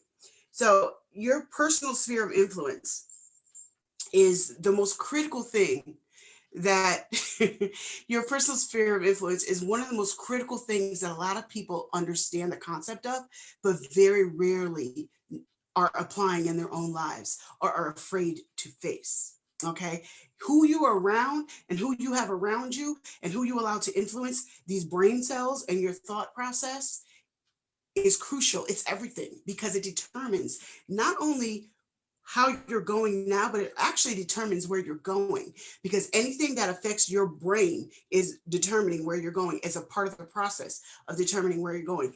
It's part of the compass that's directing you to wherever you're going. So who you have around you is crucial to where you want to go. So I'm going to start off with a couple of questions, and then I need you to answer them for yourself. And I'm going to go into more detail. So since you're a sponge, I want you to ask yourself, write these questions down, because some of these things, I forgot to say this at the beginning, I apologize. Have a pen and paper, because I'm a teacher, so so I'm more of a teacher than a speaker. So, and I'm going to give you some details that you're going to want to really reflect on later. I'm going to give you so much information, you may not soak it all up right now. So please write it all down. So I want you to ask yourself these questions. What am I soaking up? Next question, deeper into that question. Who am I soaking up? Who am I allowing? What liquid is around me? You're a sponge. Everybody around you is a pool of liquid. Are you soaking up healing waters? Are you soaking up a cesspool? Are you soaking up diarrhea? I mean, yeah, that's gross, but some of y'all got some gross people around you, okay? So what are you soaking up? You're a sponge. Again, I'm going to go back to that analogy, and we're going to get to this circle here in a minute. You're a sponge. What are you soaking up? Who are you soaking up is actually the better question, okay? Now, take that question and think about it. Now, another question that's related, and I'm going to bring it together how it's related in a second, but what are your goals? Where are you headed? Where do you want to be? Now, everybody is not on the same level. So some of you are going to fall into different categories of what I'm talking about, okay? So I don't expect that everybody's going to be on the same level where I am, or you're up here and I'm talking about down here. I'm going to go from level to level so that I can reach all of you at different points, all right? So what are your goals? What are your plans? Is your goal to be a public speaker? Is your goal to be a politician? Let's use politician, for example, because that's an easy one. If your goal is to be a politician, your connections are extremely important, because if you have the wrong kind of connections, trust me, I think we all know where I'm going with this, it can bite you in the butt later, right? Your connections are a whole bunch of people that are thugging and drugging, or I don't know, whatever, fill in the details. That's not going to help you in your political career. So why would you want to have that connection? All right. So that's kind of a sidebar. So what are your goals? Now, if you know what your goals are, look at the people you have around you. If your goals are to go over here, are these people going to help you get there? If not, you need to reassess who you have around you. And again, I'm about to go into more detail. So the people around you, are they helping you get to your goals? I know most of us have heard that concept before. We've all actually, I'm pretty sure everybody listening to me has heard that concept. Okay. Are the people around you helping you to get to where you want to go? Are you doing the things that you need to do to get to where you want to go career-wise? We all understand that principle and that concept. The principle is true, but that principle needs to be applied to our personal life. We always want to separate our personal lives from the rest of us, but the truth is you go everywhere you are. So your personal life is a big deal because it goes everywhere you go. It affects your profession, whether you realize it or not, whether you want to admit it or not. Your personal life is affecting everything you do, the way you think, and everybody around you, because it affects your actions. So that's why I'm talking about this. And please, I hope to God that you take what I'm saying and actually apply it to your life. Because if you do, I promise you, you will see a difference. And even if you're doing pretty good, if you take it and you take what I'm saying, you reassess it today, reassess it now, and reassess your friendship circle, you'll get even better. Because this is something that is a constant thing that we need to do. Something that I made a post this week, and this guy who's a Facebook friend made a comment on it. And I said, oh my God, I'm going to make that part of today. So when you're reassessing your friend circle, we should just not do that once in a lifetime. Like, oh, I'm good now. Yeah, that's good. But maybe reassess it in 8 months, 9 months, 6 months, a year, whatever timeline works for you, because it's not going to work the same for all of us. But just like you do with your business goal, everybody knows about your vision board. And we do that for the whole year. This is what I want to do. These are my goals, blah, blah, blah. You need to do the same thing with your friendship circle, your circle of influence. You need to reassess, who do I have in what category? Who do I have in what realm of my circle of influence? Okay. All right. So now we're going to talk about your circle of friends. So I have here this little chart. Okay. I'm going to bring it a little closer to the camera. Hopefully you can see it. All right. Can you see the words? Now, that little green dot in the middle, that's you. And then you have your inner circle of friends, your mid circle of friends, and your outer circle of friends. You all see that? Okay. Now, the reason I have that written out that way, if you'll notice, this outer circle is bigger than the rest. The inner circle is actually pretty small because that's the way it should be. So I'm going to give you a little definition of what your inner circle, outer circle, and your mid circle should be. All right. I'm going to go to your inner circle last. All right. So your outer circle, these are people that you see at outings. You may hang out with them here and there. They may be, other professionals that you network with. You might go out to have drinks. But they're not people that are that you really find yourself wanting to be very vulnerable with. And that's okay. They're outer circle friends. They're acquaintances. That's where you put acquaintances. But again, you may be friends with them, but they're on the outer, they're not your inner circle, or even your mid circle. Now, your mid circle, these are people that are close. They're good friends. You can be a little bit vulnerable with them. You can be a little bit honest with them. You can share some things with them, but there's still some barriers, as there should be. These people may come over to your house for dinner. You may go out and hang out with them a little bit more than other people. But again, and you can trust them, but there's still some barriers. You can't be 100%, you're not completely 100% vulnerable with these people. Now let's talk about your inner circle, because your inner circle is the biggest deal. Your inner circle, these are people that you can be 100% vulnerable with. These are people that you can say, what do you think of XYZ? And they're going to give it to you whether you like it or not. These are people that just, you can be honest with, you can be real with, you can be raw with. They're not going to get offended when you tell them the truth. Your inner circle, these are people, you should only have a few of them, to be honest with you. The less inner circle people you have, the better off you are. Quality over quantity. A lot of times, now this is where I'm going to talk about this, because this is the biggest, I don't care what your background is, if you grew up in the richest house in America or the poorest ghetto or the biggest trailer or whatever. I find this to be, no matter what your demographic is, I find this to be an issue across the board. This is my girl, Shirley. I grew up with her. We've been friends since we were 12. That's nice. That doesn't mean she needs to be in your inner circle now. She was in your inner circle when you were 12. You're not 12 anymore. She went that way. You went this way. Why is she in your inner circle now? She doesn't have to be.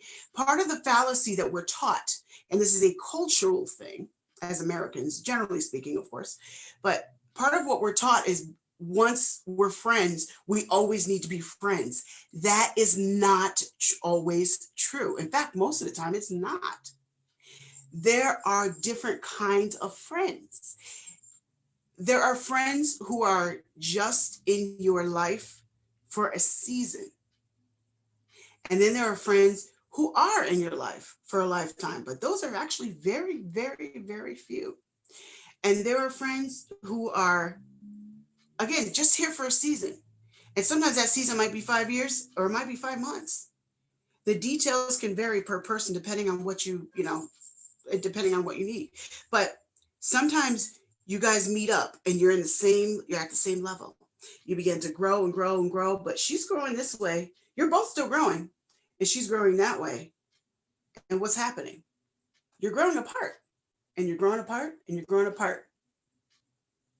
Well, you're not really together anymore. You're really not that close anymore. You're really not that close anymore. But why is that? It's because you're heading in a different direction. That doesn't make her a bitch, him a jerk, that person an asshole, blah, blah, blah, blah. And we want to get attitudes about all this crap, but sometimes we don't recognize what's happening. You're growing and you're growing in different directions. But the point is you're growing. That's a beautiful thing. I like to use the example of a car, and I tend to use this example a lot in things just because it works for so many things. If we are both we get in a car together, we want to go on a road trip, but I'm headed to California and you're headed to Ohio. We're in New York, so we can both head west. But if you're headed in Ohio, you're eventually going to have to get off because you reached your destination. I need to go a little further. So that means I'm not going to sit there and fight with you in Ohio because you're pissed off because you want me to stay with you in Ohio. No, it's time to recognize that it's time to move on. We had our good time from here to Ohio. This was great, but bye. I got to go because I've got somewhere else to be. It doesn't mean that I left you in Ohio because you're a jerk, you're this, you're that, blah, blah, blah, and all the other nitpicky things. We like to find reasons to explain what we don't understand. And sometimes that's what happens. We don't recognize when it's time to cut ties and go. All right. Oh, I wish I had some more time because I could write a book on this. I literally could write a book on this. I'm not kidding. So I just have so much to say about it. So we fail to recognize, like I said, we fail to recognize that it's time to get off the bus, time to get off the car, time to get off the train. It's time to cut ties. And again, it's not necessarily because the person's a jerk. But when it's time to go, I will tell you, stuff will all of a sudden happen. All of a sudden, this person will get an attitude about stuff that she never got an attitude about before. That sometimes is a signifier that your season has ended and it's time to go. All right. That happens a lot. Your season has ended and it's time to move on. And sometimes you can just say, you know what, it's been good, but I need to move on. And it doesn't have to be end in a negative way. You can find a way to end it positively. And sometimes that may not be easy, but it could just be, you know what, I'm going to go our separate ways. And, I'll see you, give you a call in a year, see how you're doing. It doesn't have to end badly. There are people that I was close with years ago, I'm not close with now. You know why? The Fatima of years ago is not who you see right now. And I hope the Fatima you see today is not who you see 2 years from now, because I will forever and constantly be growing because I'm determined to always grow. Now, with me personally, everybody around me is trying to grow and be a better person. And if you're not, bye-bye. Because the other thing that will hold you back is someone who is not trying to grow will always hold you back and be a problem. I promise you that. So surround yourself with people that are trying to grow. Surround yourself with people that are headed in the same direction as you. So for example, if you are trying to be a news anchor, you want to hang around with people who are journalists, people who are in TV, people who are in the entertainment biz. Those are not all the same things, obviously, but they can help you head in the direction that you're going. Now, that doesn't mean you only surround yourself with those people, but you want to make sure that those people are at least in your mid circle. All right. Those people need to at least be in your mid circle. What you want to stay away from, if you can't trust a person, why the hell are they in your life? I don't care if it's your mom, if it's your sister, your cousin, your best friend, boo-boo that you grew up with, whatever, whoever it is. I don't care who it is. If you can't trust them, they don't belong in your inner or mid circle. Keep them at a distance in your outer circle, this big old area right here where they don't get into your personal life too much. The problem is we feel loyalty where we shouldn't very often. Stop being loyal to those who are not headed anywhere. If you have a bunch of friends that don't do nothing but sit around eating bonbons and farting and drinking all day, what the hell are you hanging around with them for? I mean, come on. Let's get real. How are they going to help you get anywhere? They're going to drag you down. They are anchors, and you're not trying to stay. You need to go. You need to let them go. If they're not trying, if they are not trying to go anywhere, they'll be happy to take you nowhere with them. People who are going nowhere are happy to take you nowhere with them. Cut your losses, because I promise you, you are a sponge. They will take you down. People that can't understand, if you're trying to go to a level that's extremely professional, don't keep people around you that don't understand professionalism. They will drag you down, and they will make you look bad. Trust me, I've learned. I've had to I've cut some people out of my life in the past year because I've come to realize some of these things. And again, I'm not talking to you from a place of, this is what I learned in the book. I'm talking from a place of, I've run large groups of people. I've seen things. I have done some of this in, reassessment in the past year and recently, and had to cut some people off. And the other thing I want to point out, because I know that there's somebody out there thinking this, because it applies to me too. What about those people who are not at the same level as you, but you want to help? For example, like mentoring. You can help those people, and you should hang out with them once in a while, because how are they supposed to get better unless they hang out with you? And that's true. But the mistake that we make, and I personally made this mistake myself, they do not belong in your inner circle. The person that you're trying to help, the person that you're trying to mentor, they're at a different level. Yes, you can bring them up to your level, and my God, people, please find somebody that you can help to bring up to another level. But don't put them in your inner circle. They're not at your level yet.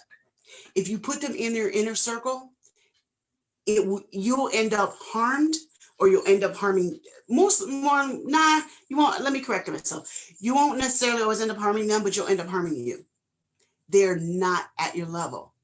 So you need to understand where those boundaries are. So I want to make sure I add that, because I know I'm not the only person. I love to help other people. I love to see people grow. That's like my biggest thing in the world. I love to see people rise and grow. And anybody who knows me knows that I genuinely mean that. Love that. But I have learned those you are meant, who may be in your life for a season, and you're to help them grow to another level in a certain area of their life, because we all have different areas. That doesn't mean that they need to be in your inner circle. They may end up in your inner circle in the future, but don't let them start off there. And by the way, speaking of your inner circle, nobody should get there unless they earn the right to be there. Do not let anybody just, oh my God, I really like her. We both like the same cartoons and eat the same cereal, or whatever your details are. That's great. But nobody in my inner circle is there because I just like them. And we got along right away. So yay, let me put in my inner circle. Nope, get all the air out your head and think a little clearer. Your inner circle needs to be people that are tried and true and you can trust, because those people are the ones that will hurt you the most. I know you're all thinking about somebody right now that hurt you real bad because you allowed them to be in your inner circle. People who gossip a lot, I'm going to talk about some of your friends right now. People who gossip a lot, they do not belong in your inner circle, okay? If they are in your inner circle, slap yourself, get them out now, because they will always, always, always, always bring you down. Did I say always? They will always bring you down. Trust me. People that always have drama in their lives. Everywhere they go, there's drama. It's not everybody else.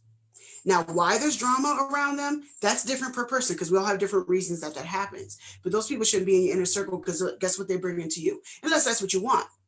Then I'm not talking to you, because you're not trying to get better anyway. But for those of you that do want to get better,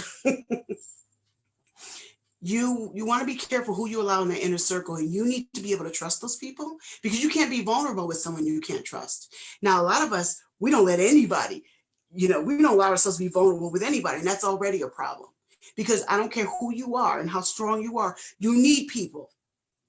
I personally had to learn that in the past year. I've had friends really prove themselves to me over the past year, and they're in my inner circle now. I came to a point where I was broken. I had to be broken to realize it's okay for me to have at least one or two people that I can confide in, no matter how embarrassing the subject is. And I realized I had that around me. I just wasn't letting them in. So you need to do that as well. All right. So, all right, I have to end because I want to keep within my time frame. So I'm going to end a little differently than everybody because, my God, I'm sure you can hear my passion. I want to go on and on and on for like another hour, but I can't do that to the next presenter. So I have a little project for you all that I want you to do. Okay. So I want you to take this chart, really simple chart. A 5-year-old could draw it. So I'm sure you could do it too. All right. I want you to take this chart and I want you to draw this chart at home. Just make these circles, right? And I want you to, this is just for you, okay? This is only for your eyes only. I want you to write down the names of the people that are in these circles. And then the people that are in those circles who need to be in a square on the other side of the room because you need to get them the hell out of your circle of influence, okay? Be honest and be real. And again, this chart is only for you. It's not for anybody else, all right? And then I want you to draw another circle. That's for you personally. I want you to draw another circle. I want you to draw another, circle like this on a piece of paper or board, whatever. And I want you to write down inner, mid, and outer like that. But I want you to put X's, circles, or symbols or whatever you want for those particular people that whatever represents what you want to be. So if Shirley was over here and she now needs to be over there, then draw a new chart with Shirley over here. But this chart is going to be shown on social media, so that's why I don't want you to put names. I don't want you to cause any drama like, why aren't I in your inner circle anymore? Blah, blah, blah. Okay, I don't want to cause any of that. So just put, little symbols that mean something to you all over this chart. And then I want you to take a selfie with it, like, smiling like, hey, and then tag me in it and say, Fatima, I figured out my circle, or however you want to word it, but something like that. And I want you to post it specifically on Facebook. So you guys could all friend me on Facebook. I have Fatima Bey, Fatima Bey. I have three different accounts, Fatima Bey, and then Fatima Bey 2 and Fatima Bey 3. Friend any of them. You can friend any of them. My Facebook page is open to the public. And I'll friend, anyone, as long as you're a real person, I'll friend you. So friend those, and so that you can tag me and then I can see them because I'll be looking for them. Okay. I want to see that this is actually influencing you and make it a difference. But I don't want you to do it until you've actually sat down and done the real thing yourself, because no matter what I do, no matter how much talking I do, it's nice to have it to show on social media. I don't really care that you show it on social media as much as I care that you apply it to your life. Thank you, Miss Fatima Bey. I hope y'all caught all that.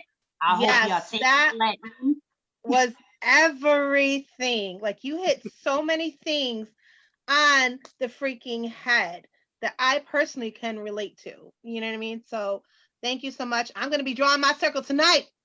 Tag you. Okay? Because it's true. We allow things to happen to us and the people near us, and then we look back and be like, what in the world? But if we don't take the time to reflect, like you said, and reassess who we are around and what we're soaking up, it's going to happen. You know what I'm saying? So you got to take the time out to think about who you want in your circle, your circumference, and what you want to be soaking up. So I love it. Thank you so much, my love. You're welcome. Miss Leslie Lee. Hi, Miss Leslie. How are you? Hi, everybody. Hi. Real quick, sorry, hold on real quick. So Fatima, is anywhere else that they can find you on besides Facebook? Any events you got coming up or anything? Facebook for right now, because I am working on a bunch of stuff and I'll present it all at once. I don't like to present things until I'm ready. So just Facebook for now. Good idea. Thank you so much, my love. Oh, thank you for having me. Leslie. Hi, Jess. How are you doing, beautiful? How's everything? Hi, Shayna. Hi. Oh, lady, how you doing? Oh, I'm good, baby. I'm good, boo. How you doing? I'm good. I'm ready for you to bless this whole platform right here. You know, Oh, with so all that's, that goodness look, and that's them what I'm going vibes to. that you give. Those vibes are everything, honey. Everything. That's Yes. okay. Good. That's what I'm here for. That's what I'm here for. Amen. So start off telling everybody a little bit about yourself and then go into what you're going to be presenting for us. Thank you. Okay, thank you, ladies, so much for having me. Okay, I was able to, in between doing like my errands and running around, I had detox tea to drop off. So in between that, I was catching the live stream. When I say there were some amazing women that spoke, I say absolutely. I don't want to mix anybody's name up, but I think she was 2 presenters ago and she was talking about sexual trauma. Yeah. Okay. Amazing, absolutely amazing. So just thank you guys for even letting me be a part of this. When I tell you, I feel like this is kind of an underrated experience, right? I feel like so many women probably didn't understand the scope of what you were trying to put together here. And so they kind of, some of them are going to miss out on really good messages. So I'm going to share this, because there are so many, I've shared it twice, 3 times, I think already. But I feel like there are so many women that literally they don't understand the messages that were given today. Okay, the life actually that was spoken here today. So I'm gonna keep sharing that, but enough of that. So my name is Leslie B. Everybody, I am the owner of Tarot Vibes. Okay, so I am what I like to call motivational energy reader. Okay, not only do I do energy reading, I do mediumship. I also do spiritual washes, like releases, washes, home washes, like it's an array of things. I also created an all natural, all alkaline parasite detox tea. I created that in 2016. A little backstory on that. So I had a corneal ulcer. I had a corneal ulcer on my right eye. I had 2 specialists and was going to an eye clinic, and they basically told me that, we can't really do anything for you, but give you these pills, drops, creams. We'll, see you back when we're ready to give you a corneal transplant and take your eyeball. So I didn't kind of like the sound of that. Long story short, I made a detox tea, took it within 6 to 8 months. The corneal ulcer was completely healed. And on top of that, I lost about 100 pounds. So, and that was actually kind of the catalyst for my spiritual journey.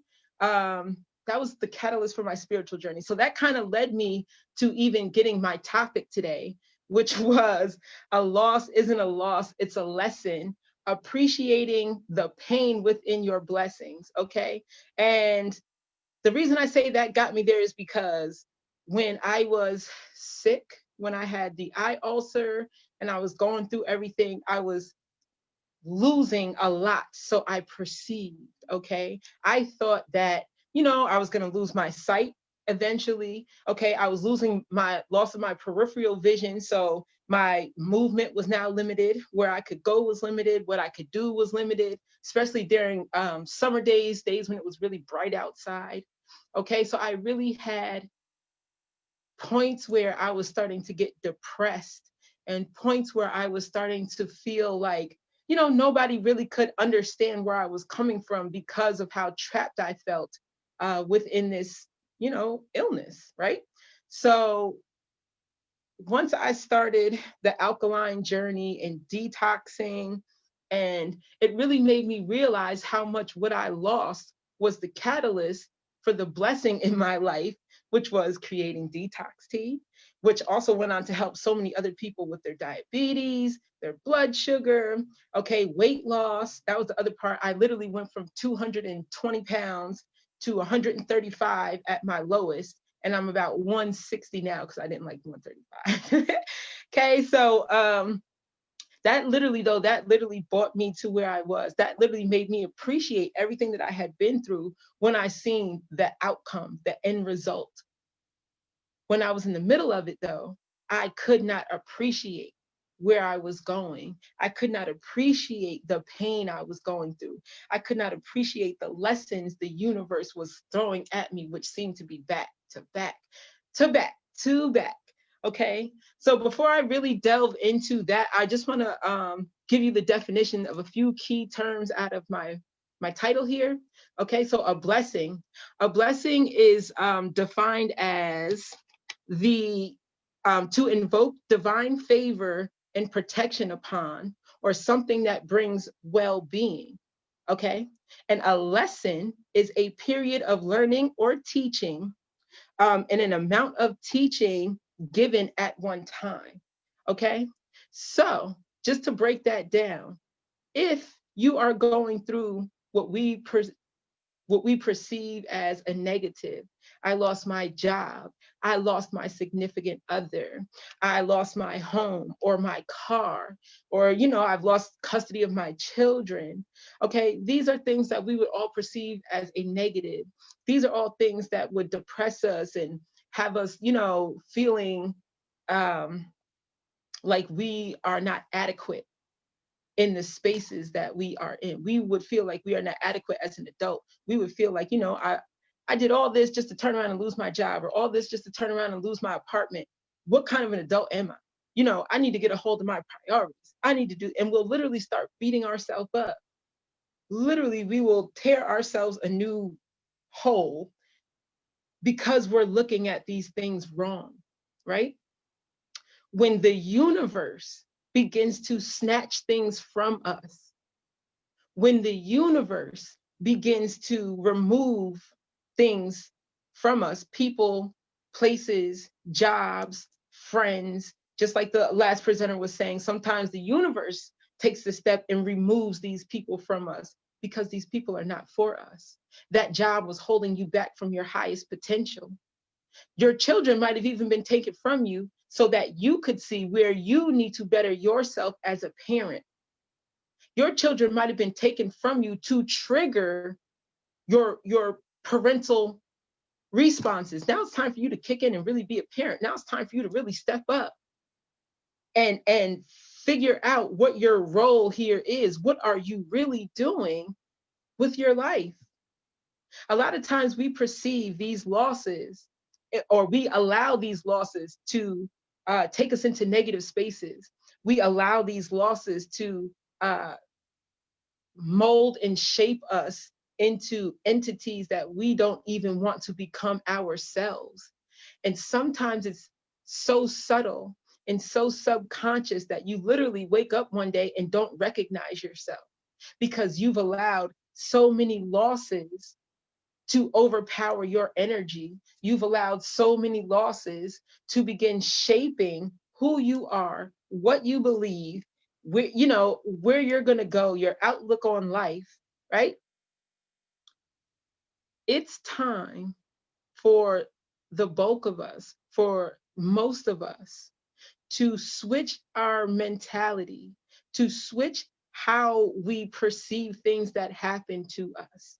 It is time for most of us to start taking control over our emotional, spiritual, and physical health. And I say physical because a lot of times when these things start to pile up on us, physically is where it starts to express itself. We start overeating. Our sleep patterns are different and off. We're usually more snappy. People say something to you and you respond back like, and they're like, whoa, chill out, okay? Chill out. I didn't mean it like that. I wasn't saying that. It wasn't that serious. Okay, it's because you've harbored so much. It's literally because you've harbored so much internally that now you don't have a healthy outlet for it, right? And so now that you don't have that healthy outlet for it, everybody in your path kind of has to pay. Everybody in your path kind of has to suffer. And this is what we need to stop doing, or we need to start becoming more aware of. I hate telling people what they should be doing and what they shouldn't be doing. That's not my job. I'm not anybody's parent. But what we should be focusing on and what we should start working on as a whole, as the collective, is recognizing when perceived negative things happen to us, recognizing the positive within that. We have to start recognizing maybe this was taken because it wasn't for me. Maybe this was removed because, now is not the time for it. Maybe I wasn't ready for this.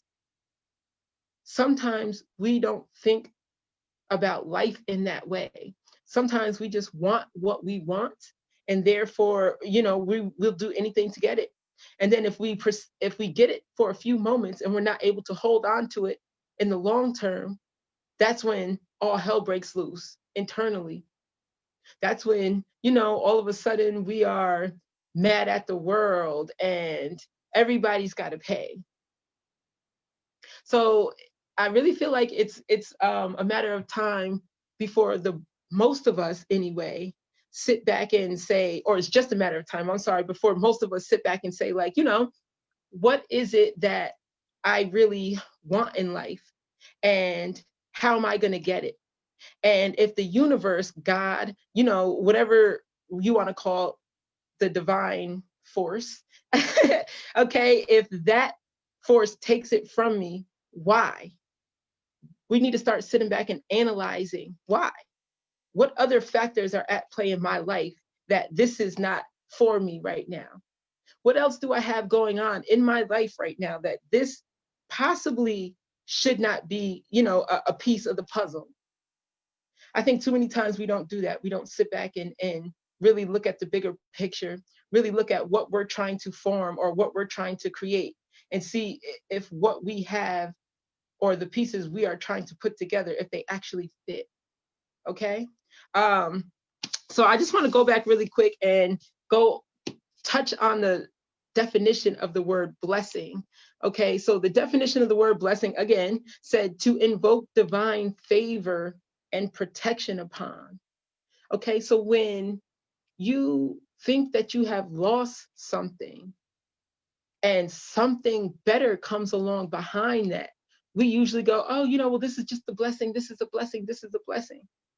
But what you didn't realize is it was in your divine favor and protection that the thing you didn't need was taken from you. That's why it was removed at it. That was the blessing. What you got behind that wasn't the blessing. The blessing was when the universe removed what was no longer for you away from you. This is where we need to start. This is how we need to start looking at things. This is how we need to start, this is how we need to start really, really looking at our life and our situations and what happens to us. Because I think we place too much emphasis on the negative.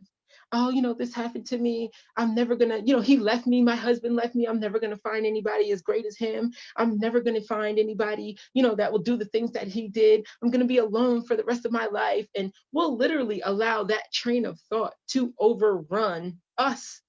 We will allow that train of thought to overrun our life to the point where we talk ourselves out of even dating anybody else, or we talk ourselves out of opening up emotionally to another person, because subconsciously we have programmed ourselves to believing that that last person was the end all be all, and that's all we were ever going to have. And that was the best person for us ever.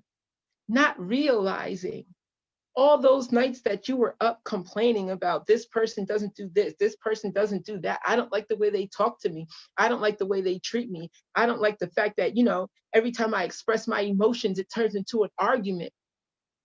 You were not nurtured in that situation. You were not being genuinely, truly loved in that situation.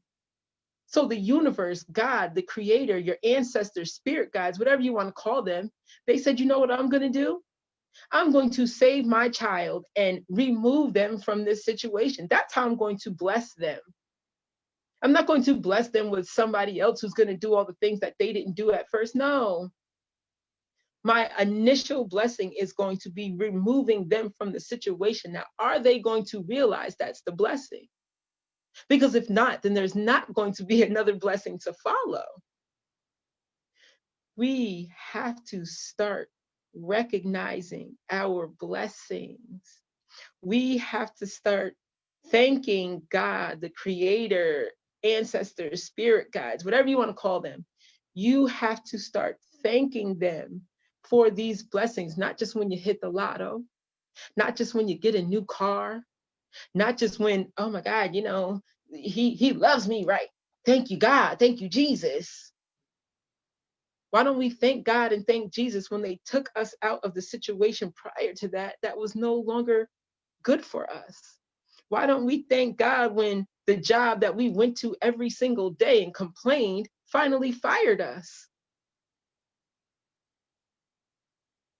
We do not see our blessings sometimes. Sometimes it is hard for us to recognize these blessings. And that's because of where we come from. That's because of how most of the times we were raised in our upbringings, right? So a lot of times, if you didn't have much growing up, every time something gets taken from you, it's your natural reaction to feel fear. It's your natural reaction to be worried. It's your natural reaction because you're going, well, every time I get used to something, this is what happens. Every time something I feel like I have is given, it's taken. Every time this and then this happens.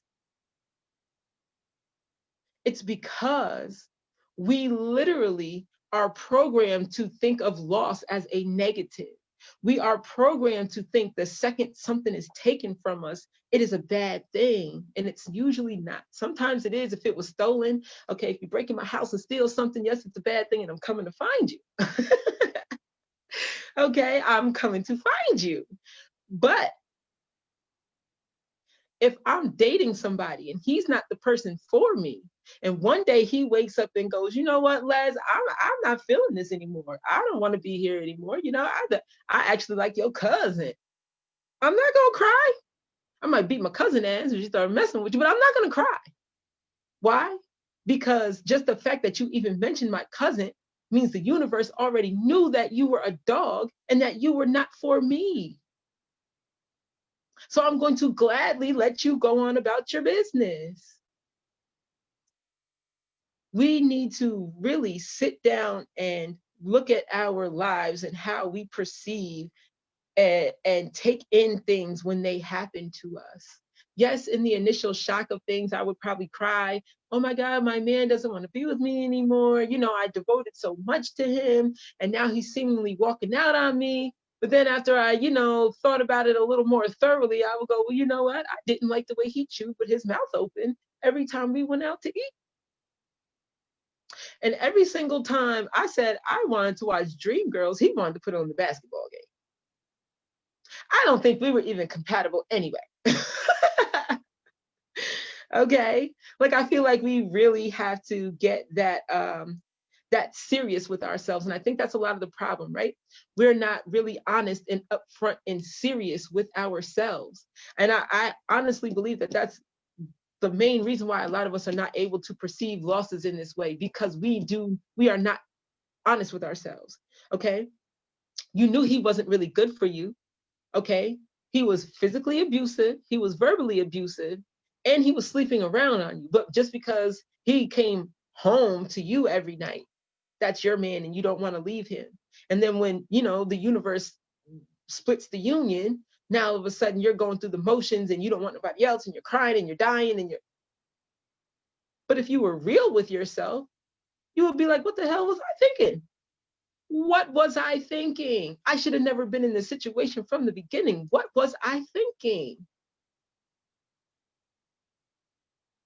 It's literally about us being real with ourselves. It's literally about us taking responsibility and accountability for what it is, who it is, what we allow, rather, who we've become, and you know, who we allow around us and the things that they do to us. I really feel like that's our main issue here is not. Oh, sorry, I had to look at the clock. It's us not, because I don't want to run over anybody's time. Okay, I know I'm like the last presenter, but I don't want to run over anybody's time.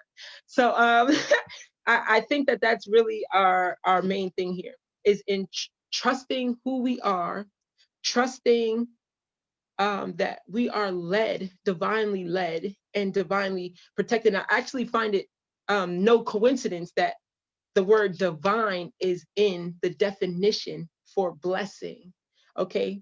Because that speaks to your higher power. That speaks to your higher self. That means that these blessings are beyond you. That means that when something is done or imparted upon you in your favor, okay, that is divine. That means you don't have to question it. You shouldn't have to question it. You shouldn't have to go, well, this person was taken from me. I wonder, was this the real love for him? Was this my soulmate? I do tarot card readings, and I have a bunch of people that come to me and they want to know, was this person my soulmate? Was this my true love? And I always do the card readings, but in the back of my mind, I'm saying, if it was, you would not be here. If that person was the divine chosen being for you, you would not be here crying and lonely and wondering if that person was for you. We don't pay attention to these divine signs. We don't pay attention when the universe is trying to show us what's for us and what's not, because we usually stand in our own way. Okay. So I am, like I said, I am a tarot card reader, motivational energy reader. And one of my favorite decks here is called a Starseed deck. All right. So I'm going to pull a Starseed card for the collective, just in true tarot vibes fashion, right? I'm going to pull a Starseed card for the general collective, and we're going to see what energy is governing the general collective. When I did my meditation, my little meditation prior to coming on, they were speaking on intuition. I got the intuition card, right? And so I felt like that kind of, ties in, because if we tune more into ourselves and we tune more into our energy, that will literally, that's your intuition. That's your sense of intuition. That's what tells you this person is not for me. This job's not for me. This car is only going to work for 2 months. Don't buy it. That's literally that sense of intuition. That's that voice that we tend to go, Leslie, why are you thinking that? That's crazy, Leslie. You shouldn't be thinking that. That's not, no. And it's like, yes, the universe is going, yes, think it. Don't just think it, believe it, and then act it out. Okay, don't just listen to me. I'm gonna need you to put some action behind this, right? So that's really what recognizing these divine blessings is about. It's putting that action behind even the removal or the gaining of something divine, something that's been imparted on you from the universe. So the card that I just got for the collective, I don't know if you guys can see it because of that background thing that's on. I think it just makes everything, yeah, there you go, my tarot vibes background. But it says reflection, and it says, see all aspects of yourself through the reflection of the one who mirrors your hidden self, right? So honestly, every time I pull this card, it makes me think of shadow working and actually learning to recognize the parts of you that you have pushed aside, the parts of you that you don't, really want anybody to see or recognize. And honestly, I feel like probably the reason this came up is because when we don't look at our own reflection, like genuinely, you're going to perceive all of these losses as losses. You're not going to see the lesson in the things that the universe is taking from you to rearrange your life, to bring you to that next level, because that's really what this is all about. Life is a learning experience. Life is a lesson. Life itself is one big lesson. Everything that happens to us every single minute of every single day is a lesson. And everything that you think, everything that you speak, every movement that you make is positively or negatively affecting your life and your life lessons. Okay. So yes, it is, honey. yeah. So before I get out of here, I literally just want to say, I think so many of us drag our feet and get nervous when it comes to being open and honest with just ourselves, not even necessarily other people. Okay, we get scared to even, look at ourselves in a whole, like, this is my good side, this is my bad side, this is my not so good, not so bad side. I'm multifaceted. Some of us only go, no, I'm only the good person. And some people go, oh no, I'm only the bad person. And it's like, no, we have to realize you can't have lightness, you can't have the light without darkness, and you can't have darkness without light.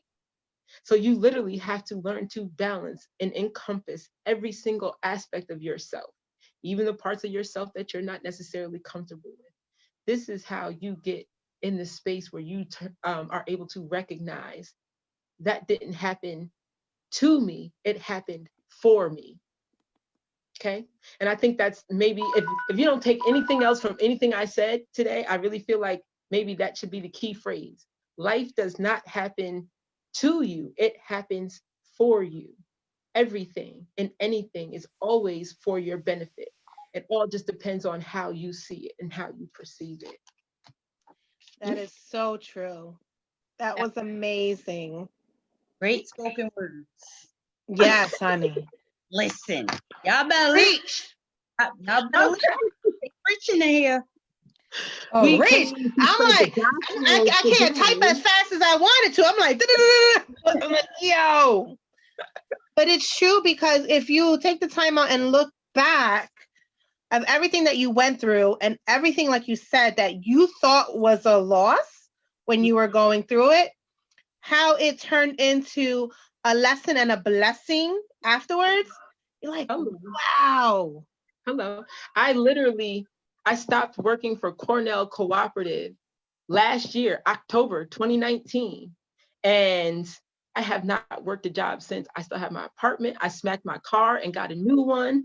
Okay. Like, I'm not saying it like I'm rolling in a bunch of money and I'm a millionaire. I'm But saying you it like, blessed. there you go. I recognize that me losing that job was not a time for me to break down and say, I'm never going to have anything. Oh my God, I love my job. What am I going to do? It was like, Leslie, you know what you've been doing all these years? These last 3-4 years, Leslie, you've been creating a business while working somebody else's business. So it's time for you to put your energy into your own business. It's time for you to put your energy into yourself. It's time for you to nurture your dreams and your goals and what you want. So if I would have said, like, oh my God, my life's over, I wouldn't be sitting here right now. Exactly. I wouldn't be sitting here. And that's how I felt like when I retired from my job after being there 20 years. It was hard for me to leave because I take care of autistic adults. So they're like my family. And then when it was like time for me to, because it was just sitting on my soul hard, you know what I mean? Like, yo, what are you doing? And the company was just trash. You know what I mean? So I'm like, I'm just going to leave because I just cannot deal with it anymore. You know what I'm saying?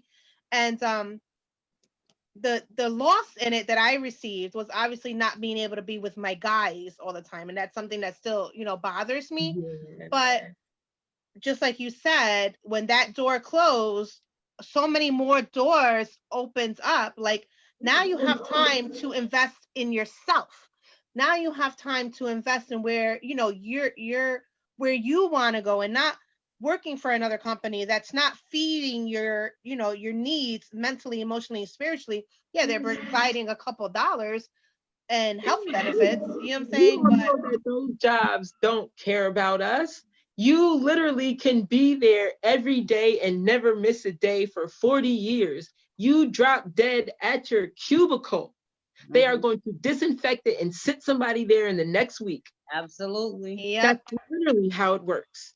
Exactly. They are not there to make sure you have a dream and that you follow through with it. They are not there to make sure that you're nurturing the things that you want. They're not there for anything but, like you said, to provide a couple pennies. And those pennies are literally just your paycheck, so you can stop investing in yourself. So you can stop, and I mean energetically investing in yourself. Yeah. And that's how they keep you wrapped up in it, because they just provide the company I wasn't providing nothing. Look, not a damn thing, but headaches and stress. But I'm just keeping it funky. You know what I'm saying? I stood there not because of the money, thank God, but I stood there for my guys. You know what I'm saying? For the people I took care of. But they keep you there, you know what I'm saying, to hold you down. Yes. You know what I'm saying? Because if they was to do exactly what you said, feed your dreams, feed your, your goals, and help you motivate you to be the best that you can be, everybody would leave them and they will be stuck. They'd have no employees. They'd be going, so I guess I'm gonna watch this person myself, huh? Pretty much. I got a white booty now. Ugh. Okay. For dollar, cents on the dollar. Oh no, I cannot do this. You know what? I really wish more people, just really quickly, I really wish more people realized how systematic it is that we don't follow our dreams and follow, that burning desire, whatever it is that we have inside. There's no coincidence that every time they quote unquote raise minimum wage, the price of bread goes up, your rent goes up, everything goes up. It's literally no coincidence. Okay, it's no coincidence. The average American, in order to be able to just work, a 40-hour work week, and you would have to be making about $40 an hour to be able to survive in your average city in America. Honey, I was working until I retired. I literally was working like over 100 hours a week for years and years and years, because that's the only way I could make money at that job was overtime. You know what I mean? But still living paycheck to paycheck. That was what I used to do CNA work. It was literally like that, working CNA work. Yeah. Once you want to make enough money to be comfortable, you might as well just move in. You might as well take a bed next to the residents. Pretty much what I was at. I used to pack a bag because I knew that once I went in on one day, I'm going to be stuck there for 3 days, because that's how short-handed they are. But we could talk about this forever. I know. Thank you. Oh, wait, let me tell everybody how to reach me. Yes, okay? see, I was just going to say that. Please do. Okay. You guys can find me on Facebook at Leslie B, LEZLEEBEE, or you can find my Tarot Vibes group, TAROTVYBEZ. Okay, the same spelling. You can find me on Instagram at Tarot Vibes. You can find me on TikTok at Tarot Vibes, and you can find me on YouTube at Tarot Vibes. Okay, so Tarot Vibes, you can hit me for a parasite detox tea. I have those. Okay, so just come find me. I'm around. Everybody just come find me. Come and get her. Come and get her. Fresh, it's ready. Come and get some. Come get some. Yes, honey. Thank you so much, my love. Yes, thank you for having me, Shayna. Thank you. You beautiful ladies. Thank you guys so much, okay? Thank you. Have a good day, ladies. You too, babe. Okay. Lady. So, Miss Sheena, are you in the building? Not me, Sheena, the other Sheena. Sheena number 2. Sheena number 2. I one and 2. Boom, she was up in the cut. Like, I'm here. No, I knew she was here. I just messed with her. Make her come to the front line. All right, let me unmute her. My bad, babe. Hold on. I'm unmuted. Okay, there you go. Hi, honey. Hey, ladies. How's everybody doing today? Good. How are you? I'm good. I'm in transit, so y'all gotta forgive me. I'm actually about to be at my destination shortly. A woman on the move, honey. Mm-hmm. Yes, this is a women's empowerment benefit, and I'm coming from supporting another woman. My pastor, she had her book signing today, so I went out there and support in lieu. Met a lot of nice ladies out there today. So, that's the thing. We got to get up, go support. Usually I don't like in-person events right now. I'm all about the virtual events right now. So this works great for me. Exactly. Well, Miss Sheena, Miss Chocolate Milk and Company, please tell people who you are, and then you can take over the platform. Thank you, Sheena number 1. Thanks, sis. All right, so I am Sheena G, also known as Sheena number 2 when I'm on the platform sharing it with Sheena Gordine. So I will refer to myself as the number 2, which is okay because I'm sharing it with sis. And this is, that's powerful right there. We got 2 Sheenas on the line. How you doing? All right. Now, my company is Chocolate Milk and Company. My partner and I, we are currently in the building up stages of Chocolate Milk. Chocolate Milk is a promoting and advertising marketing company. We seek to do a whole lot more, however. We are throwing different virtual experiences online. We actually have a virtual experience coming up on the 21st. It is our pre-Thanksgiving virtual experience. All the information and everything will be on the pages. However, in lieu of today's Women's Empowerment Benefit, I'm just basically here because I was being motivated and inspired by the ladies that I've heard today. I just want to say Heidi got me relaxed this morning with the drum. Yeah, I've been on, Diane, she put us on with the health proxies and everything. She let us know. And that's very powerful, ladies. Like everything that we got today. First and foremost, ladies, I just want to tell you what else is powerful. What's powerful is the fact that I am actually about to get out of the vehicle that my oldest daughter's father, he's dropping me off. Thank you. I'm going to thank him. Thank you so much. Have a great day. He dropped me off because we're coming from his mother's book signing. So it's very powerful to co-parent, guys. And our child is 18 years old, but we still can do that. And that's great. Later. Drive safe. Okay, guys. So, like I said, I was really, really taken back by everybody's what they had to say, motivated, inspired. And I agree with a lot of it. Today is a test of my own. I do not like to get on and talk. I'm not one of those people, not at all. So at first I was going to put on a presentation for you guys. I was going to just talk the screen, talk behind it and do that because it's easier that way. Even though it's not like I'm looking at anybody directly. However, I realized that the other woman that came on before me came on for me. So I had to do the same. There was not going to be an excuse of, I can't make it.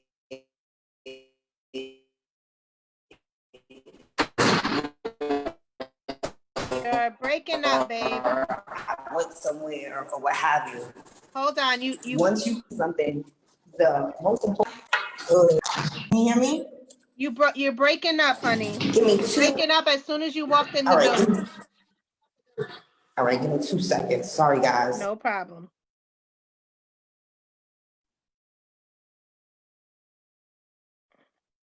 What you doing, Jess?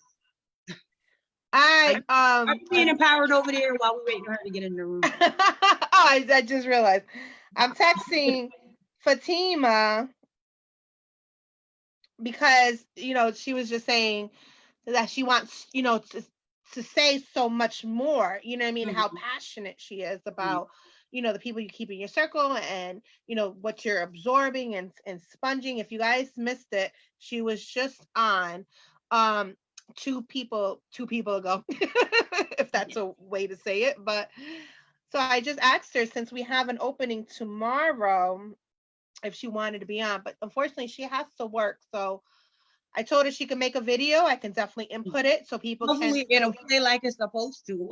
Like, I know, if I can figure that out. I don't know why the whole it happened like that when I was on another Zoom, so it's not just you. Oh, it did? Oh, yeah, okay. like you had to That's figure so out weird. input, output. It was just some other technical stuff. I don't know nothing about it, but I'll look more into it tonight, and then if anything, I can always just add it on. All right. Think Sheena's back. You back, babe? Nope, can't hear you. Can't hear you. Can't hear you. Can't hear you. Technical difficulties. Can't hear. She sounds like she's saying a lot, but we just can't hear you. Like, we can't hear you. And her microphone is unmuted. Yeah, I don't know. I have no idea.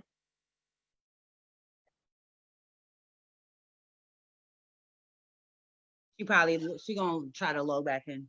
Okay. There All she right. Well, maybe where- hold on. you Hello? there now, babe? Nope. Nope. Can't hear you.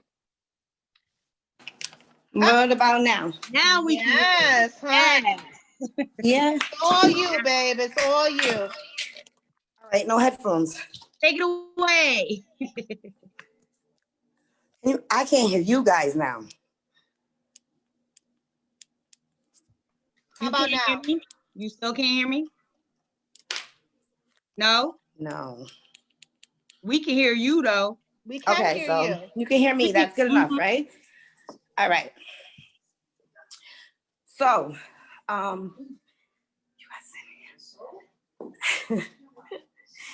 it's kind of dark, right? I'm sorry, guys. Being in transition today. All right. Okay.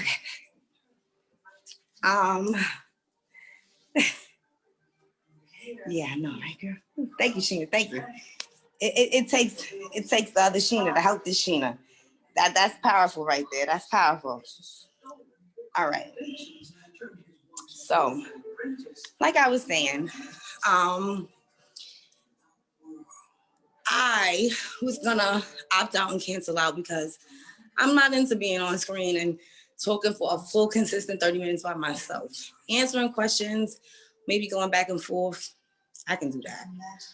But I didn't think that I could do this. So I was going to put together a whole presentation.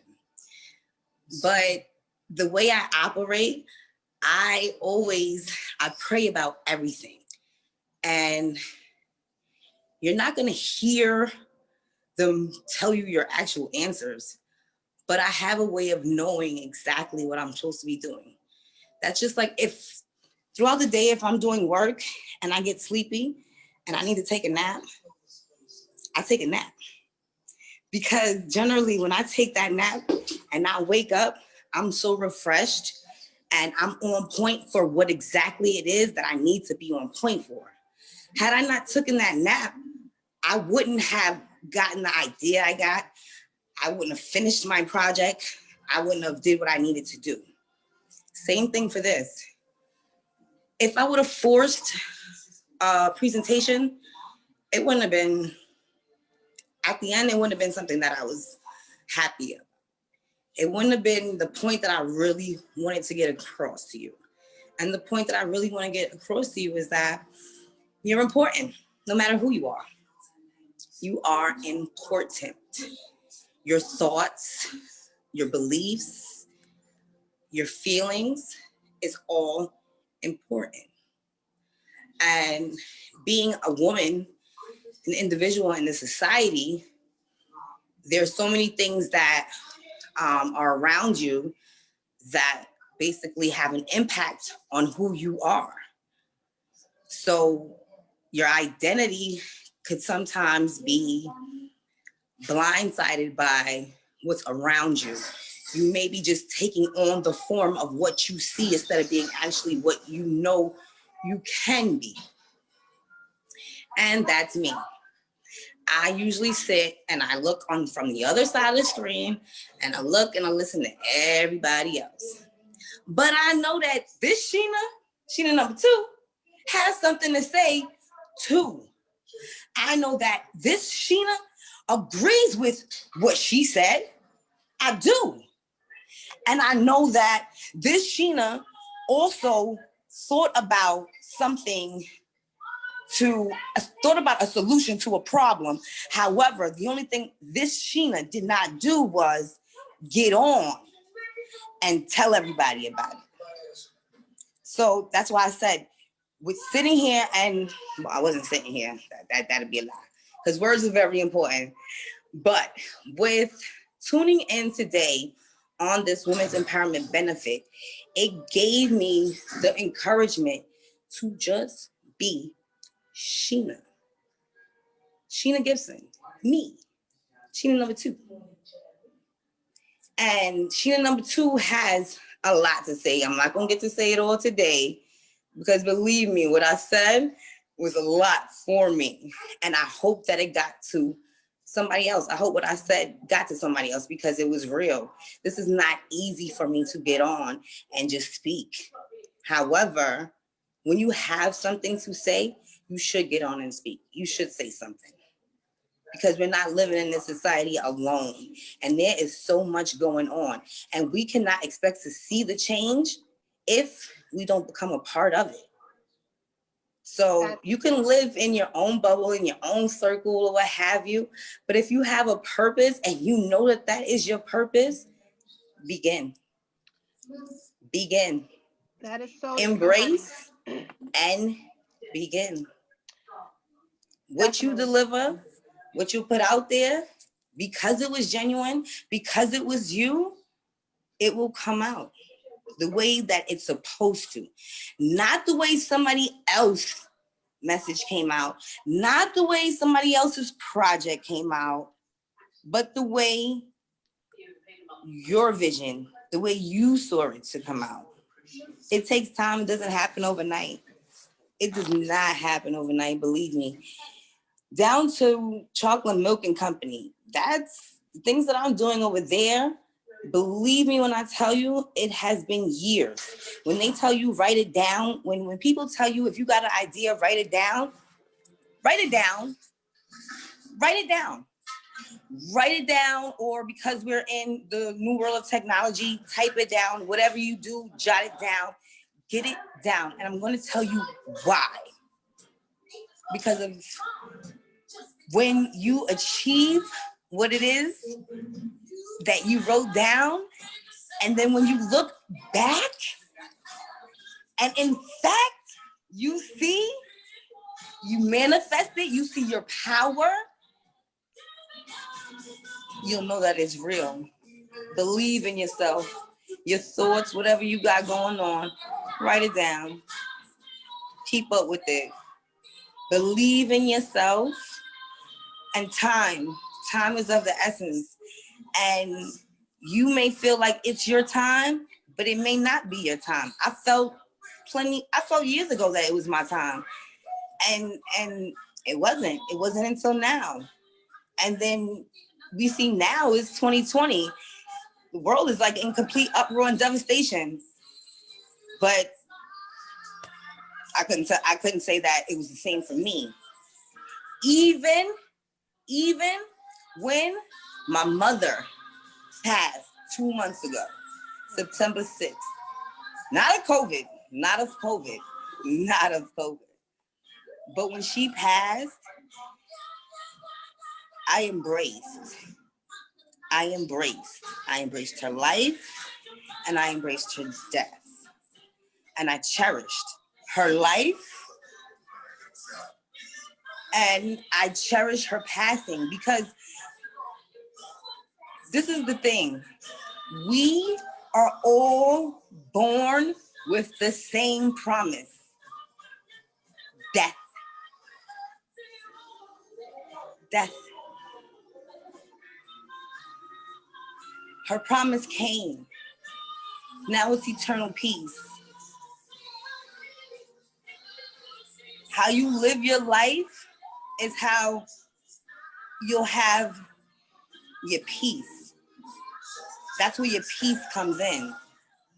If you're living and you just sit on here and you being everybody's problem and not the solution, believe me, all you're gonna have is problems. Seek to be the solution. Because I sought to be the solution for my mother. So when I was there for her, and when she passed away, because I sought to be the solution for her, the answer for me was that it helped me when she passed, because I was there. I didn't miss it. I was there. I didn't even miss her last breath because I held her hand. I was there. Okay? I was there. I embraced it. So I say that to say, if I would have started Chocolate Milk and Company about 5 years ago, and I was successful in doing everything I needed to do, maybe I wouldn't have been there to hold her hand. Then how would I feel today? Where would I be today? blaming myself, guilty, not being able to get up, not being able to move. But you know what? Because I wrote it down, didn't let it pass while I was taking care of what I was taking care of, I'm here today. And now today, this is my test to talk to you all, to let you all know where I'm coming from. This is my test. So, with that being said, I am delighted to have been tested today.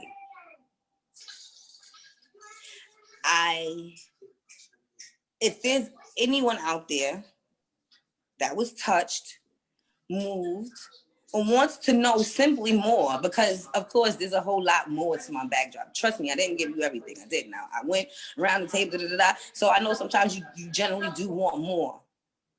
If you want more, Sheena G at chocolatemilkandcompany.com. Hit me up. You can check out our Facebook page, Chocolate Milk and Company. You could check me out on Instagram. That's Ms_Pinky. Cause yeah, I'm like 4'9.5". I like to wrap situations around my little pinky finger, so they call me Miss Pinky. If anybody ever wants to know that one too, yeah. But generally, like I said, today was my test. So if any of you other women on the panel, if today was hard for you, or if tomorrow is going to be hard for you, know that every day is a test. Make sure you ace it, okay? Absolutely. Oh, you aced that all the way out the whole freaking building, baby. That. Thank you, ladies. I don't know why I can hear y'all, but I can't hear y'all. I don't know. Well, I can hear y'all now.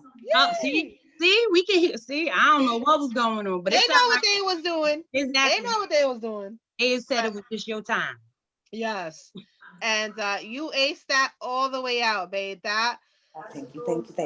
That's the full story of winging this bad boy. You know what I mean? Because, and Lord knows, me and Sheena be winging the rundown show all the damn time. Hello. So could have winged it. I was ready to, like, I had some material and everything, but it would have just been forced. So I just, I said the best thing, follow your intuition, babe. You go with that. You know what I'm saying? And it's funny because I can relate so much on you. Like when you say, I still struggle. Sheena knows this very well. I struggle talking about myself. I kind of like ramble on real quick about, I do this, I do that, and then I'm just like, okay, I'm over and done with it. Right. And she knows for a fact before we started the rundown show, because I was the one that came to her about it. But the day of, I'm like, I don't know if I want to do this. I don't know if I want to be on camera because I have my whole double chin and I got all, whatever. And she's like, no, we're at the door. You're gonna redoing this today.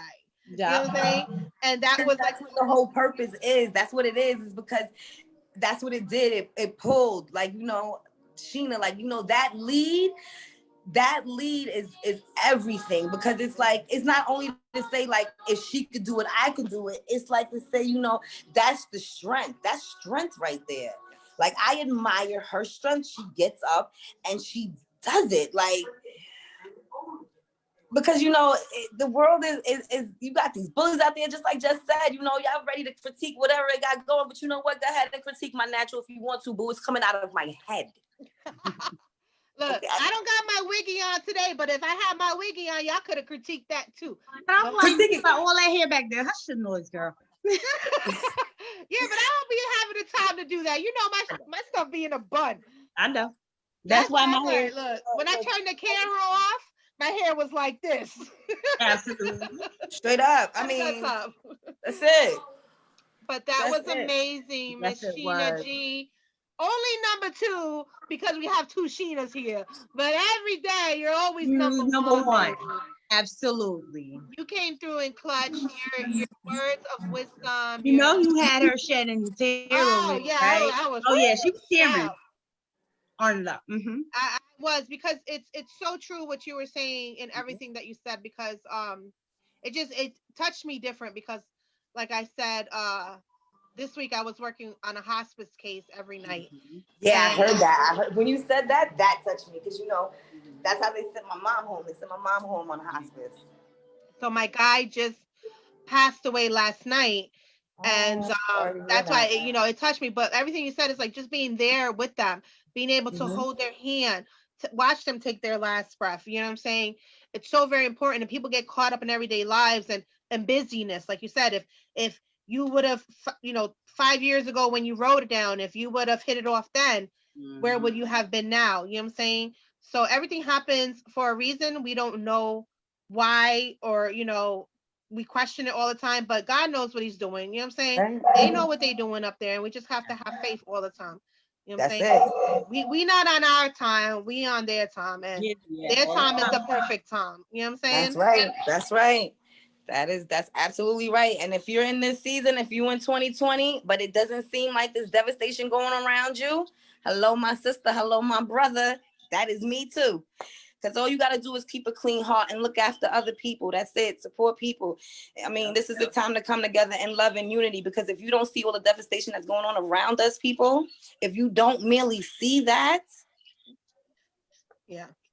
That's You need to it. open your eyes wide open because they're Correct. clearly 2020 is shut. a vision. See. Yes. There's a Yep. lot to see. Wow. More You than just fashion, wow. glitz, and glamour. Release Wow. yourselves. Become free.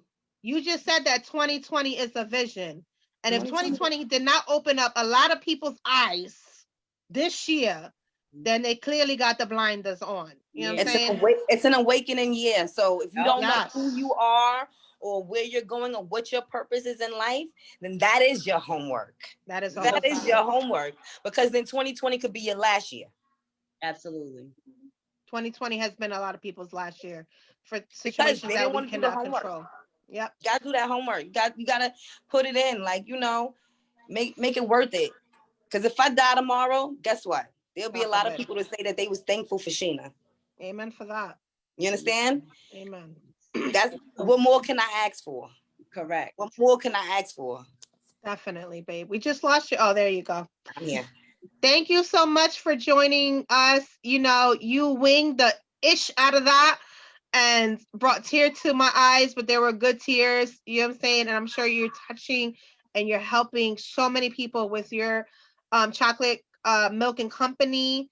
And they can, definitely find out ways to reach out to you because you are simply just a blessing in all. You know what I'm saying? Reach out to us. We here. We have our directory that's going up. So we going to be looking for members to go on the directory, new clients, and know that all of the new clients that go up on the directory, we also offer different incentives to your clients. So do get in contact with us. Do look us up. That's awesome, baby. Thank you so much, love. We appreciate you, You Sheena. guys have a great evening. Sheena, I'm about to be watching you, girl. Hey. As always. All right, ladies. Thank you, love. So, Miss Gordine, if you don't mind, I would love to introduce you, because I am like your number one fan. Okay. And since I have met you, my life has changed in so many positive ways, my love. And I just don't get me. I'm about to get I said, teary don't have eyed. me crying over here online. But honestly and truthfully, you have motivated me. You have inspired me. You have been my plug that I love to plug myself into for that energetic vibe. You know what I'm saying? For so many different outlets. And gosh, like I told you when I first met you, you are going to change so many people's lives. You are going to heal so many people with just your words of wisdom, with your poetry, with your motivational speaking. And the list goes on, your docufilm, but I'm going to leave that all to you, okay? Because you know it best and way better than I do. I love you, and I'm so happy and so honored to be able to co-host this amazing event with you. You are my sister for life. Thank you, Jess. Hi, everybody. As she says, I do wear 20 hats. My name is Sheena Gadine. I am the author of my first book called The Mask Behind the Mask, and my second book, which will be out on the 22nd, called Unveiling the Broken Pieces of a Mask. I'm the podcast host on the Rundown. I also do Words from the Heart on Tuesdays and Thursdays on Feel Good Talk. I'm a part of the Author Network panel. I'm a part of a whole lot of things, HGM and so forth. But today I'm here to actually gonna start off with this poem because today I'm gonna talk about change. And the poem I am gonna read to you before I get into my process is called I Want Change. It says, at times, we try not to show our emotions. At times, we try not to remove the pain. At times, we try not to love again. And at times, we try not to give ourselves together. As we grow into a better person, we try to move from our past. We must reconstruct our mind, our spirit, and our souls. We must gather ourselves together and sit in front of a mirror and be truthful with ourselves about how we want to move on. Allow ourselves to be honest with how we're going to make ourselves be a better version of you. Now, with that, I say this because my process started from me being in a domestic violence, not once, but twice. And, not to get in a lot of details, but I went through a lot. And then after going through that process, I dealt with the insecurities and I dealt with the anxiety and the depression and trust issues and the low self-esteem. And I had to realize why I was allowing these situations to happen. So I had to check myself. And like a lot of the other ladies said, you gotta go check that mirror. You gotta go check your inner self to understand who you are. Like me, I had to let people know that they had a mask on. That's what the first book was about, because I had to let people understand that we have to love our imperfections despite of what you're going through on a day-to-day basis. It's many times we may be just going through and staying stuck and not ready to move on from where we've been. But if you stay stuck, how are you ever going to become greater in your future? How are you ever going to be a better version of yourself? The more you continue to dwell on your past, the longer you're going to sit in the mess that you have already been in. You have to heal from all of that. You have to let it go. You have to let the broken pieces go. And you have to start unveiling the true self. Like I tell people, a lot of times we do put on a face, because if you look at me, you wouldn't know that I deal with domestic violence. You wouldn't know that I carry 3 different conditions. You wouldn't know what it took me to come here this morning to come and say, hey, I want to come empower you. You don't know that I woke up with aches and pains. But until you unveil those pieces and have that conversation with a person, you'll never know the shoes they walk in. So during my process of healing and taking off my mask, the first thing I did was created this mask, which is basically a half face. On half of it, I was dealing with tears, pain, hurt, and I was fighting. I was fight or flight at that point. And then on the other side, I wanted to be inspired. I wanted to be powerful, and I wanted to have joy, but I wasn't sure what that was going through domestic violence. I wasn't sure what that was not loving on myself. I wasn't sure what that was just being not loving and happy. Like, you have to go deep down inside of who you are and to get into those crevices and understand the flaws. We carry them, but it doesn't mean that you have to, you have to not like them. You have to learn to embrace them. A lot of times we forget to embrace the things that we don't like. Because if you don't embrace them, how are you expecting somebody else to take in the pieces that you don't like? How are you expecting people to love the broken pieces and help you heal them if you can't like them? Because as long as they stay broken, then you'll never be healed. So through my journey, I created this second mask, which came with love, power, and happiness. Now with this, I created my happiness. I went to therapy, of course, because I had to learn what was stopping me from being a better version of myself. I had to learn what did I need to do to love on myself. I had to learn how to self-love. Like my sister from HGM, Shavina said, you have to go into that self-care and love who you are, date yourself. Like Les says, sit in front of the mirror. Like Fatih said, you gotta take care of all these things, from everything that these ladies gave into y'all today, that you have to love on yourself is the made by telling you have to dig deep down inside the darkest place, because those are the part in the crevices that we keep and we hold down so tight that we don't correct, because we're so afraid of, well, if somebody knows this about me, they're judging me. You have to get to the point to where you get uncomfortable to get comfortable to then be comfortable. Because in order to be successful, you have to break down all those walls. You got to break down all those pieces that hinder you. And you got to think and break down all the other things that hold you back in your life. A lot of times we are not ready to sit in the mess that's actually us. We are our biggest enemies. And a lot of times it's hard to face yourself. But the first thing is you got to face yourself first before anybody else can be in a relationship or friendship or anything with you. It takes a lot of time to work on you. And I'm not saying it's going to happen overnight. And I'm not saying it's going to happen a month from now. You got to be able to do the work though.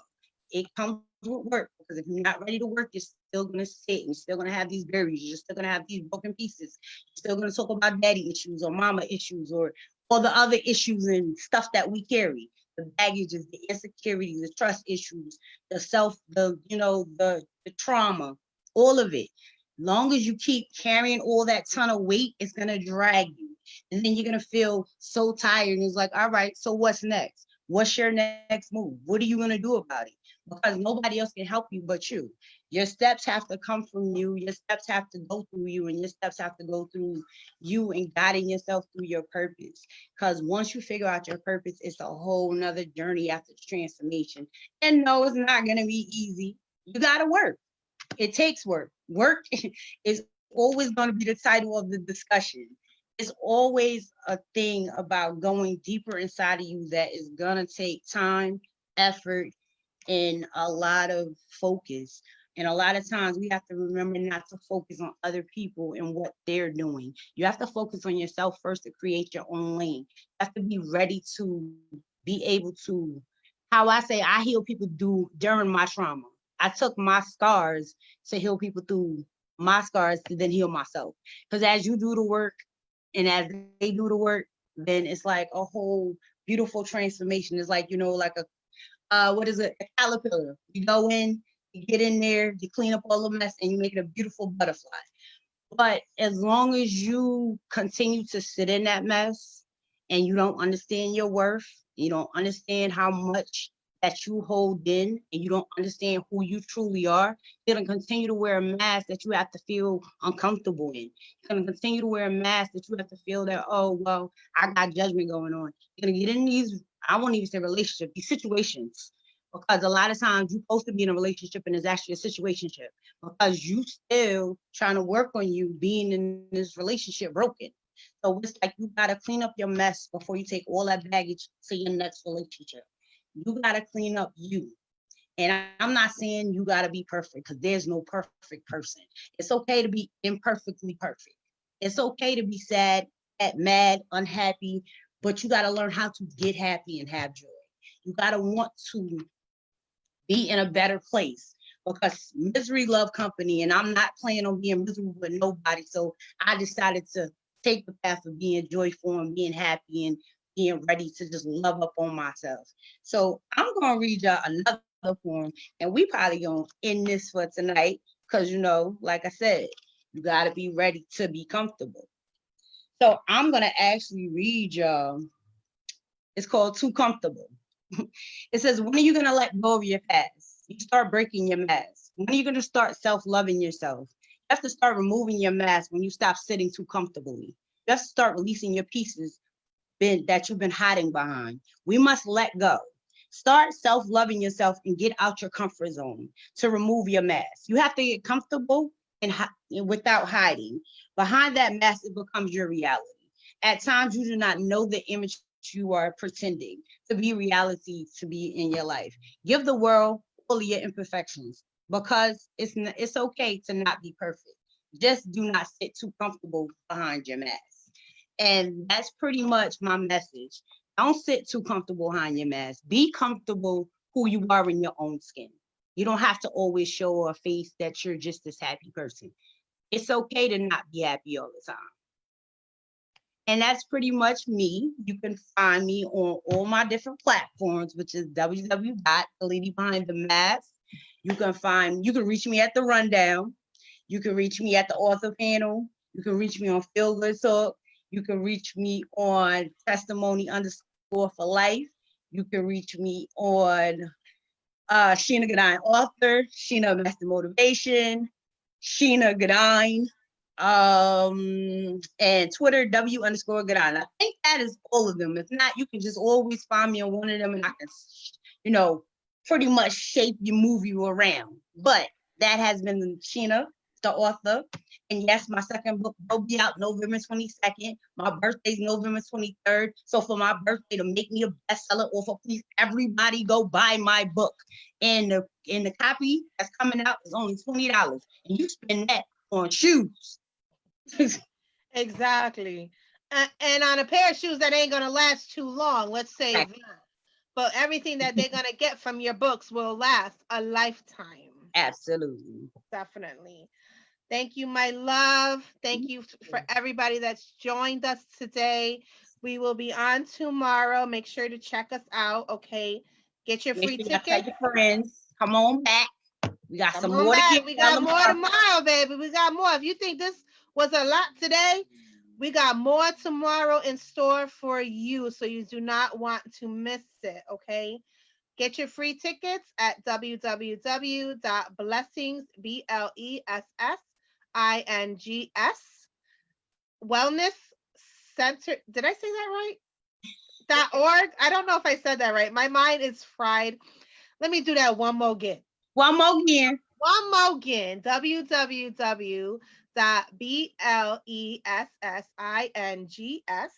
wellnesscenter.org. Get your free tickets so that way you can participate, ask questions, get free readings, what we've been doing today. Yeah. Ask questions, whatever it is that you want to do.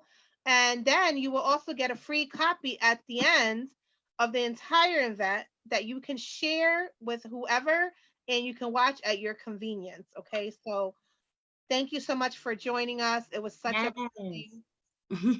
And we look forward to seeing you guys tomorrow. Yes. Bring all your friends. Tell everybody about it. Come on through.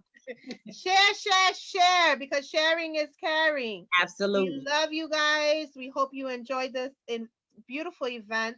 Soak it all in and stay tuned for tomorrow. Okay. See you tomorrow at 11 a.m. Bye, guys. Have a guys. good day. Bye-bye.